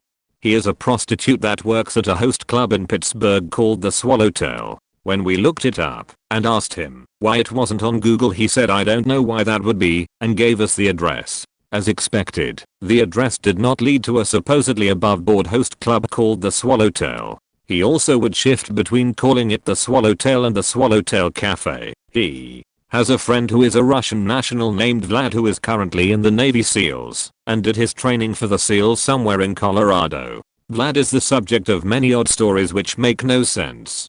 He speaks fluent Japanese and Korean. When asked to speak the phrase "this food is blue" in Japanese, he proceeded to say thank you, assuming nobody else would know the difference, or, in my case, had watched any amount of anime to know how to say thank you in Japanese. Claimed his father works in cybersecurity and hacked into our college information system to get information on all of us to make sure we weren't criminals. Claimed to be a victim of mass stabbing at a school near Pittsburgh, one which actually happened, but I don't know the name. We have since verified he was not involved in this incident, as he went to an entirely different school at the time. This is just a few of the really funny ones. He would also just give out blatantly false information that could be debunked with one Google search. My favorite of these was him claiming the shoe brand Adidas came from Spain because Adidas was Spanish for shoes. I used to be friends with this girl who pretended to have depression, anxiety, BPD, bipolar, and pretty much anything else she could come up with. Never professionally diagnosed, and her parents always just let her be alone and never showed any signs. When I wouldn't answer her or couldn't hang out, she would threaten to kill herself or pretend to have an episode or anxiety attack, so I would reply. I was in my early teens at the time, scared me shitless, and took a huge toll on me. The last time I spoke to her, she had spent the night at my house and casually showed me cuts on her arms and told me when she would do that. I stayed up all night that night. I was scared and didn't know what to do. Her ex-boyfriend at the time told me a few months later she had sent him images of them and wrote "you made me do this" and spammed him until he was forced to block her. I had been friends with her since 2nd grade, so it was a total 180 on how I was used to life both in and out of school. I was professionally diagnosed with moderate severe depression and anxiety, now medicated. A few months ago, after years of going untreated, being with her had made me doubt that I had what she said she did. It took a lot of time to move on from that, and it was difficult for me to not think friends were using me because of how she treated me for so long. I still have issues making friends and knowing my worth, but I'm extremely relieved it could be much worse. A girl I met freshman year who I still know today in our senior year. She was cool when I first met her, but the stories she constantly told everyone seemed way too fake, and the amount of time she cried from her injuries were too much. Claiming in 7th grade she got pregnant twice and had a miscarriage. Always crying and having asthma attacks and panic attacks during band practice. Claiming to be bipolar, have scoliosis, being on the spectrum etc etc.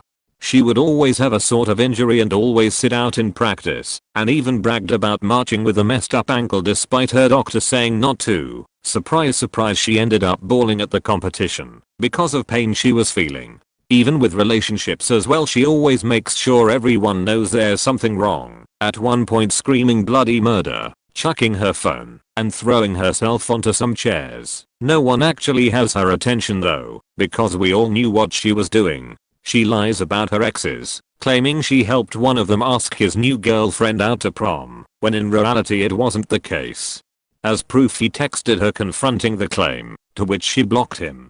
She always made this entire story sophomore year about her childhood best friend she's known since she was 2.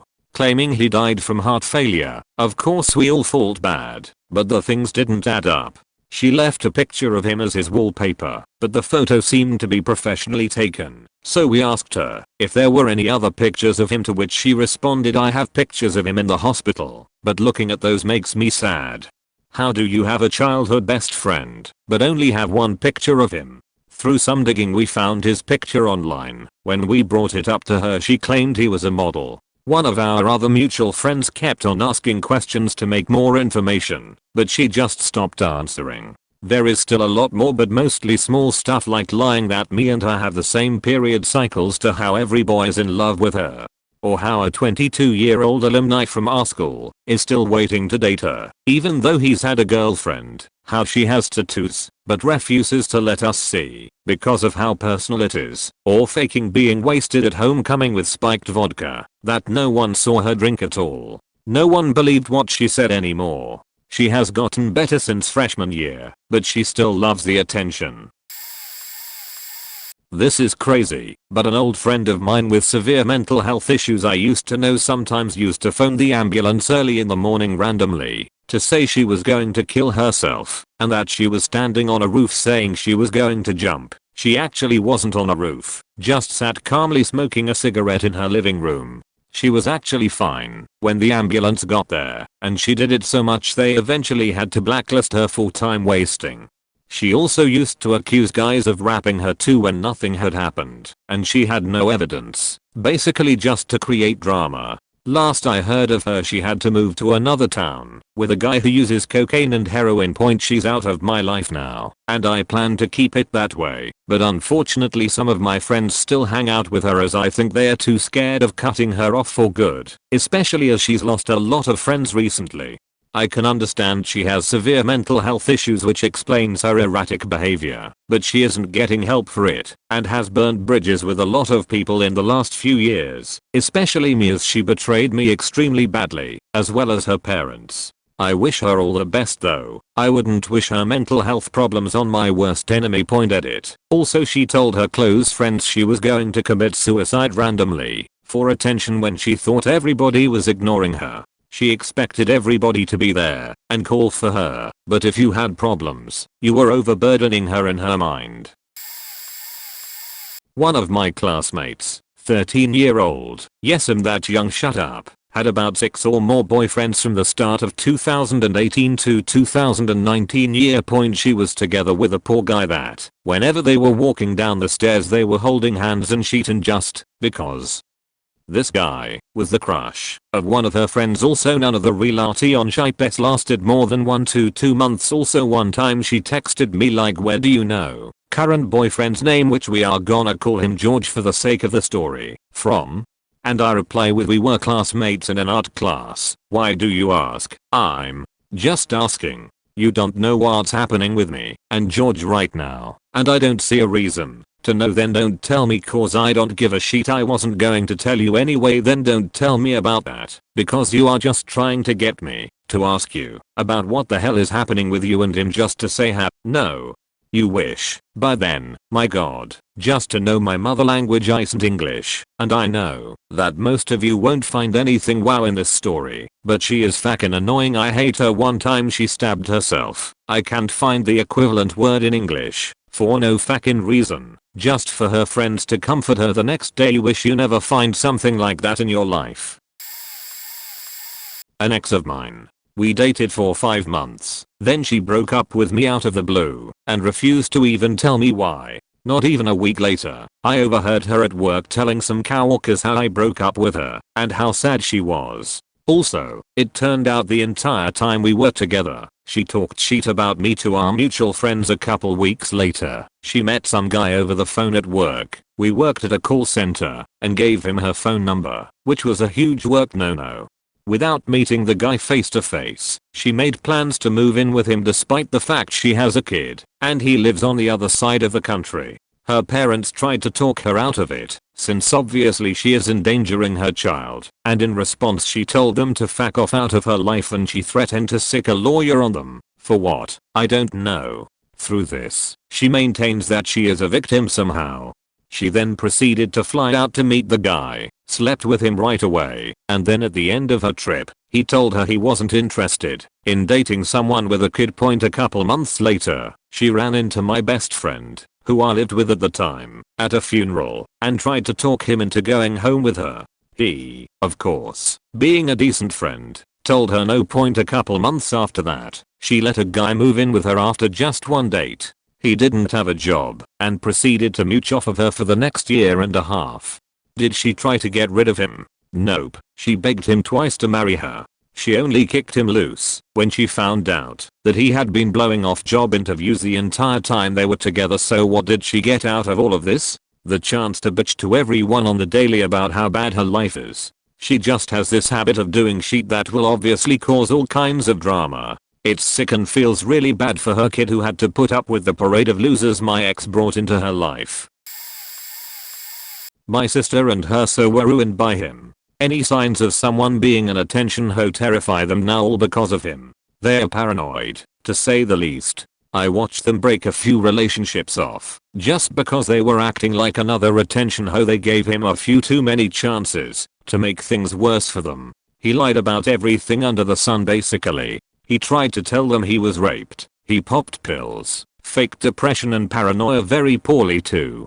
This is just what I know. He's done far more. So suffers from depression and paranoia. So was also raped. Yeah, all cases are different, but it was so painfully obvious it was just for attention. Even more so, since we have to help someone actually suffering from this. The final straw that broke them was when he tried faking people in his head. My sister has MPD. It's a very serious topic for both her and her, so they called him out in all his BS, broke the friendship off after they got him to admit, and went as far as ruining his reputation at school with how done they were. They knew him for years and gave him multiple chances. He was toxic beyond the attention hoe thing. He kinda deserved his reputation being destroyed. It wasn't hard for them either. Everyone already knew he was pretty toxic. They just had to share the truth with a group. Then it spread like wildfire. Had a coworker in his 50s I used to work with at a grocery store about a decade ago. Had this plan of hanging out every Wednesday night to go drinking. He was a cool dude in that if you were DD he'd pay for the gas and your food, and if you did drink he'd buy the first couple rounds. But every wed night he would just get plastered, tell the same stories over and over, brag about his hot girlfriend in SF who makes six figures, who he didn't have a pic of, and we never saw, because he didn't want anyone at work knowing about her. Then we'd bar hop all night, staying at each bar for 10 to 20 minutes before leaving, and then the entire ride to the next bar was dude. Did you see that girl in there? She was totally eye faking me dude. So was the bartender. Damn, she was hot. Dude back was in the Air Force. I used to bang women all the time in other countries. Oh dude, the other day I was riding my bike around town and I saw this chick walking her dog. Tiny tight little Brazilian chick. Dude, you should've seen the look on her face dude. I just got my hair cut. Yeah, I know, nice blonde hair. Got a tan going. I'm sweating and my muscles are pumping cause I've been going at it the last hour or so. Guarantee you she would given me her number and let me bang her right there, but I had to finish up my ride and get ready for work. My high school best friend. There's probably something wrong with her, but I don't feel sorry for her in the slightest. Here's a long list of all the bullshit she got up to. Claimed she was bulimic at school in front of everyone, and that it had ruined pizza forever for her. Then when she slept at mine she was excited to order pizza, and got annoyed when I took a picture of the pizza to put on my Snapchat story. When I asked why I can't post it, she said because people will think I was lying, but I've just got over that now. Also, she was not bulimic at all. Constantly posted pictures of herself crying, captioning them, "It never gets better, no one cares anyway, so what's the point?" When people messaged her asking what happened, she just said nothing. Then when they asked more, she just left them on read, would make herself cry, then sit crying in class for no reason at all, and when other people got concerned she just laughed and stopped, would shout random stuff in class, so people would ask her about them. Things like, "I'm not pregnant, I'm not gender fluid, I was in hospital last night because I tried to kill myself," when no one even asked anyway. Then when people asked about them, she claimed people were spreading rumors about her, cut her wrists and rolled her sleeves up in class, cut her legs, and in the pet changing room would walk around in her underwear and make loads of noise so people would look at her, but when they were looking she would cover her cuts and say, "Oops, no one was meant to see them." FaceTimed me to tell me her mum had just found her words, hanging from the top bunk with a belt. Surprisingly, she was with me the first time she heard that song because I was playing it. Even more surprisingly, she wasn't on the way to hospital and her mum wasn't in the slightest concerned for her health, she told me, and other friends her mum always tells her, if you want to kill yourself so much then do it. Her mum was a very nice woman and comments she made about mental health in front of me confirmed she was lying. She always called me crying after she cut herself just to tell me she'd done it. I asked why she didn't tell me she was feeling like that before, so I could try help, and she said you wouldn't care anyway. I was her best friend, left school halfway through the day to go to a doctor's appointment and told everyone it was because of her depression. When I asked how this went in front of her mum looked confused and said that was for a rash on her back. Me, her, and two friends were walking home from school on a really hot day, so one of the friends offered to buy us drinks. Tesco do 1 litre bottles for 45p each, so we got those, but she wanted a £3 energy drink. She had a tantrum exactly like a toddler who doesn't get what they want in a supermarket, going, friend, please, I'll be your best friend forever, I just really want the drink, kkk. He couldn't be bothered with her, so he just got it, but we were all pissed at her, so we didn't talk to her on the way home. She spat out most of the energy drink on the way home pretending to be sick, so we'd pay more attention to her. A friend was coming to mine after school. She begged him all day to come to hers after school instead, and then decided to follow us uninvited to my house and come in, and then complained she was bored. When he needed to go home she got the bus with him, and he got off to go to hers for 20 minutes, so she'd shut the fuck up. She then spent 20 minutes making him uncomfortable by trying to kiss him and give him love bites on his arm. He didn't like her at all and was starting to not even like her as a friend because of how she acted. She then told him if he didn't go to hers then she would have killed herself that night. Bullshit. Told me she really wanted to lose her virginity to her then boyfriend. When she did she FaceTimed me all excited that she had. Then at school she told everyone he raped her and she didn't want it. I once walked up to her telling my friend he did it, even though I told him I didn't want to, but as soon as she saw me, she started saying I mean of course I wanted to, and he made sure I was okay with everything, and me and the friend just gave each other a confused look.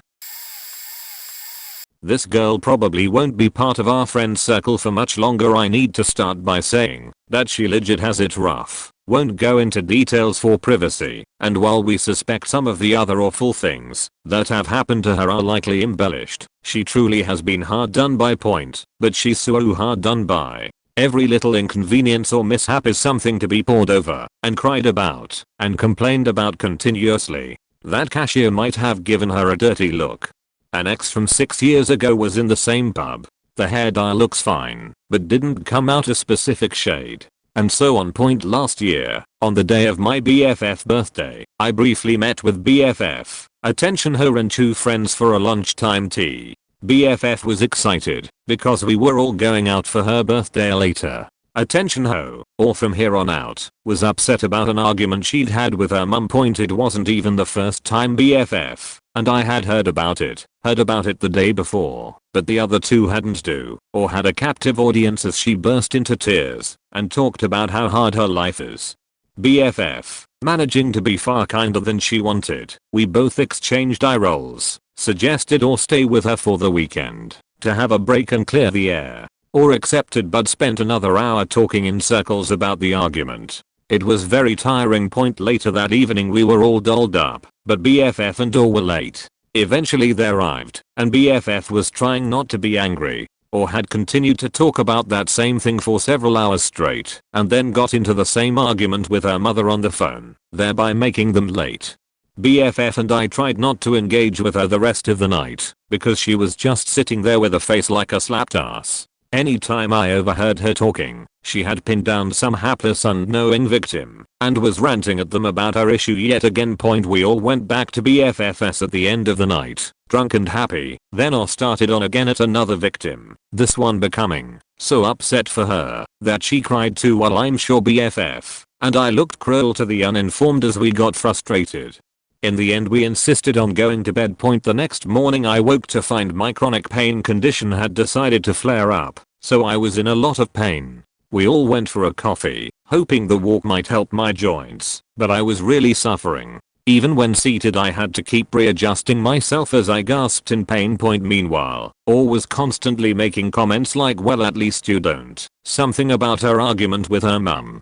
She'd keep huffing as she looked at her phone and making snide comments about her mum, as though to prompt us to ask about it. It was ruder than usual, I suspect because everyone was more concerned about my pain. Basically this behavior has just kept happening and she's become so self-absorbed and selfish. We're all done. I think we've been saints to put up with it, as long as we have. I'm looking forward to crossing her off my Christmas list. Late to the party and this will probably get buried, but let me tell you about the billionaire, aka Mr. B. I'm a lawyer. Back in February, a colleague called me around midnight and said he needs my assistance. How quickly could I get 1 county south of our county the next day? Had a 10 a.m. meeting at my office and ended up meeting my colleague at noon and driving down to a small rural county. I'd been told that Mr. B had money from, variously, a big lottery win, a large personal injury settlement, inheritance, and a combination of all three. Guy hired me for some civil work and my buddy got some criminal work. Writes is a $10k retainer check. Looking at the guy, he's obviously a heroin junkie. I asked his fiancée how bad his drug habit was. She says he's skinny and sick looking from cancer treatment and doesn't do drugs moving forward. His $10k check bounces and everything he told us turns out to be a lie. Specifically, he did not own 50 luxury vehicles, though he did produce insurance policies for about 30 mid-range vehicles. He was not suffering from cancer he got after being exposed to chemicals while an army ranger in Afghanistan. He was not the heir to the Prudential life insurance empire. He did not own 100 investment properties across South Texas, and his father was not an ace fighter pilot killed in Vietnam. I quickly realized he was full of shit and quit working. A month later, he calls me, allegedly from the hospital, in tears because his mom died. Said his mom made me the executor of her estate and the trustee of the aforementioned trust, and I was to receive a $10 million lump sum payment and a $1 million a year salary for the rest of my life. Of course he disappeared a week later, July 3rd. I knocked off work early and was sitting at my neighborhood bar drinking vodka and watching USWNT soccer in the World Cup.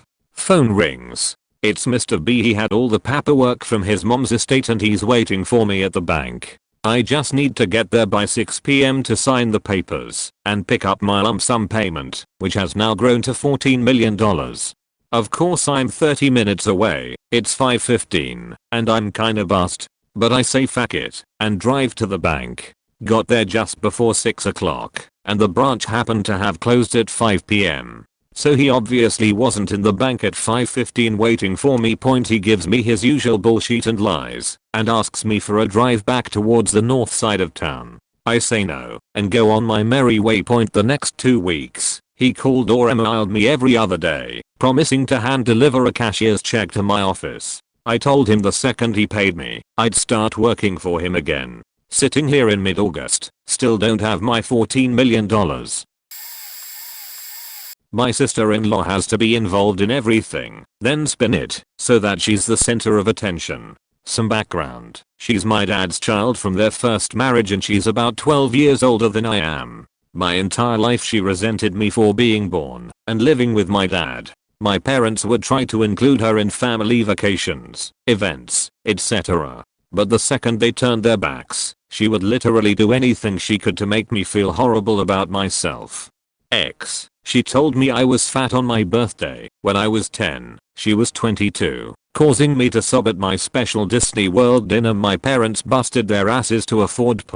When my mom died I was only 19, and she insisted on being included in everything, despite barely being around during my mother's cancer treatments and end-of-life treatment. It was about a 10 to 11 year span. When my family gathered to grieve, she insisted on being around. I had no space to grieve, because she would jump on anything I said. Any post on Facebook I made, she would write some long post about how it affected her. When I ignored her, she called our dad and told him I was ignoring her, and then he'd in turn get mad at me. Now that I'm older, I have no problem telling her to fuck off and have the backup of my brother. But she still comments on my brother and I's Facebook pages. He's expecting in a few weeks, and every single post he's made about it, she has taken over and commented on everything. When I posted that I was excited to meet my niece, she wrote that I was being horrible to her children, who she's kept us from seeing most of our lives, and I already had a niece and a nephew. Rather than being direct and causing conflict, I've just learned to delete everything she posts on my posts. She tries to repost things, but I just keep deleting them. I've told her I don't want her in my life, especially if she thinks she can treat my niece the way she treated me growing up, but she's relentless. There was one girl in particular that comes to mind. This story was told to me by a friend, so details may be a little off. My friend walked into her science class in grade 10 and sat down in her seat, just chilling, waiting for class to start, when this girl walked in. Now, this girl was very well known around the school for wanting attention, either good or bad, from the teachers and from the students. This particular day she was screaming into her phone to someone about something her boyfriend had done. Kind of reminds me of a Taylor Swift song, and didn't care that there were other people in the room. The conversation went a little something like this. We'll call her DA, for dumbass. DA, well maybe he shouldn't have gotten so angry about it. It's not like it's a huge deal anyways. He won't even have to be a part of it. Whoever she was talking to starts screaming over the phone, loud enough for my friend to hear almost clearly from across the room. DA starts screaming back, a mix of profanities and words slurred out of anger, but something along the lines of well fuck you too, you're just as sensitive as he is. My friend sits and quietly listens as the class starts to fill and the bell rings for the period to start, and she is still screaming into the phone, now threatening whoever she was talking to. Their teacher comes in and requests that DA puts her phone away so that they could start the lesson by watching a biology video. A reasonable request, right? Wrong. This girl turns her anger from the person on the phone to the teacher, screaming racial slurs at him, along with a long list of profanities and threats. The teacher took it like a champ and just stood there, waiting for DA to stop screaming. You don't have to give me your phone, just please turn it off so that we can continue on with the lesson. This causes another long stream of screaming before DA threw her phone on the teacher's desk and walked out. Before he could even say anything, he shrugged it off and started the video, handing out worksheets to start off dissections. Nothing too big, when all of the sudden shifts. DA's mom walks in, face red and eyes nearly popping out of her head. We'll call her DM. DM, why the fuck is my daughter telling me that you snatched her phone out of her hands? Look at her, she's sobbing in the faking hallway because of you, you pig. Teacher, I did not snatch her phone. I told he DM. I don't give a shit what you told her. I care about what you did. I'm gonna have you fired, you jackass. She leaves and the teacher starts the video again, keeping the class going scarily smoothly with what has just happened. 20 minutes later the teacher gets called down to the office and another teacher comes in, sitting down and finishing the video with us, and letting us finish up any extra work from any other classes. This was pretty close to exams. The teacher comes back with a very embarrassed DM in tow, hands her daughter's phone back, and she walks out of there so white you could mistake it for a linen sheet. Turns out, the girl had been talking to her best friend who was a good couple of years older than her and had recently become pregnant. They were talking about how DA had purposefully ripped a hole in her boyfriend's condom while having sex so that she could be pregnant at the same time as her friend, so that their kids could be friends. And people always love to see babies, so she will be so popular. Her boyfriend was obviously mad when he found this out, considering he was 16 and in no way wanted or was able to support kids yet. He also made it very clear that if she were to get pregnant then he would definitely want to be a part of it, and that he was quite insulted that she assumed that he wouldn't. The friend obviously got mad at her and had been in the middle of chewing her out when the teacher asked her to put her phone away. After leaving class she went and called her mom from her friend's phone because, and I quote, "If my mom causes a scene, then people will just think that it's a product of bad parenting and people won't judge me as much." Her mom, obviously embarrassed considering that the teacher, the principal, and a police officer, the girl also claimed that she was assaulted, were present, noticing that she and her daughter had just made a scene for absolutely no reason. The girl got charged with a couple things. I can't remember what exactly. Some were uninvolved with this incident, but ended up spending 1.5 years in juvie. And when she came home, her mother sent her off to a survival camp out in Arizona to teach kids skills that they need to live. And she spent 4 months there. Needless to say, she wasn't the same when she got home, and she has actually gotten her own house and has a college education with a well-paying job. But seriously, all that for some popularity and pity? Nah dude, that's just sick. Back in high school, I remember this emo kid in an anin club who basically did everything he could to hoe for attention. Here's a short list of things that come to mind. Lie about lots of things that he made that he just found on the internet, including manually making mods for Super Smash Bros. Brawl, including saying that he was the first modder, recreating Pokemon Gold in Game Maker, despite me knowing very well that he just pulled the code from the internet. Making the Pokemon Black ROM hack, going as far as to take original creator's name and using it everywhere he went, going into the most public places possible to cry when his girlfriends would, understandably, break up with him. He would stand in the middle of the stairs to cry there, where he made sure everyone who passed would see him, do all the cringy Naruto stuff, like the run across the hallways and try to just people or some shit. I never watched Naruto.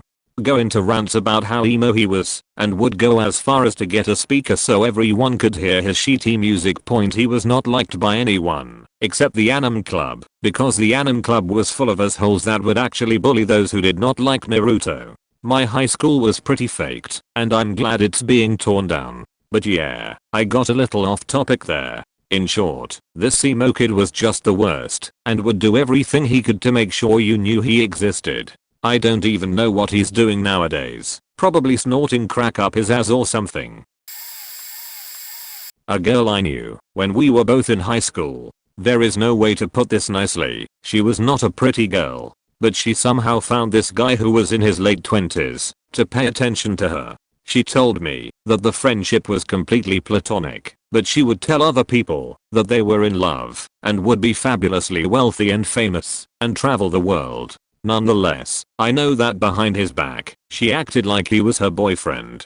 I remember going on a double date with her, this dude, and the dude's friend from overseas. The overseas friend barely spoke, and it took me a long time to realize that it was because he was on a date with two 15-year-olds. Looking back, I know that I felt weird about hanging out with two guys so much older, but thank goodness at least one of them had the sense to bail as soon as they could point. The final straw with this girl was when she publicly outed a friend of ours. She took such glee in making these screaming announcements to people about it. Our friend was barely out to himself and had confided in us after another close friend of ours did come out.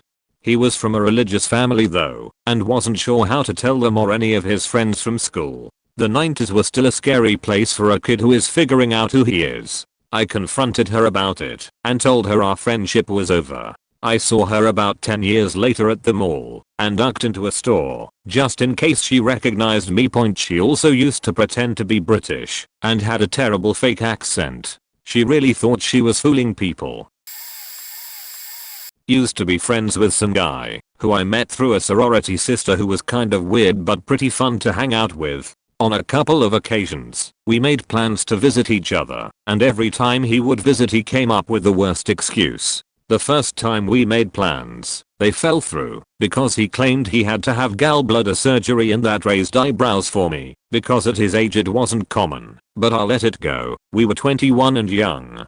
After the second time, we actually made legit plans. On the day he was going to come visit, even after confirming over text, he didn't show up. No text, no calls, nothing at all. After 2 days, I started to worry a little because he wasn't active on social media. A couple months later, I got a text from him saying he was super sorry for flaking and told me his dad passed away at the time we made plans and he was struggling here and there.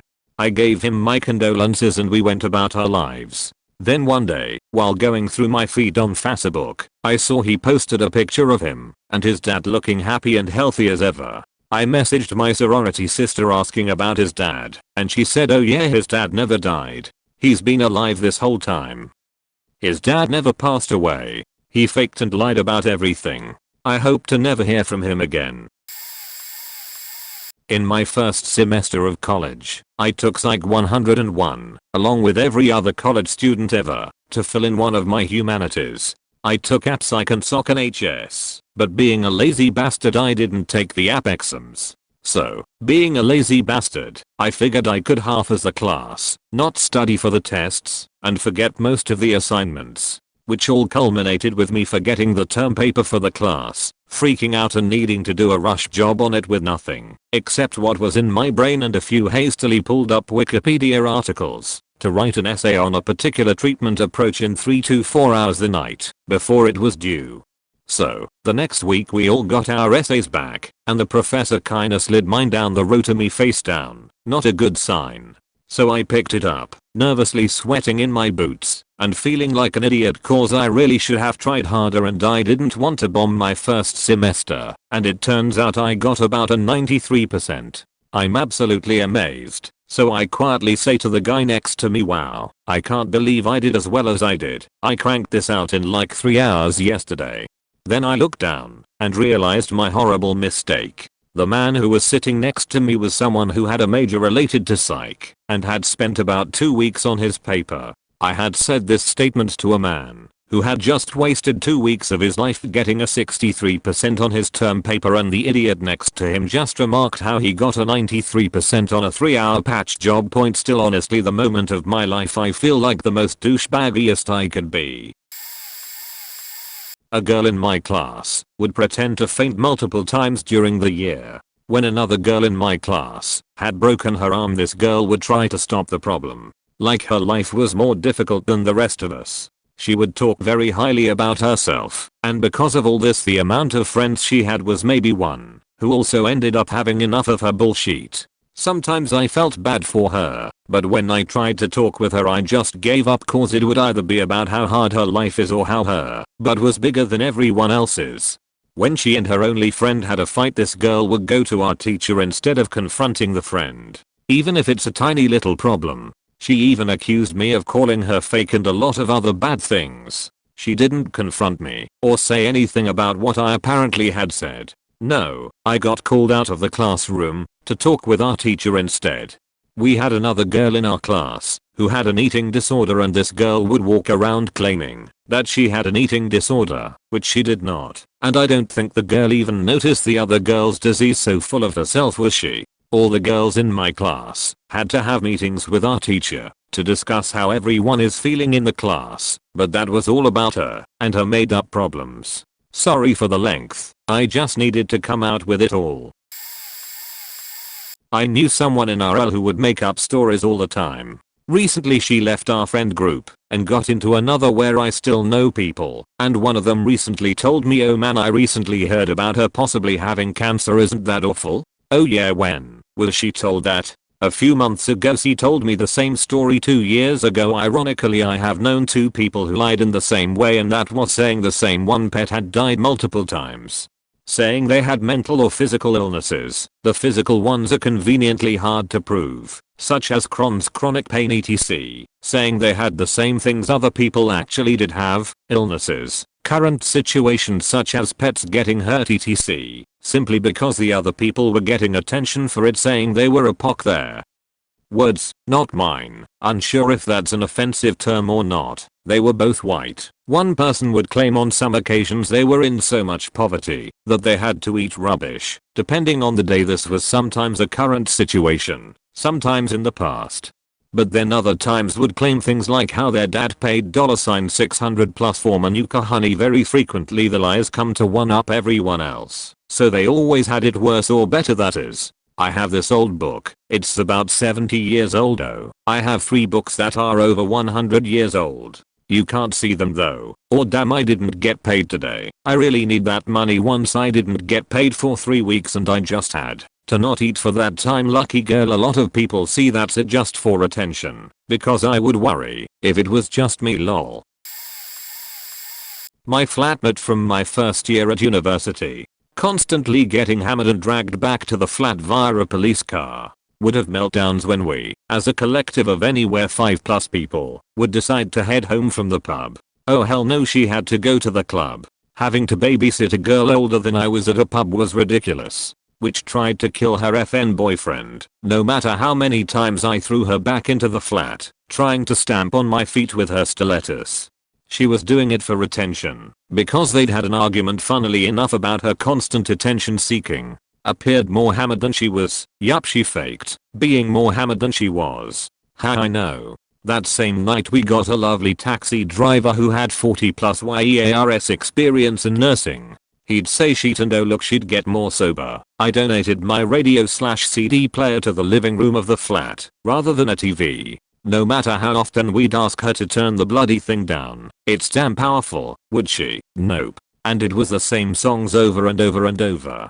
Yeah, eventually I was done, so we the other flatmates and I took the damn thing back for the rest of the year. I tried to do something nice, but it just fed everyone over. We were all music students. Myself sound engineer. You can't exactly study music when there's a random bass and music playing through to walls, or sleep when the same thing is going on. Point. She was a lovely lassie ish when sober, but F me, she was batshit attention seeker, so much so that an attention seeking friend my husband had from high school made a comment about her when she had the misfortune of being her flatmate for the year after.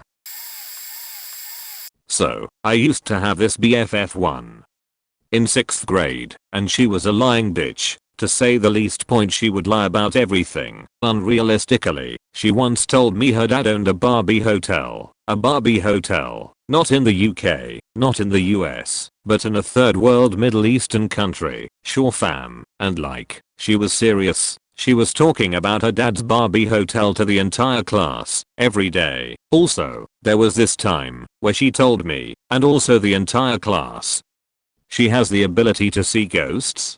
I remember walking with her in the schoolyard and this crazy ass bitch, in front of everyone, got down on the ground, pressed her ears on the grass, and said they are screaming. I can hear them. You know how embarrassed I was. Also, her lies would hurt others, including me. She was making comments about my curly hair, my body, anything and everything. We eventually stopped being friends. Now being the dumb bitch I am, we reconnected in high school and I gave her a second chance, because I'm a dumb bitch. I really thought she'd changed, that she'd grown up, but nope, still the same ol' H. Once a compulsive liar, always a compulsive liar. In HS she was still the same. Expect worse. She was lying about going to this party only wearing jeans and a hoodie, which made all the guys in the party go hard. Right. Point. She also became, you know, these heavier set / bigger women that would cheat on other women because they are insecure. Yup, that's her. I was walking next to her one day when, out of nowhere, she goes, yours is so tiny. Honestly, it's disgusting. I literally didn't say anything to provoke her. She just said this out of the blue. I'm someone with BDD, and I was extremely hurt. So, I'll let the nice sweetheart girl that would put up with your obvious lies, so she won't embarrass you, guard down and went off. I looked at her and said, I think your waist is disgusting too, but you don't see me talking, do you? She was shocked and said, honey, I was just joking with you. How can you say this to me? I gave her a bitch. Really? Look, and just kept walking. The rest of the day was super awkward and quiet, and she got the hint after a few days and stopped talking to me. I'm so done with her lying ass. So done.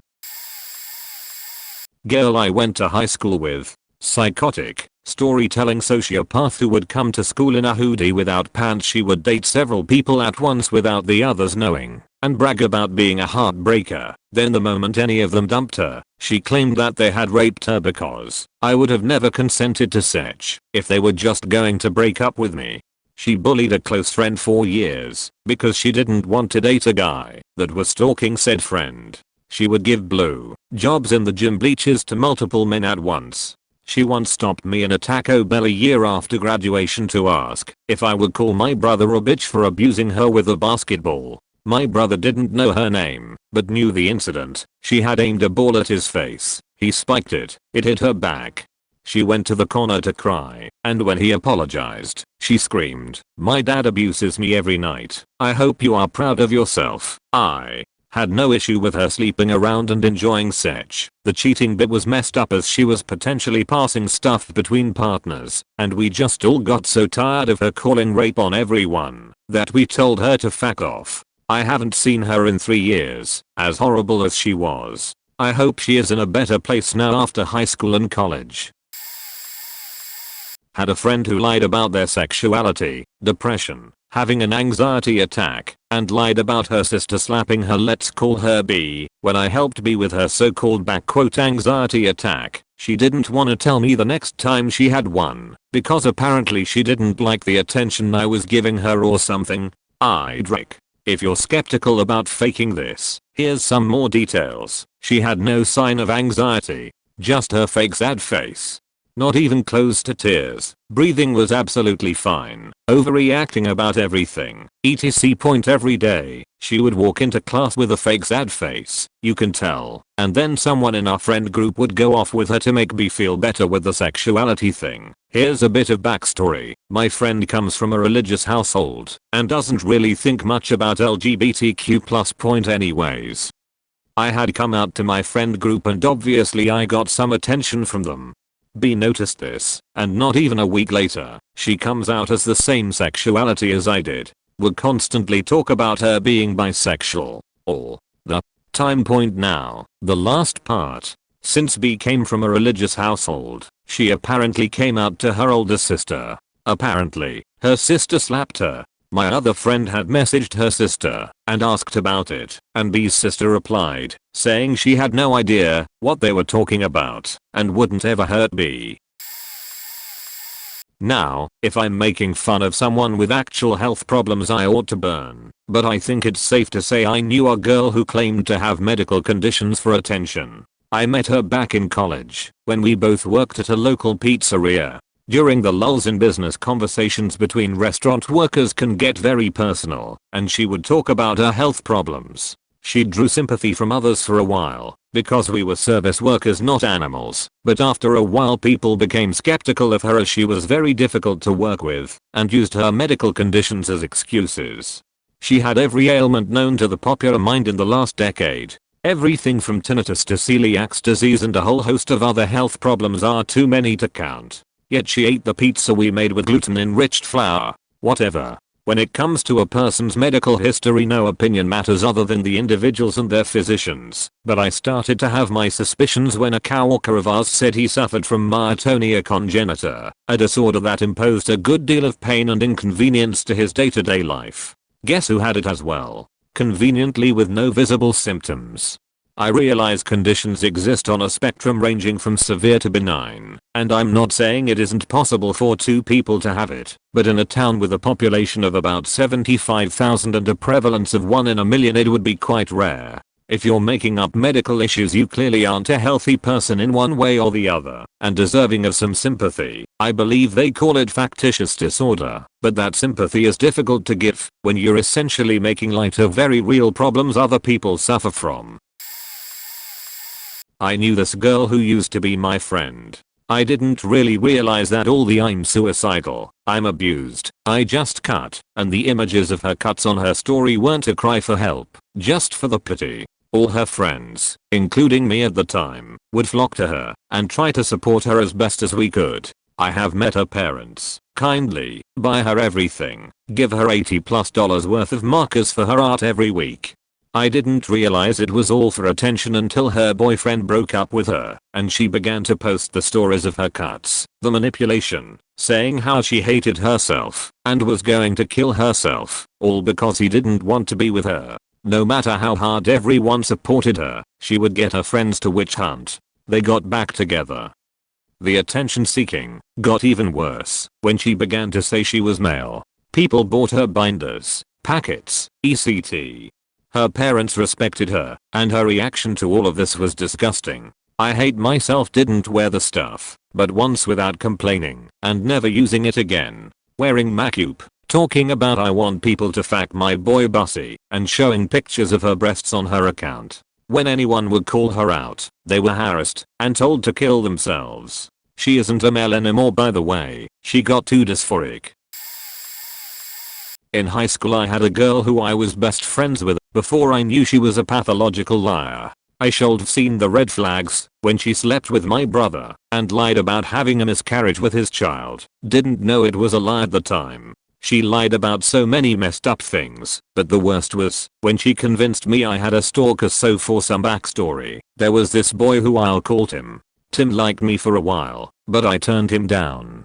Nothing bad happened, and he was really respectful about it. However, Tim's issue was that he was a little strange, so in hindsight I can see why it was so easy for people, myself included, to consider some of the rumors surrounding him. Not long after turning him down, said best friend brought up that she found something I needed to know about Tim. She claimed that while they were in class together she saw he had pictures of me on his phone. Specifically pictures I had never posted on the internet.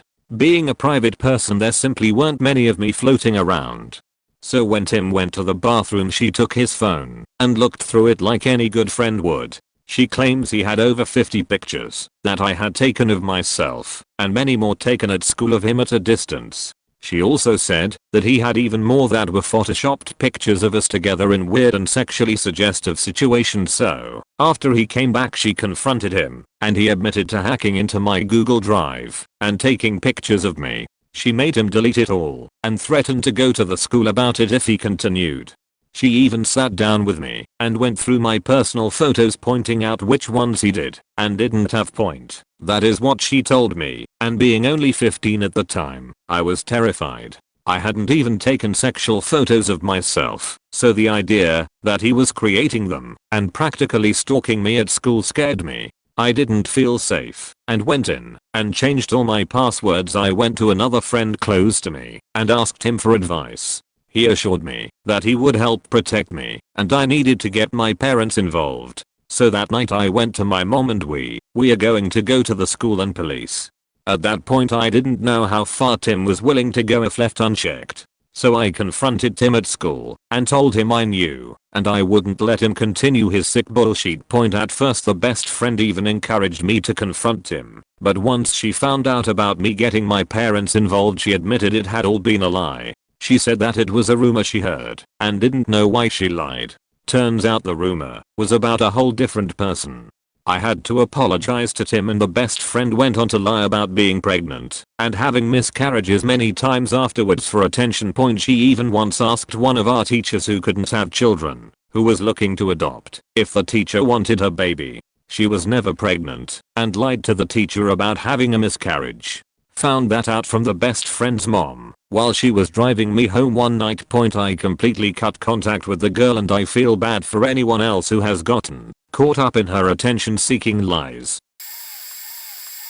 My ex-girlfriend. I wouldn't even call her a girlfriend because we only dated for like a month before things just went exponentially south. She whined about how she thinks she had no friends and her only friend was the popular girl in school who was really mean to her, I guess. She said her sister and her family hated her, which I always told her is not true. She probably just didn't know the bigger picture. It did seem like her life was slightly more annoying than the average person, but with her manipulation and lies she definitely lied about how bad her life was.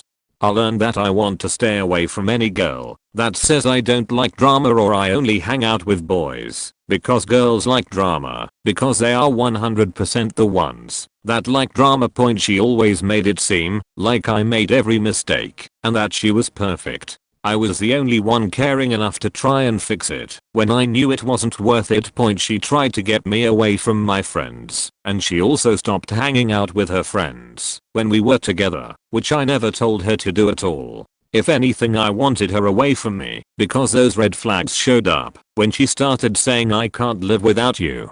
I don't know what I'd do without you. At first glance that may sound really cute and all, but it just kinda locked us in for a bad time, because when we hung out all the time we got sick of it. I realized, only after she broke up with me, and that she thought she was being the bigger person, how stupid I was. I was wanting to break up with that witch as soon her rabbit died, because things just went south from there. She definitely whined to me about how her parents called her an over-exaggeration, and they were right because she just loves attention, but can't make up her mind on what to do once she gets it. In hindsight, it was actually a really good learning experience for a first partnership, because now I for sure know everything I do not want, which was basically everything that encompassed her and her personality. Yes, I'm still a little salty, but hopefully now it all can go uphill. Edit. Formatting. My friends.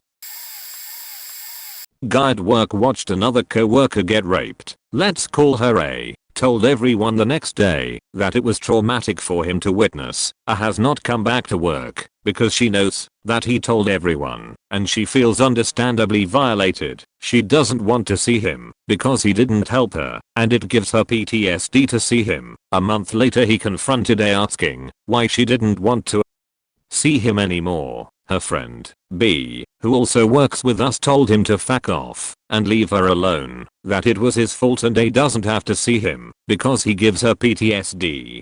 He did nothing to stop her from being raped. He went off his face and got into a punch-up with B. A had a panic attack and started cutting herself. B tried to calm her down and threatened that if she didn't stop hurting herself she would cut herself as well. It worked and A stopped hurting herself. So both A and B were bleeding, and attention home G called the police and had her arrested for stabbing and not giving A shit about how it would make A feel to have the only calming presence around taken from her. He is pressing charges against B for assault. He came into work the next day and told everyone that B assaulted him and that he was a victim blah blah. He went to the bosses in an attempt to get her fired. He made the whole incident about himself, all about him, not giving a shit about A, how she felt or her well-being. He was the one who gave her drugs when she couldn't say no. He watched her get raped. He made her have a panic attack and cut herself. He has turned everyone against B because he wants it all to be about him. He is a piece of shit. Well, I'm a drama club member in our school, and every year each club has to perform a skit. So, us drama club members decided that the play would be about a corrupted goddess that slowly killed her creations, but a female warrior along with her lover defeats the goddess blah blah. That's not really important. Everyone was down for it. We had to show our acting skills and the teacher that was managing the club along with the club leader picked who plays who. A girl, or H, let's call her that was a freshman, got the role of the female warrior, and her partner, female warrior's lover, was the popular guy among the juniors. This other girl, let's call her A, got the role of being the female warrior's lover's best friend. So A got jealous that H became a popular guy's partner, while H was happy. Apparently, A and H both liked popular guys. I got the role of one of the goddess creations, by the way. So we started to rehearse for the play we were gonna act in. On the day of the play, when the female warrior's lover's best friend shows up, or A, it said in the script that A had to comfort the guy. So A became touchy with him, and she made it obvious that she wanted H to be jealous. A few moments later, when a female warrior and her lover kissed, A faked passing out so that the popular guy would carry her. Next day, A along with her friend started bullying H. H eventually transferred schools and A was happy about it, but only ended up being rejected by the popular guy when she asked him out. A girl in my high school. She was the most annoying and hated person at school. Only 2 people liked her, and that was it. Let's call her Terry. She was a chronic liar. She lied to everyone daily. I only got on her good side in 6th grade, so she could stop manipulating the new students. I was the new kid back then, and she made most of the new students believe in her lies, and I couldn't stand it. She always gets into other people's drama / gossip / backstabbing, just so she would be noticed. Once I was caught in some big drama that involved me, a popular guy, and a girl, let's call her Eri, who liked the popular guy. I didn't even like the popular guy, since I was already dating another guy that was fairly attractive, though I kept it a secret, since my school was full of beach. Terry decided to bully me, so she could gather some attention. She stated that Eri is my best friend, so back off her man. Terry was lying, because Eri doesn't even like her, and even tells her that she hates her. I got angry, and I was super stressed, since drama and school, so I started to cry. Many people came to comfort me, even my boyfriend. Terry, Eri, and 4 other girls got suspended. After that, everyone told their stories of how Terry bullied them, lied to them, annoyed them, and etc. She became the most hated girl at school. I almost felt sorry for her. However, it didn't last long, because she tried to get attention again by trying to blame a shy / timid girl for bringing a knife to school. Terry is now expelled from my high school. I'm now a senior, so yay. A girl I used to be friends with is quite possibly the worst attention whore I've ever met in my life. She'd copy any and all of my actions and then blame me for it. During this time I was depressed and self-harming. She once texted me during class that she was going to slit her wrists because she was sitting next to her ex. I stayed friends with her from about 7th grade to my first semester of freshman year. She used to slut shame me all the time, saying I looked like a hoe and I shouldn't wear something because it made me look slutty. I finally stopped being her friend after she called me a hoe behind my back to my boyfriend, who is one of her exes. She'd cause drama in any way she could. One time she asked me why I still loved my ex and then sent what I said to his girlfriend. During the beginning of the school year my boyfriend was in a group chat of people that didn't like her because of her shitty behavior, and they all said some nasty stuff about her. Not gonna go in depth, but it was pretty faked. Around 2 weeks after everything was said, they added her to the chat as a joke, not for her to see what they said, just as an oops sorry lol thing. She proceeded to take 20 minutes of her time to go all the way up to 2 weeks into the chat, then took screenshots of what they said and told them she was going to snitch to the band directors. While band drama so crazy, they apologized and asked her to just keep it low-key and it wouldn't happen again. She told all the people in the chat that she liked that she wouldn't tell them and would only get my boyfriend in trouble. She did exactly that and got him suspended from the quintet thing for around 2 weeks. Well, she decided that wasn't enough, so she attempted suicide. Note that this was the day of a football game. I found out that she attempted suicide from an outside source, then was told by a friend that he and 2 other guys were going to jump someone because of a group chat. Immediately I asked who it was, and he told me it wasn't my boyfriend and not to worry. Keep thinking about her suicide attempt. Also, I'm sorry if this is all over the place. I'm terrible at telling stories. Spoiler alert, my boyfriend was the person they were going to jump. I went and warned him, boyfriend, about whatever was going to happen and told him to stay at my house. He agreed and we stayed together the rest of the night at the football game until someone came up to the top of the bleachers. This is what confirmed my suspicion that my friend lied. This man yelled at my boyfriend and threatened to kill him. When I look back on it, I wish I screamed for help or something to get the attention of others. After around a minute or 2 of this dude yelling at us, an officer came up and made sure everything was okay. I just wanna mention that this guy had already graduated and was about 20 years old. He was screaming at 2 16-year-olds over something that never happened. Now let's talk about this girl's suicide attempt. If you try to kill yourself, you will be put under a 72-hour hold by the hospital because you are a danger to yourself. The next day she was at school with no scratches, no cuts, no rope burns, no signs of an overdose. She went around the band room telling people not to lose hope and to smile, trying to milk her faker's attempt as much as she could. I still don't understand why she lied, or why her sister thought it would be a good idea to get someone threatened over a big lie. I'm so thankful I don't have any classes with her this year, and that I don't have to deal with her anymore. When I cut her off, my life got so much better. She constantly tried to put me down for any reason she could and didn't want me to be happy. She was jealous and manipulative. I have a story to share with you. I'm sorry if the English is not very good.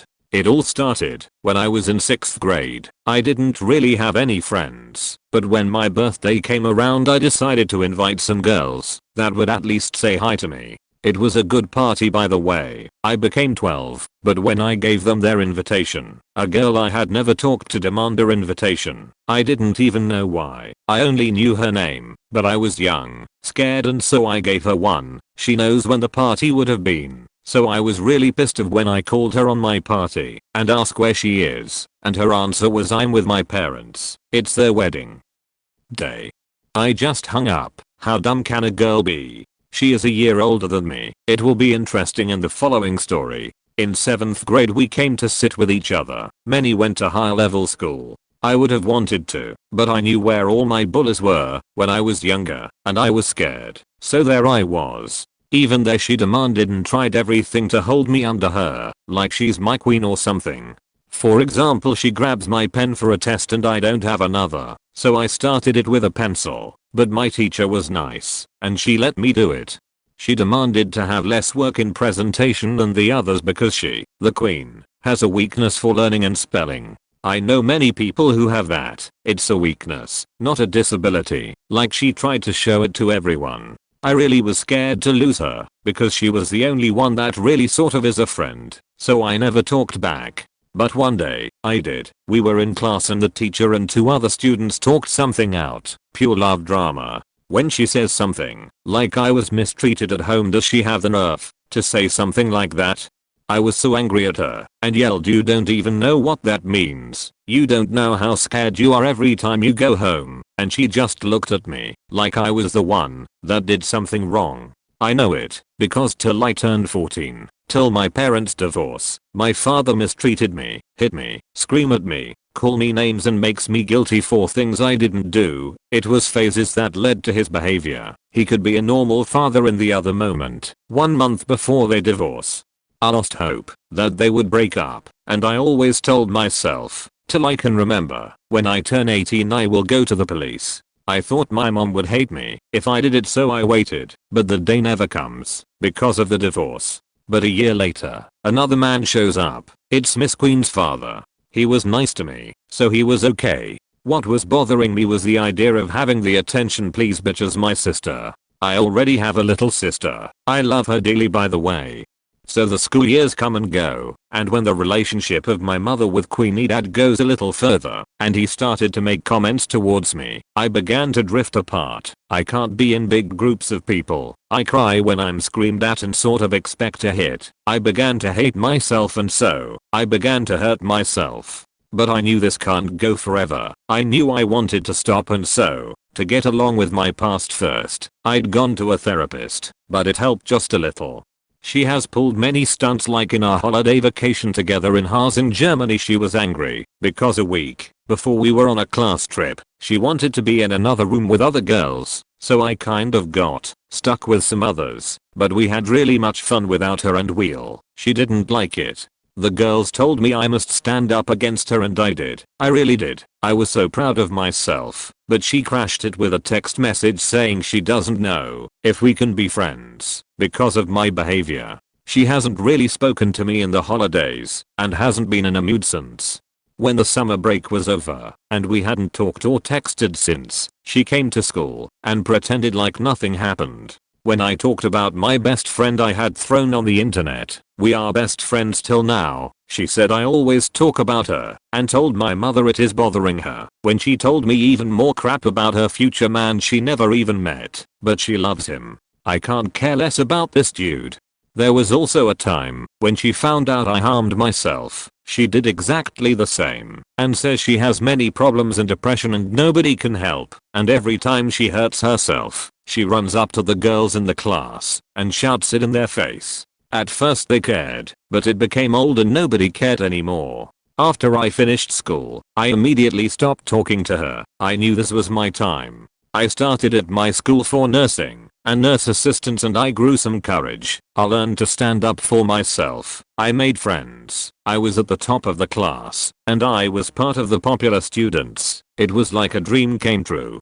I haven't talked to her, but I heard from many people she's talking shit about me, so I had a plan. I started a fake account via Instagram and started asking questions about me that she really thought it wasn't me. As a little awkward, but okay. I really just asked questions, and as I thought, she told me I'm a dirty bitch, a liar and a bully. Well, good. I stopped texting after that. I knew what I thought, so I thought this crap was over. Wrong. A friend of mine told her that, and they had a meeting with me to admit an excuse. I did make an excuse, but, I'm honest, I didn't care less about her, and I was in that kind of mood.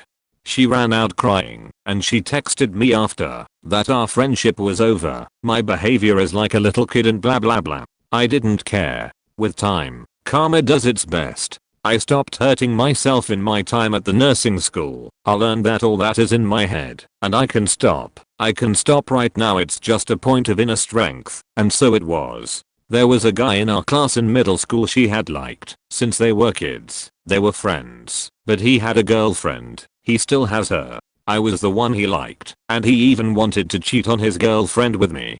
I clearly say no, but it was sweet to know he liked me, not her. She had one boy after another, all from Facebook, many of them she had never met. I haven't had a relationship since I can think of. I wanted a gentleman, someone in real life, so I waited. She told her whole family how bad I am, but when they met me, they liked me and started questioning what she says, and they don't like what they see. She ignores me when I'm around, like on birthdays or something. If I'm there, she is gone in her room crying because the witch is in the house.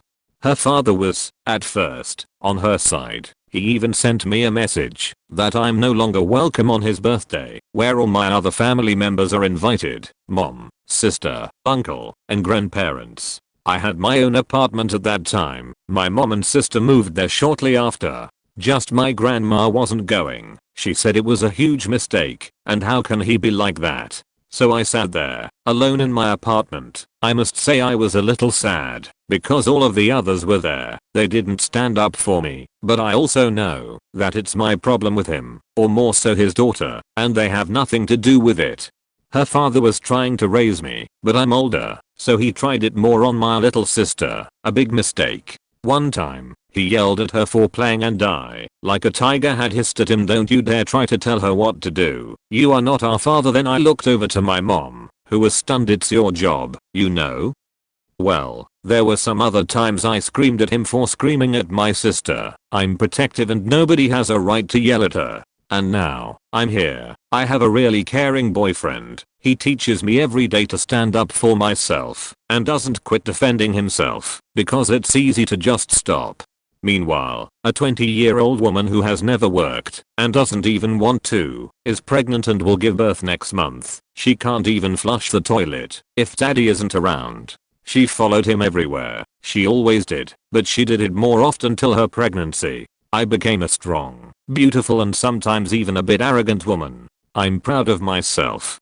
Maybe I should say that my mom saw the missing queen after she had told her if she wants to live with her and her dad, I, her oldest daughter, am not allowed to visit, and my name will not be dropped. She didn't like it, and her dad also, not after my mom screamed at him how dumb he is to not understand his daughter is manipulative as fuck. Well, that's my story, and maybe it doesn't belong here, but she is missing attention on the spot, and well, maybe it even was a little entertainment to read.